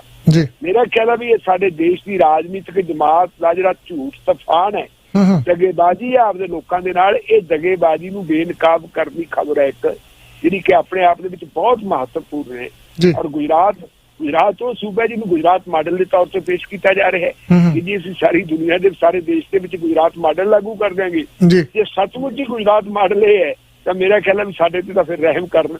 ਸਾਨੂੰ ਜਿਹੜੇ ਅਸੀਂ ਭਾਰਤ ਦੇ ਲੋਕ ਆ, ਪੰਜਾਬ ਦੇ ਲੋਕ ਆ, ਸਾਨੂੰ ਇਹੋ ਜਿਹਾ ਮਾਡਲ ਨਹੀਂ ਚਾਹੀਦਾ। ਮਾਡਲ ਤੁਸੀਂ ਆਪਦੇ ਕੋਲ ਹੀ ਰੱਖ ਲਓ। ਜੀ ਬਿਲਕੁਲ ਜੀ। ਆਪਾਂ ਚੱਲਦੇ ਜੀ ਨੈਕਸਟ ਕਾਲ ਤੇ। ਹਾਂਜੀ ਵੀਰ ਜੀ, ਸਵਾਗਤ ਹੈ ਤੁਹਾਡਾ 7140। ਹਾਂਜੀ ਵੀਰ ਜੀ, ਮੈਂ ਚੰਡੀ ਸਾਹਿਬ ਦੁਆਰਾ ਕਾਲ ਲਾਈ ਲੈਣ ਖਰਾਬੀ ਸੀ। ਚਲੋ ਉਹ ਤਾਂ ਖੈਰ ਮੈਂ ਗੱਲ ਕਰ ਗਿਆ ਵੀ ਚਲੋ ਗੁਰੂ ਸਾਹਿਬਾਂ ਦੇ, ਗੁਰੂ ਹਰਗੋਬਿੰਦ ਸਾਹਿਬ ਤੋਂ 10ਵੇਂ ਪਾਤਸ਼ਾਹ, 10ਵੇਂ ਪਾਤਸ਼ਾਹ ਲੜੀਵਾਰ ਜਿਹੜੀ ਕੌਮ ਹੈ ਇਹ ਮਤਲਬ ਪੂਰੇ ਸਿੱਖੀ ਸਰੂਪ ਵਿੱਚ ਤੁਰੀ ਹੈ, ਜਿਨ੍ਹਾਂ ਨੇ ਅੱਜ ਵੀ ਗਰੀਬੀ ਦਾਵੇ ਵਿੱਚ ਵੀ ਸਿੱਖੀ ਸੰਭਾਲ ਕੇ, ਜਿਵੇਂ ਢਿੱਲੋਂ ਸਾਹਿਬ ਨੇ ਗੱਲ ਕੀਤੀ ਹੈ ਕਿ ਰੱਖੀ ਹੋਈ ਹੈ। ਪਰ ਕਈ ਵਾਰੀ ਇਹ ਗੱਲ ਉੱਠੀ ਜੋ ਕੁਛ ਹੋਣਾ ਥੋੜੇ ਸਮੇਂ 'ਚ ਆਪਣੇ ਮੱਧ ਪ੍ਰਦੇਸ਼ ਦੇ ਵਿੱਚ ਸਿਗਲੀਗੜ੍ਹਾਂ ਨਾਲ ਹੋਇਆ ਹੈ। ਉਹਨਾਂ ਨੂੰ ਉਜਾੜਿਆ ਗਿਆ, ਉਹਨਾਂ ਕੋਲ ਜ਼ਮੀਨਾਂ ਖੋਹੀਆਂ ਗਈਆਂ, ਸਾਰਾ ਕੁਛ ਕੀਤਾ ਗਿਆ। ਕਿ ਉਹ ਮਤਲਬ ਵੀ ਮੈਂ ਇੱਥੇ ਲਿਆਉਣਾ ਚਾਹੁੰਦਾ ਕਿ ਇਹ ਅਸੀਂ ਤੁਸੀਂ ਯਤਨ ਜ਼ਰੂਰ ਕਰੀਏ ਔਰ ਕਰਨਾ ਵੀ ਚਾਹੀਦਾ, ਕਮੇਟੀ ਨੂੰ ਵੀ ਕਰਨਾ ਚਾਹੀਦਾ, ਪਰ ਕਰੇਗੀ ਨਹੀਂ ਜੀ। ਕਿਉਂ ਨਹੀਂ ਕਰੇਗੀ? ਕਿਉਂਕਿ ਉਹ ਪਿਓਰ ਸਿੱਖ ਕੌਮ ਹੈ। ਜੇ ਸਿੱਖ ਕੌਮ ਇੱਥੇ ਆ ਜਾਂਦੀ ਹੈ ਤੇ ਚੋਖ ਅੱਗੇ ਸਿੱਖਾਂ ਨਾਲ ਪੰਜਾਬ ਦੇ ਵਿੱਚ ਹੁੰਦਾ ਪਿਆ, ਸਰਕਾਰ ਕੋਈ ਵੀ ਹੋਏ, ਜੇ ਭਾਵੇਂ ਕਾਂਗਰਸ ਦੀ ਹੋਵੇ, ਉਹਨੇ ਵੀ ਜੋ ਕੁਛ ਕੀਤਾ ਤੇ ਉਹ ਵੀ ਸਿੱਖਾਂ ਨੂੰ ਨਹੀਂ ਚਾਹੁੰਦੀ ਇਕੱਠਿਆ ਹੋਏ, ਤੇ ਭਾਵੇਂ ਅੱਜ ਬੀਜੇਪੀ ਦੀ ਉਹ ਵੀ ਨਹੀਂ ਚਾਹੀਦੀ ਸਿੱਖ ਇਕੱਠੇ ਹੋਣ। ਤੇ ਇਹ ਜਿਹੜਾ ਸਿੱਖੀ ਦਾ ਪਰਿਵਾਰ ਹੈ ਇਹਨਾਂ ਨੂੰ ਇਕੱਠਿਆਂ ਕੀਤਾ ਜਾਵੇ। ਇਹਦੇ ਵਾਸਤੇ ਬਹੁਤ ਜੇ ਲਿਆਉਣਾ ਇੱਥੇ ਲਿਆਂਦੇ ਜਾਣ ਤੇ ਇਹਦੇ ਨਾਲ ਦੀ ਨੇਕੀ ਦਾ ਕੰਮ ਕੋਈ ਨਹੀਂ, ਪਰ ਸਰਕਾਰਾਂ ਨਹੀਂ ਚਾਹੁੰਗੀਆਂ ਤੇ ਨਾ ਚਾਹੇਗੀ ਸ਼੍ਰੋਮਣੀ ਕਮੇਟੀ। ਬਣਾ ਸ਼ੱਕ ਬੁਰਾਈ ਲੱਗਦੀ ਗੱਲ ਲੱਗੇ, ਸ਼੍ਰੋਮਣੀ ਕਮੇਟੀ ਵੀ ਨਹੀਂ ਚਾਹੇ, ਕਿਉਂਕਿ ਸ਼੍ਰੋਮਣੀ ਕਮੇਟੀ ਇਸ ਕਰਕੇ ਨਹੀਂ ਚਾਹੀ ਤੇ ਨਾ ਕਰੇਗੀ ਕਿਉਂਕਿ ਉਹਦੀ ਵੀ ਸੈਂਟਰ ਨਾਲ ਗਾਂਢ ਸਾਂਢ ਤਾਂ ਆਪਾਂ ਰੋਜ਼ ਕਰਦੇ ਹਾਂ, ਢਿੱਲੋਂ ਸਾਹਿਬ ਵੀ ਆਖਿਆ ਕਰਦੇ ਨੇ ਕਿ ਜੋ ਉੱਤੋਂ ਹੁਕਮ ਆਉਣਾ ਉਧਰ ਨੂੰ ਚੱਲਣਾ। ਇਸ ਕਰਕੇ ਇਹ ਨਹੀਂ ਲਿਆਉਣ ਦੇਣਗੇ ਇੱਥੇ ਸਿੱਖੀਗੜ੍ਹ ਸਿੱਖਾਂ ਨੂੰ ਕਿ ਇਹ ਸਿੱਖੀਗੜ੍ਹ ਸਿੱਖ ਜਿਹੜੇ ਨੇ ਇੱਥੇ ਆਣ ਕੇ ਪੰਜਾਬ 'ਚ ਵਸਣ ਤੇ ਇਹ ਸਿੱਖੀ ਜਿਹੜੀ ਹੈ ਪ੍ਰਫੁੱਲਤ ਹੋਵੇ।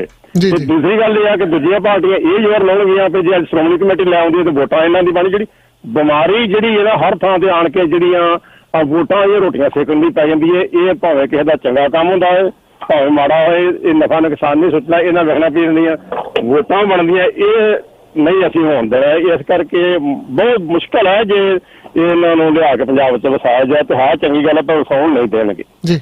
ਮਿਹਰਬਾਨੀ, ਸਤਿ ਸ਼੍ਰੀ ਅਕਾਲ ਜੀ। ਧੰਨਵਾਦ ਜੀ। ਹਾਂਜੀ ਭਾਜੀ। ਢਿੱਲੋਂ ਸਾਹਿਬ ਜਿਹੜੀਆਂ ਬੱਸਾਂ ਭੇਜ ਰਹੇ ਨੇ ਵੀ ਅਕਾਲੀ ਪਾਰਟੀ ਜਾਂ ਕਾਂਗਰਸ ਪਾਰਟੀ, ਇਹਦੇ ਤੇ ਵੀ ਬੜੀ ਰਾਜਨੀਤੀ ਹੋ ਰਹੀ ਆ। ਇਹ ਕੀ ਚੱਕਰ ਕੀ ਆ ਇਹ ਸਾਰਾ? ਵੈਸੇ ਜਿਹੜੀ ਹੁਣ ਅਕਾਲੀਆਂ ਵਾਲੀ ਰਾਜਨੀਤੀ ਥੋੜੀ ਜਿਹੀ ਪਿਛਾਂਹ ਰਹਿ ਗਈ ਜੀ, ਕਿਉਂਕਿ ਅਕਾਲੀ ਦਲ ਨੇ ਬੱਸਾਂ ਇੱਕੋ ਹੀ ਕਿਹਾ ਸੀ ਕਿ ਬੀਬੀ ਹਰਸਿਮਰਤ ਕੌਰ ਬਾਦਲ ਨੇ ਕਿ ਅਸੀਂ ਬੱਸਾਂ ਭੇਜਾਂਗੇ ਹਜ਼ੂਰ ਸਾਹਿਬ ਜਿਹੜੇ ਸਾਡੇ ਸ਼ਰਧਾਲੂ ਉੱਥੇ ਫਸੇ ਹੋਏ। ਲੇਕਿਨ ਜਦੋਂ ਉੱਥੋਂ ਇਜਾਜ਼ਤ ਮਿਲੀ, ਇਹ ਪਤਾ ਲੱਗ ਗਿਆ ਕਿ ਸ਼ਰਧਾਲੂਆਂ ਨੂੰ ਵਾਪਸ ਦੇਣ ਦੀ ਇਜਾਜ਼ਤ ਭੇਜਦੀ ਹੈ, ਤਾਂ ਉਦੋਂ ਗੁਰਿੰਦਰ ਸਿੰਘ ਨਾਂ ਦਾ ਇੱਕ ਸ਼ਖਸ ਹੈ ਜਿਹੜਾ ਮੁੰਬਈ ਦਾ ਇੱਕ ਵੱਡਾ ਕਾਰੋਬਾਰੀ ਹੈ ਔਰ ਉਹ ਅਕਾਲੀ ਦਲ ਦਾ ਉੱਥੇ ਦਾ ਪ੍ਰੈਜ਼ੀਡੈਂਟ ਹੈ, ਤੇ ਉਹਨੂੰ ਤਖਤ ਸ਼੍ਰੀ ਹਜ਼ੂਰ ਸਾਹਿਬ ਦੀ ਮੈਨੇਜਮੈਂਟ ਦੇ ਵਿੱਚ ਮੀਤ ਪ੍ਰਧਾਨ ਵੀ ਬਣਾਇਆ ਹੋਇਆ ਹੈ। ਉਹਦੀ ਡਿਊਟੀ ਲਾਤੀ ਸੀ ਕਿ ਜੀ ਤੁਸੀਂ ਭੇਜੋ ਬੱਸਾਂ। ਉਹਨੇ 10 ਬੱਸਾਂ ਭੇਜਤੀਆਂ ਸੀ ਤੇ ਇਹ 10 ਬੱਸਾਂ ਇੱਥੇ ਲੈ ਕੇ ਆ ਗਈਆਂ ਸੀ। ਉਹ ਤੋਂ ਬਾਅਦ ਫਿਰ ਕਰੋਨਾ ਦੇ ਕੁਝ ਪੇਸ਼ੈਂਟ ਇੱਥੇ ਆਏ, ਕਿਵੇਂ ਆਏ, ਬੜਾ ਉਹਦੇ ਤੇ ਡਿਬੇਟ ਚੱਲੀ। ਪਰ ਉਹ ਡਿਬੇਟ ਨੂੰ ਉਦੋਂ ਬਰਾਮ ਲੱਗ ਗਿਆ ਜਦੋਂ ਪ੍ਰੇਮ ਸਿੰਘ ਚੰਦੂ ਮਾਜਰਾ ਨੇ ਔਨ ਏਅਰ ਆ ਕੇ ਇਹ ਗੱਲ ਮੰਨ ਲਈ ਸੀ ਕਿ ਮੈਂ ਆਪਣਾ ਅਸਰ ਸੁਖ ਵਰਤ ਕੇ ਮੇਰੇ ਇਲਾਕੇ ਦੇ, ਮੇਰੇ ਮੁੰਡੇ ਦੇ ਇਲਾਕੇ ਦੇ ਜਾਂ ਜਿਹੜਾ ਮੇਰਾ ਪਾਰਲੀਮਾਨੀ ਹਲਕਾ ਹੈ ਉੱਥੋਂ ਦੇ ਜਿਹੜੇ ਬਹੁਤ ਸਾਰੇ ਮਜ਼ਦੂਰ ਫਸੇ ਹੋਏ ਸੀ ਉਹਨਾਂ ਮਜ਼ਦੂਰਾਂ ਨੂੰ ਵੀ ਮੰਗਵਾ ਲਿਆ ਸੀ। ਸ਼ਾਇਦ ਉਹਦੇ ਤੋਂ ਵਾਇਰਸ ਵਗੈਰਾ ਆ ਗਿਆ ਹੋਵੇ, ਇਹ ਵਗੈਰਾ ਵਗੈਰਾ ਸੀ। ਹੁਣ ਆ ਕੇ ਰਫੜ ਕਿੱਥੇ ਪੈ ਗਿਆ? ਹੁਣ ਹੈ ਯੂਪੀ ਦੀ ਰਾਜਨੀਤੀ। ਯੂਪੀ ਦੀ ਰਾਜਨੀਤੀ ਬੜੀ ਭੰਬਲਭੂਸੇ ਦੇ ਵਿੱਚ ਪਈ ਹੋਈ ਹੈ ਕਿਉਂਕਿ ਜ਼ਿਆਦਾਤਰ ਜਿਹੜੀ ਯੂਪੀ ਦੀ ਆਬਾਦੀ ਤੁਹਾਨੂੰ ਪਤਾ ਬਹੁਤ ਜ਼ਿਆਦਾ ਹੈ। ਸਭ ਤੋਂ ਸਟੇਟ ਉਹ ਹੈ, ਉੱਥੋਂ 80 ਸੀਟਾਂ ਜਿਹੜੀਆਂ ਪਾਰਲੀਮੈਂਟ ਦੀਆਂ ਯੂਪੀ ਤੋਂ ਆਉਂਦੀਆਂ ਜੀ। ਔਰ ਯੂਪੀ ਦੇ ਵਿੱਚ ਮੁੱਖ ਮੰਤਰੀ ਹੈ ਯੋਗੀ ਆਦਿੱਤਿਆਨਾਥ, ਉਹ ਯੋਗੀ ਹੈ, ਸਾਧੂ ਉਹ ਬਹੁਤ ਸ਼ਾਨਦਾਰ ਹੈ। ਉਹ ਰਾਜਨੀਤੀ ਉਹਦੇ ਬਸ ਦਾ ਰੋਗ ਨਹੀਂ, ਲੇਕਿਨ ਕਿਉਂਕਿ ਉਹ ਕੱਟੜ ਹੈ, RSS ਦਾ ਪੂਰਾ ਪ੍ਰਚਾਰਕ ਹੈ, RSS ਦੇ ਨਾਲ ਸਹਿਮਤ ਹੈ, ਇਸ ਲਈ ਬਾਕੀ ਸਾਰੇ ਲੀਡਰਾਂ ਨੂੰ ਛੱਡ ਕੇ ਉਹਨੂੰ ਬਣਾਇਆ ਗਿਆ ਸੀ। ਉੱਥੇ ਹੁਣ ਮਜ਼ਦੂਰ ਬਹੁਤ ਜ਼ਿਆਦਾ ਹੈ, ਉਹਨਾਂ ਦੀ ਸਾਂਭਾ ਸੰਭਾਈ ਹੁੰਦੀ ਨਹੀਂ, ਉਹਨਾਂ ਨੂੰ ਮੰਗਾਇਆ ਕਿਵੇਂ ਜਾਵੇ ਵਗੈਰਾ ਵਗੈਰਾ, ਰੱਪੜ ਫਸਿਆ ਹੋਇਆ ਹੈ। ਐਤਵਾਰ ਨੂੰ ਪ੍ਰਿੰਕਾ ਗਾਂਧੀ ਨੇ ਇਹ ਗੱਲ ਕਹਿ ਦਿੱਤੀ ਸੀ ਜੀ ਕਿ ਅਸੀਂ 1000 ਬੱਸਾਂ ਦੇਣ ਨੂੰ ਤਿਆਰ ਹਾਂ, ਯੂਪੀ ਦੀ ਸਰਕਾਰ ਸਾਨੂੰ ਪ੍ਰਵਾਨਗੀ ਨਹੀਂ ਦਿੰਦੀ। ਅਗਲੇ ਦਿਨ ਸੋਮਵਾਰ ਨੂੰ ਯੂਪੀ ਦਾ ਐਡੀਸ਼ਨਲ ਜਿਹੜਾ ਹੈਗਾ ਚੀਫ ਸੈਕਟਰੀ, ਉਹਨੇ ਇੱਕ ਚਿੱਠੀ ਭੇਜਤੀ ਪ੍ਰਿੰਕਾ ਗਾਂਧੀ ਨੂੰ ਕਿ ਸਾਡੀ ਸਰਕਾਰ ਦੇਣ ਨੂੰ ਤਿਆਰ ਹੈ, ਸਾਡੀ ਸਰਕਾਰ ਤੁਹਾਨੂੰ ਪ੍ਰਵਾਨਗੀ ਦਿੰਦੀ ਹੈ ਤੇ ਲਿਆਓ ਜੀ, ਤੁਸੀਂ ਬੱਸਾਂ ਲਿਆਓ ਤੇ ਮੈਨੂੰ ਕਹੋ। ਉਹਨੇ ਧੰਨਵਾਦ ਵੀ ਕਰਤਾ ਵੀ ਜੀ ਬਹੁਤ ਵਧੀਆ ਗੱਲ ਹੈ ਤੁਹਾਡੀ, ਤੁਸੀਂ ਸਾਨੂੰ ਇਜਾਜ਼ਤ ਦਿੱਤੀ ਹੈ ਜੀ। ਲੇਕਿਨ ਕੱਲ ਰਾਤ ਹੀ ਇਹ ਹੁਕਮ ਆ ਗਿਆ ਕਿ ਜੀ ਇਹ ਬੱਸਾਂ ਸਾਰੀਆਂ ਲਖਨਊ ਭੇਜ ਦਿਓ ਜੀ, ਇਹ ਸਾਰੀਆਂ ਬੱਸਾਂ ਤੁਸੀਂ ਕਿਰਾਇਆ ਵਗੈਰਾ ਦੇ ਕੇ ਤੇ ਸਾਡੇ ਸਪੁਰਦ ਕਰ ਦਿਓ। ਇਹ ਹੁਣ ਵੀਰ ਜੀ ਤੁਸੀਂ ਵੀ ਜਾਣਦੇ ਹੋ ਕਿ ਅਸਲ ਦੇ ਵਿੱਚ ਜਿਹੜੀਆਂ ਬੱਸਾਂ ਦਿੱਤੀਆਂ ਜਾ ਰਹੀਆਂ ਗਰੀਬਾਂ ਦੇ ਨਾਲ, ਮਜ਼ਦੂਰਾਂ ਦੇ ਨਾਲ ਹਮਦਰਦੀ ਕਿਸੇ ਨੂੰ ਨਹੀਂ ਜੀ। ਉਹ ਤਾਂ ਆਪਣੀ ਵੋਟ ਰਾਜਨੀਤੀ ਹੈ ਜਿਹੜੀ ਵੋਟਾਂ ਵਾਲੀ, ਫਸਲ ਵੱਢਣ ਵਾਸਤੇ ਵੋਟਾਂ ਨੂੰ ਪਾਣੀ ਲਾਉਂਦੇ, ਜਿਵੇਂ ਫਸਲ ਨੂੰ ਆਪਾਂ ਪਾਣੀ ਲਾਉਂਦੇ ਉਸ ਤਰ੍ਹਾਂ ਪਾਣੀ ਲਾਉਂਦੇ ਆ ਕਿ ਗਰੀਬ ਕਹਿਣਾ ਹਾਂ ਸਾਡੀ ਖਾਤਰ ਬੱਸਾਂ ਭੇਜਦੀਆਂ। ਇਹਦੇ ਤੇ ਪਹਿਲਾਂ ਤਾਂ ਪ੍ਰਿੰਕਾ ਗਾਂਧੀ ਨੇ ਕ੍ਰਿਟੀਸਾਈਜ਼ ਕੀਤਾ ਕਿ ਅਸੀਂ ਮਜ਼ਦੂਰਾਂ ਵਾਸਤੇ ਭੇਜਣੀਆਂ, ਸਰਕਾਰ ਨੂੰ ਕਿਉਂ ਦੇਈਏ, ਪਰ ਫਿਰ ਉਹਨਾਂ ਨੇ 500 ਬੱਸ ਜਿਹੜੀ ਹੈਗੀ ਹੈ ਉਹ ਯੂਪੀ ਦੇ ਬਾਰਡਰ ਤੇ ਭੇਜੀ। ਹੁਣ ਲੇਟੈਸਟ ਜਿਹੜੀ ਨਿਊਜ਼ ਆ ਗਈ, ਆਪਣੇ ਗੱਲ ਕਰਦਿਆਂ ਲੇਟੈਸਟ ਜਿਹੜੀ ਨਿਊਜ਼ ਆ ਗਈ ਹੈ ਕਿ ਪ੍ਰਿੰਕਾ ਗਾਂਧੀ ਦੇ ਸੈਕਟਰੀ ਨੇ ਫਿਰ ਇੱਕ ਚਿੱਠੀ ਲਿਖਤੀ ਯੂਪੀ ਸਰਕਾਰ ਨੂੰ ਕਿ ਸਾਡੀ 500 ਬੱਸ ਖੜੀ ਹੈ, 500 ਬੱਸ ਕਿਉਂਕਿ ਪਰਮਿਟ ਲੈਣਾ ਪੈਂਦਾ ਕੱਲੀ ਬੱਸ ਵਾਸਤੇ ਅਧਿਕਾਰੀਆਂ ਤੋਂ, ਤੇ ਪਰਮਿਟ ਮਿਲੀ ਜਾਂਦੇ ਹੈ, ਉਹ ਰਾਤ ਤੱਕ ਹੋਰ ਆ ਜਾਣੀ ਹੈ। ਲੇਕਿਨ ਆਗਰਾ ਦਾ ਪ੍ਰਸ਼ਾਸਨ ਜਿਹੜਾ ਇਜਾਜ਼ਤ ਨਹੀਂ ਦੇ ਰਿਹਾ ਯੂਪੀ ਦੇ ਵਿੱਚ ਉਹਨਾਂ ਬੱਸਾਂ ਨੂੰ ਇੰਟਰ ਹੋਣ ਦਾ। ਤੋਂ ਇਹ ਰਾਜਨੀਤੀ ਜਿਹੜੀ ਹੈ ਜੀ, ਬੱਸਾਂ ਦੇ ਨਾਂ ਤੇ ਰਾਜਨੀਤੀ ਹੁਣ ਹੋਣ ਲੱਗ ਪਈ ਹੈ। ਸਾਡੀ ਬਦਕਿਸਮਤੀ ਇਹ ਹੈ ਕਿ ਸਾਡੇ ਤਾਂ ਲਾਸ਼ਾਂ ਤੇ ਵੀ ਰਾਜਨੀਤੀ ਹੁੰਦੀ ਹੈ ਜੀ। ਫਿਰ ਇਸ ਗੱਲ ਦੀ ਆਪਦੇ ਕੋਲੋਂ ਪੈਸੇ ਲਾਏ ਜਾਂਦੇ ਹੈ। ਜਿਵੇਂ ਸਾਡੇ ਕਾਲਰ ਸਾਹਿਬ ਪਹਿਲਾਂ ਕਹਿ ਗਏ ਸੀ ਜੀ ਇਹ 2 ਨੰਬਰ ਦਾ ਪੈਸਾ ਹੈ, ਇਹ ਬਲੈਕ ਮਨੀ ਹੈ, ਹੁਣ ਉਹ ਕੱਢ ਰਹੇ ਹੈ। ਮੰਨ ਲਓ ਜੇ ਕਿਸੇ ਕੋਲ ਬਲੈਕ ਮਨੀ ਵੀ ਹੈਗੀ, ਉਹ ਬਲੈਕ ਮਨੀ ਵੀ ਕੱਢਦਾ, ਜੇ ਲੋਕਾਂ ਦਾ ਵੀ ਭਲਾ ਹੁੰਦਾ ਤਾਂ ਮੇਰਾ ਖਿਆਲ ਸਾਨੂੰ ਕੋਈ ਇਤਰਾਜ਼ ਨਹੀਂ। ਜੇ ਵੱਡੇ ਸੇਠਾਂ ਤੋਂ ਵੀ ਬਲੈਕ ਮਨੀ ਕਢਵਾ ਲਵੋ, ਉਹਨਾਂ ਦਾ ਵੀ ਲਵਾ ਲਓ ਤਾਂ ਕਿਸੇ ਨੂੰ ਕੋਈ ਇਤਰਾਜ਼ ਨਹੀਂ। ਜੇ ਬਾਬਾ ਰਾਮਦੇਵ ਵਾਲੀ ਬਲੈਕ ਮਨੀ ਕਢਵਾ ਲਓ, ਜਿਹੜੀ ਉਹ ਕਹਿੰਦਾ ਸੀ ਕਿ ਜਿਹੜੀ ਹੈ ਬਲੈਕ ਮਨੀ ਤਾਂ ਬਹੁਤ ਸਵਿਸ ਬੈਂਕਾਂ ਦੇ ਵਿੱਚ ਪਈ ਹੈ, ਲੇਕਿਨ ਹੁਣ ਪਤਾ ਲੱਗੀ ਜਾਂਦਾ ਕਿ ਜਿਹੜੀਆਂ ਬਾਬਾ ਰਾਮਦੇਵ ਦਾ ਆਪਦਾ ਵੀ ਕਾਰੋਬਾਰ ਜਿਹੜਾ ਹੈ ਉਹਦੇ ਵਿੱਚ ਬਲੈਕ ਮਨੀ ਕਾਫੀ ਹੈ। ਇਹ ਜੇ ਬਲੈਕ ਮਨੀ ਕਢਵਾ ਕੇ ਹੁਣ ਜਿਹੜੇ ਮਜ਼ਦੂਰ ਹੈ ਜਾਂ ਕਰੋਨਾ ਵਾਸਤੇ ਇਸਤੇਮਾਲ ਕਰ ਲਈ ਜਾਵੇ, ਅਸੀਂ ਤਾਂ ਘੱਟੋ ਘੱਟ ਵੈਲਕਮ ਕਰਾਂਗੇ ਜੀ, ਇਹਨੂੰ ਵੀ ਜ਼ਰੂਰ ਕਰਨੀ ਚਾਹੀਦੀ ਹੈ। ਪਰ ਕੁੱਲ ਮਿਲਾ ਕੇ ਜੇ ਆਪਾਂ ਦੇਖੀਏ, ਚਾਹੇ ਕਾਂਗਰਸ ਹੈਗੀ, ਚਾਹੇ ਭਾਰਤੀ ਜਨਤਾ ਪਾਰਟੀ ਹੈ, ਚਾਹੇ ਅਕਾਲੀ ਦਲ ਵਾਲੇ ਹੈ, ਇਹ ਸਾਰੀ ਦੀ ਸਾਰੀ ਜਿਹੜੀ ਹੈਗੀ ਹੈ ਬੱਸਾਂ ਵਾਲੀ, ਟ੍ਰੇਨਾਂ ਵਾਲੀ, ਇਹ ਰਾਜਨੀਤੀ ਸਿਰਫ ਤੇ ਸਿਰਫ ਵੋਟਾਂ ਨੂੰ ਮੂਹਰੇ ਰੱਖ ਕੇ ਕੀਤੀ ਜਾ ਰਹੀ ਹੈ, ਲੋਕਾਂ ਦੇ ਭਲੇ ਲਈ ਨਹੀਂ ਜੀ। ਬਿਲਕੁਲ ਜੀ। ਹਾਂਜੀ ਵੀਰ ਜੀ, ਸਵਾਗਤ ਹੈ ਤੁਹਾਡਾ ਜੋਤੀਬਾ ਜੀ। ਸਤਿ ਸ਼੍ਰੀ ਅਕਾਲ ਬਾਈ ਤੁਹਾਡਾ ਤੇ ਬਾਈ ਜੀਤ ਦਾ ਤੇ ਬਾਕੀ ਜਿੰਨੇ ਵੀ ਪ੍ਰੋਗਰਾਮ ਸੁਣਦੇ ਸਾਰਿਆਂ ਨੂੰ ਵਾਹਿਗੁਰੂ ਜੀ ਖਾਲਸਾ ਵਾਹਿਗੁਰੂ ਜੀ ਖਾਲਸਾ ਵਾਹਿਗੁਰੂ ਜੀ ਫਤਿਹ। ਤੁਹਾਡੀ ਐਬਸੈਂਟ ਲਾਈ ਹੈ ਜੀ, ਮੈਂ ਮਾਫੀ ਚਾਹੁੰਦਾ, ਤਾਂ ਮੈਂ ਫੋਨ ਕੀਤਾ ਜੀ ਵੀ ਅੱਜ ਕਿਸੇ ਕਾਰਨ ਕਰਕੇ ਆ ਨਹੀਂ ਹੋਇਆ। ਕੱਲ ਤੋਂ ਪੱਕਾ ਜੀ ਤੁਹਾਡੇ ਕੋਲ 9 ਵਜੇ ਸਟੂਡੀਓ ਹੈ ਕਰਾਂਗੇ। ਤਾਂ ਹੀ ਮੈਂ ਕਾਲ ਕੀਤੀ ਹੈ ਵੀ, ਤੇ ਸਾਰੇ ਵੀਰਾਂ ਨੂੰ ਬੇਨਤੀ ਹੈ ਜੇ ਕੋਈ ਪੰਜਾਬੀ ਫੂਡ ਸੇਵਾ ਬਾਰੇ ਕੋਈ ਵੀ ਜਾਣਕਾਰੀ ਲੈਣੀ ਹੋਵੇ ਤਾਂ 416 666 0020 ਤੇ ਬਹੁਤ ਵਧੀਆ ਪ੍ਰੋਗਰਾਮ ਕਰਦੇ ਹਾਂ। ਮੈਂ ਫਿਰ ਇੱਕ ਵਾਰੀ ਤੁਹਾਡੇ ਦੋਨਾਂ ਵੀਰਾਂ ਤੋਂ ਤੇ ਪੂਰੇ ਸ਼ਰੋਤਿਆਂ ਤੋਂ ਮਾਫੀ ਚਾਹੁੰਦਾ ਕਿਉਂਕਿ ਆਪਾਂ ਅੱਗੇ ਅਸੀਂ ਅੱਜ ਜਾਵਾਂਗੇ ਤੇ ਕੱਲ ਨੂੰ 9 ਵਜੇ ਤੁਹਾਡੇ ਕੋਲ ਹੋਵਾਂਗੇ ਜੀ। ਜੀ ਬਿਲਕੁਲ ਜੀ। ਅਸੀਂ ਨਾਲ ਫਰਾਈਡੇ ਵਾਲਾ ਜਿਹੜਾ ਆਪਣਾ ਫਰਾਈਡੇ ਸ਼ੋਅ ਹੁੰਦਾ ਉਹ ਵੀ ਦੱਸ ਦਿਓ ਵੀ 7:30 ਵਜੇ। ਬਿਲਕੁਲ ਜੀ ਬਿਲਕੁਲ, ਸ਼ਾਮ ਨੂੰ ਫਰਾਈਡੇ ਸ਼ਾਮ ਨੂੰ 7:30 ਤੋਂ 8:30 ਵਜੇ ਤੱਕ PTN 24 ਤੇ ਪ੍ਰੋਗਰਾਮ ਲੈ ਕੇ ਆਉਂਦੇ ਨੇ ਜੋਤੀ ਮਾਨ ਜੀ ਹੁਣੀ। ਇਹ ਵੀ ਜਰੂਰ ਦੇਖਿਆ ਕਰੋ ਜੀ। ਅਸੀਂ ਵੈਸੇ ਦੱਸਦੇ ਰਹਾਂਗੇ, ਫਰਾਈਡੇ ਪ੍ਰੋਪਰ ਦੱਸ ਦਾਂਗੇ, ਸਾਨੂੰ ਫਿਰ ਨੇੜੇ ਹੁੰਦਾ ਯਾਦ ਰਹਿ ਜਾਂਦਾ ਜੀ। ਕੱਲ ਨੂੰ ਮਿਲਦੇ ਆ ਫਿਰ। ਓਕੇ ਜੀ, ਓਕੇ ਵੀਰ ਜੀ, ਧੰਨਵਾਦ। ਹਾਂਜੀ ਵੀਰ ਜੀ, ਕਾਲ ਲੈ ਲਈ ਤੁਸੀਂ? ਹਾਂਜੀ ਹਾਂਜੀ, ਮੈਂ ਕਿਤੇ ਹੋਰ ਵੀ ਕੋਈ ਕਾਲ। ਅੱਛਾ ਢਿੱਲੋਂ ਸਾਹਿਬ, ਇਹ ਜਿਹੜੇ ਪਟਿਆਲਾ ਪੁਲਿਸ ਨੇ ਸ਼ਰਾਬ ਬਣਾਉਣ ਦਾ ਕੈਮੀਕਲ ਕਿਤੋਂ ਬਰਾਮਦ ਕੀਤਾ, ਇਹ ਕੀ ਕੈਮੀਕਲ ਆ ਜੀ? ਇਹ ਕੀ ਸਾਰੀ ਮਤਲਬ ਸਟੋਰੀ ਆ? ਅਸਲ ਦੇ ਵਿੱਚ ਨਜਾਇਜ਼ ਸ਼ਰਾਬ ਬਣਾਉਣ ਵਾਸਤੇ ਜਿਹੜਾ ਕੈਮੀਕਲ ਇਸਤੇਮਾਲ ਕੀਤਾ ਜਾਂਦਾ ਜੀ, ਕੈਮੀਕਲ ਤਾਂ ਕਈ ਕਿਸਮ ਦੇ ਇਸਤੇਮਾਲ ਕੀਤੇ ਜਾਂਦੇ ਹੈ, ਲੇਕਿਨ ਇਹ 20 ਡਰਮ ਜਿਹੜੇ ਹੈ ਜੀ ਪੱਬਰੀ ਪਿੰਡ ਹੈ ਘਨੌਰ ਕੋਲ, ਉੱਥੋਂ ਇੱਕ ਜਿਹੜੀ ਹੈਗੀ ਹੈ ਮੋਟਰ ਤੋਂ ਬਰਾਮਦ ਕੀਤਾ, ਜਿਹੜਾ ਟਿਊਬਵੈਲ ਵਾਲਾ ਕਮਰਾ ਹੁੰਦਾ ਉੱਥੋਂ 20 ਡਰਮ ਬਰਾਮਦ ਕੀਤਾ। ਇਹਨੂੰ ਕਹਿੰਦੇ ਐਥਾਨੋਲ ਨਿਊਟਰਲ ਅਲਕੋਹਲ ਜੀ। ਔਰ ਇਹਨੂੰ ਥੋੜਾ ਜਿਹਾ ਨਰਮ ਕਰਕੇ ਇਹਦੇ ਵਿੱਚ ਕੁਝ ਹੋਰ ਮਿਲਾ ਕੇ, ਪਾਣੀ ਧਾਣੀ ਮਿਲਾ ਕੇ ਇਹਨੂੰ ਫਿਰ ਉਹਨਾਂ ਨੇ ਸ਼ਰਾਬ ਦੇ ਵਿੱਚ ਤਬਦੀਲ ਕਰਨਾ ਹੁੰਦਾ ਹੈ। 20 ਡਰਮ ਫੜੇ ਗਏ ਤਾਂ 20 ਡਰਮਾਂ ਤੋਂ ਤੁਸੀਂ ਅੰਦਾਜ਼ਾ ਲਾ ਲਓ ਕਿ ਕਿੰਨੀ ਸ਼ਰਾਬ ਬਣਾਈ ਜਾਣੀ ਸੀ। ਅਸਲ ਦੇ ਵਿੱਚ ਇਹ ਕਿ ਸ਼ਰਾਬ ਦੇ ਮੁੱਦੇ ਨੂੰ ਲੈ ਕੇ ਪਿਛਲੇ ਦਿਨਾਂ ਜਿਹੜਾ ਪੰਜਾਬ ਦੇ ਵਿੱਚ ਖੌਰੂ ਪਿਆ ਸੀ, ਕਾਂਗਰਸ ਪਾਰਟੀ ਦੇ ਅੰਦਰ ਵੀ ਪਿਆ ਸੀ, ਵਜ਼ੀਰ-ਏ-ਆਜ਼ਮ ਦੇ ਅੰਦਰ ਵੀ ਪਿਆ ਸੀ, ਉਹ ਤੋਂ ਬਾਅਦ ਚੀਫ ਮਿਨਿਸਟਰ ਥੋੜਾ ਜਿਹਾ ਸਖਤ ਹੋਇਆ ਸੀ। ਮੁੱਖ ਮੰਤਰੀ ਕਿਹਾ ਸੀ ਕਿ ਸ਼ਰਾਬ ਮਾਫੀਆ ਨੂੰ ਖਤਮ ਕਰੋ, ਜਿਹੜੀ ਨਜਾਇਜ਼ ਸ਼ਰਾਬ ਵਿਕਦੀ ਇਹਨੂੰ ਬੰਦ ਕਰ ਦਿਓ। ਪਹਿਲਾਂ ਵੀ ਘਨੌਰ ਦੇ ਇਲਾਕੇ ਦੇ ਵਿੱਚ ਇੱਕ ਫੈਕਟਰੀ ਫੜੀ ਗਈ ਸੀ, ਉਹ ਸ਼ੈਲਰ ਚੋਂ ਫੜੀ ਗਈ ਸੀ, ਉਹਦੇ ਵਿੱਚ ਵੀ ਜਿਹੜੇ ਲੋਕ ਫੜੇ ਗਏ ਹੈ ਉਹਨਾਂ ਦੇ ਲਿੰਕ ਵੀ 2 ਕਾਂਗਰਸੀ MLA ਨਾਲ ਹੈ, ਮਦਨ ਲਾਲ ਜਮਾਲਪੁਰ ਔਰ ਹਰਦਿਆਲ ਸਿੰਘ ਕੰਬੋਜ। ਇਹ ਦੋਨੋਂ, ਇਹ ਮਦਨ ਲਾਲ ਜਮਾਲਪੁਰ ਘਨੌਰ ਤੋਂ ਹੈ ਔਰ ਹਰਦਿਆਲ ਸਿੰਘ ਕੰਬੋਜ ਰਾਜਪੁਰੇ ਤੋਂ। ਉਹਨਾਂ ਦੋਨਾਂ ਦੇ ਨੇੜਾ ਵਾਲੇ ਬੰਦੇ ਫੜੇ ਗਏ ਸੀ ਜੀ।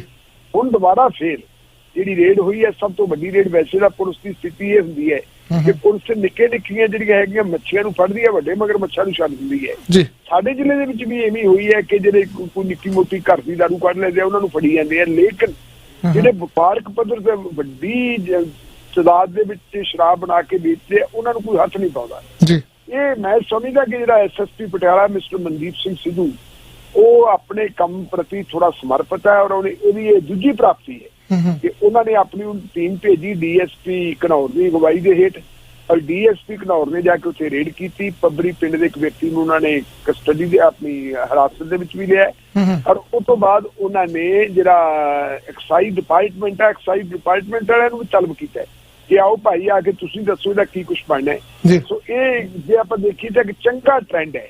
ਘੱਟੋ ਘੱਟ ਜਿਹੜੇ ਲੋਕ 2 ਨੰਬਰ ਦਾ ਜ਼ਹਿਰ ਬਣਾ ਕੇ ਵੇਚਦੇ ਆ ਆਪਣੇ ਮੁਨਾਫੇ ਦੀ ਖਾਤਰ, ਉਹਨਾਂ ਨੂੰ ਹੱਥ ਪਵੇ ਤਾਂ ਸਹੀ, ਕਿਉਂਕਿ ਹੁਣ ਤਾਂ ਜੀ ਥਾਂ ਤੇ ਪੰਜਾਬ ਦੇ ਵਿੱਚ ਜਿੱਥੇ ਵੀ ਕਿਸੇ ਦੀ ਕੋਈ ਪੋਲੀਟੀਕਲ ਅਪਰੋਚ ਹੈਗੀ ਹੈ, ਜੇ ਕਿਸੇ ਦੀ ਕੋਈ ਬਿਊਰੋਕ੍ਰੈਟਿਕ ਅਪਰੋਚ ਹੈਗੀ ਹੈ ਤਾਂ ਉਹ 2 ਨੰਬਰ ਦਾ ਕੰਮ ਧੰਦਾ ਕਰਨ ਵਾਸਤੇ ਤਤਪਰ ਰਹਿੰਦੇ ਆ, ਮਿੰਟਾਂ ਸਕਿੰਟਾਂ ਦੇ ਵਿੱਚ ਇਹੋ ਜਿਹਾ ਕੁਛ ਕਰ ਲੈਂਦੇ ਆ।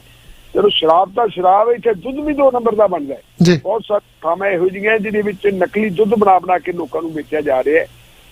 ਔਰ ਮੇਰੇ ਖਿਆਲ ਮੁਤਾਬਕ ਥੋੜਾ ਜਿਹਾ ਜਿਹੜੇ ਪ੍ਰਸ਼ਾਸਨਿਕ ਅਧਿਕਾਰੀ ਹੈ ਉਹਨਾਂ ਨੂੰ ਚਾਹੀਦਾ ਕਿ ਸਰਕਾਰਾਂ ਆਉਂਦੀਆਂ ਰਹਿੰਦੀਆਂ ਜਾਂਦੀਆਂ ਰਹਿੰਦੀਆਂ, ਜਿਸ ਖਜ਼ਾਨੇ ਦੇ ਵਿੱਚੋਂ ਪੈਸਾ ਲੈਂਦੇ ਆ ਲੋਕ ਆਪਣੇ ਟੈਕਸਾਂ ਦਾ ਪੈਸਾ ਦਿੰਦੇ ਆ, ਘੱਟੋ ਘੱਟ ਉਹਦੇ ਨਾਲ ਤਾਂ ਵਫਾ ਨਿਭਾਉਣ।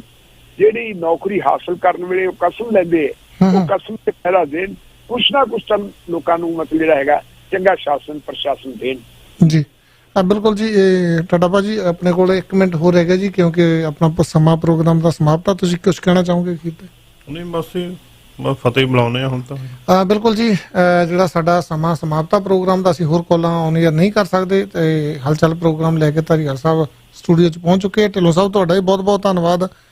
ਅਸੀਂ ਹੋਰ ਕਾਲਾਂ ਜਿਹੜੀਆਂ ਸਾਰੀਆਂ ਫਲੈਸ਼ ਕਰ ਰਹੀਆਂ ਪਰ ਨਹੀਂ ਲੈ ਸਕਦੇ। ਧੰਨਵਾਦ ਜੀ। ਮਿਹਰਬਾਨੀ ਜੀ, ਸ਼ੁਕਰੀਆ। ਸਾਰੇ ਸਰੋਤਿਆਂ ਨੂੰ ਸਤਿ ਸ੍ਰੀ ਅਕਾਲ। ਸਤਿ ਸ੍ਰੀ ਅਕਾਲ ਜੀ। ਵਾਹਿਗੁਰੂ ਜੀ ਕਾ ਖਾਲਸਾ, ਵਾਹਿਗੁਰੂ ਜੀ ਕੀ ਫਤਿਹ।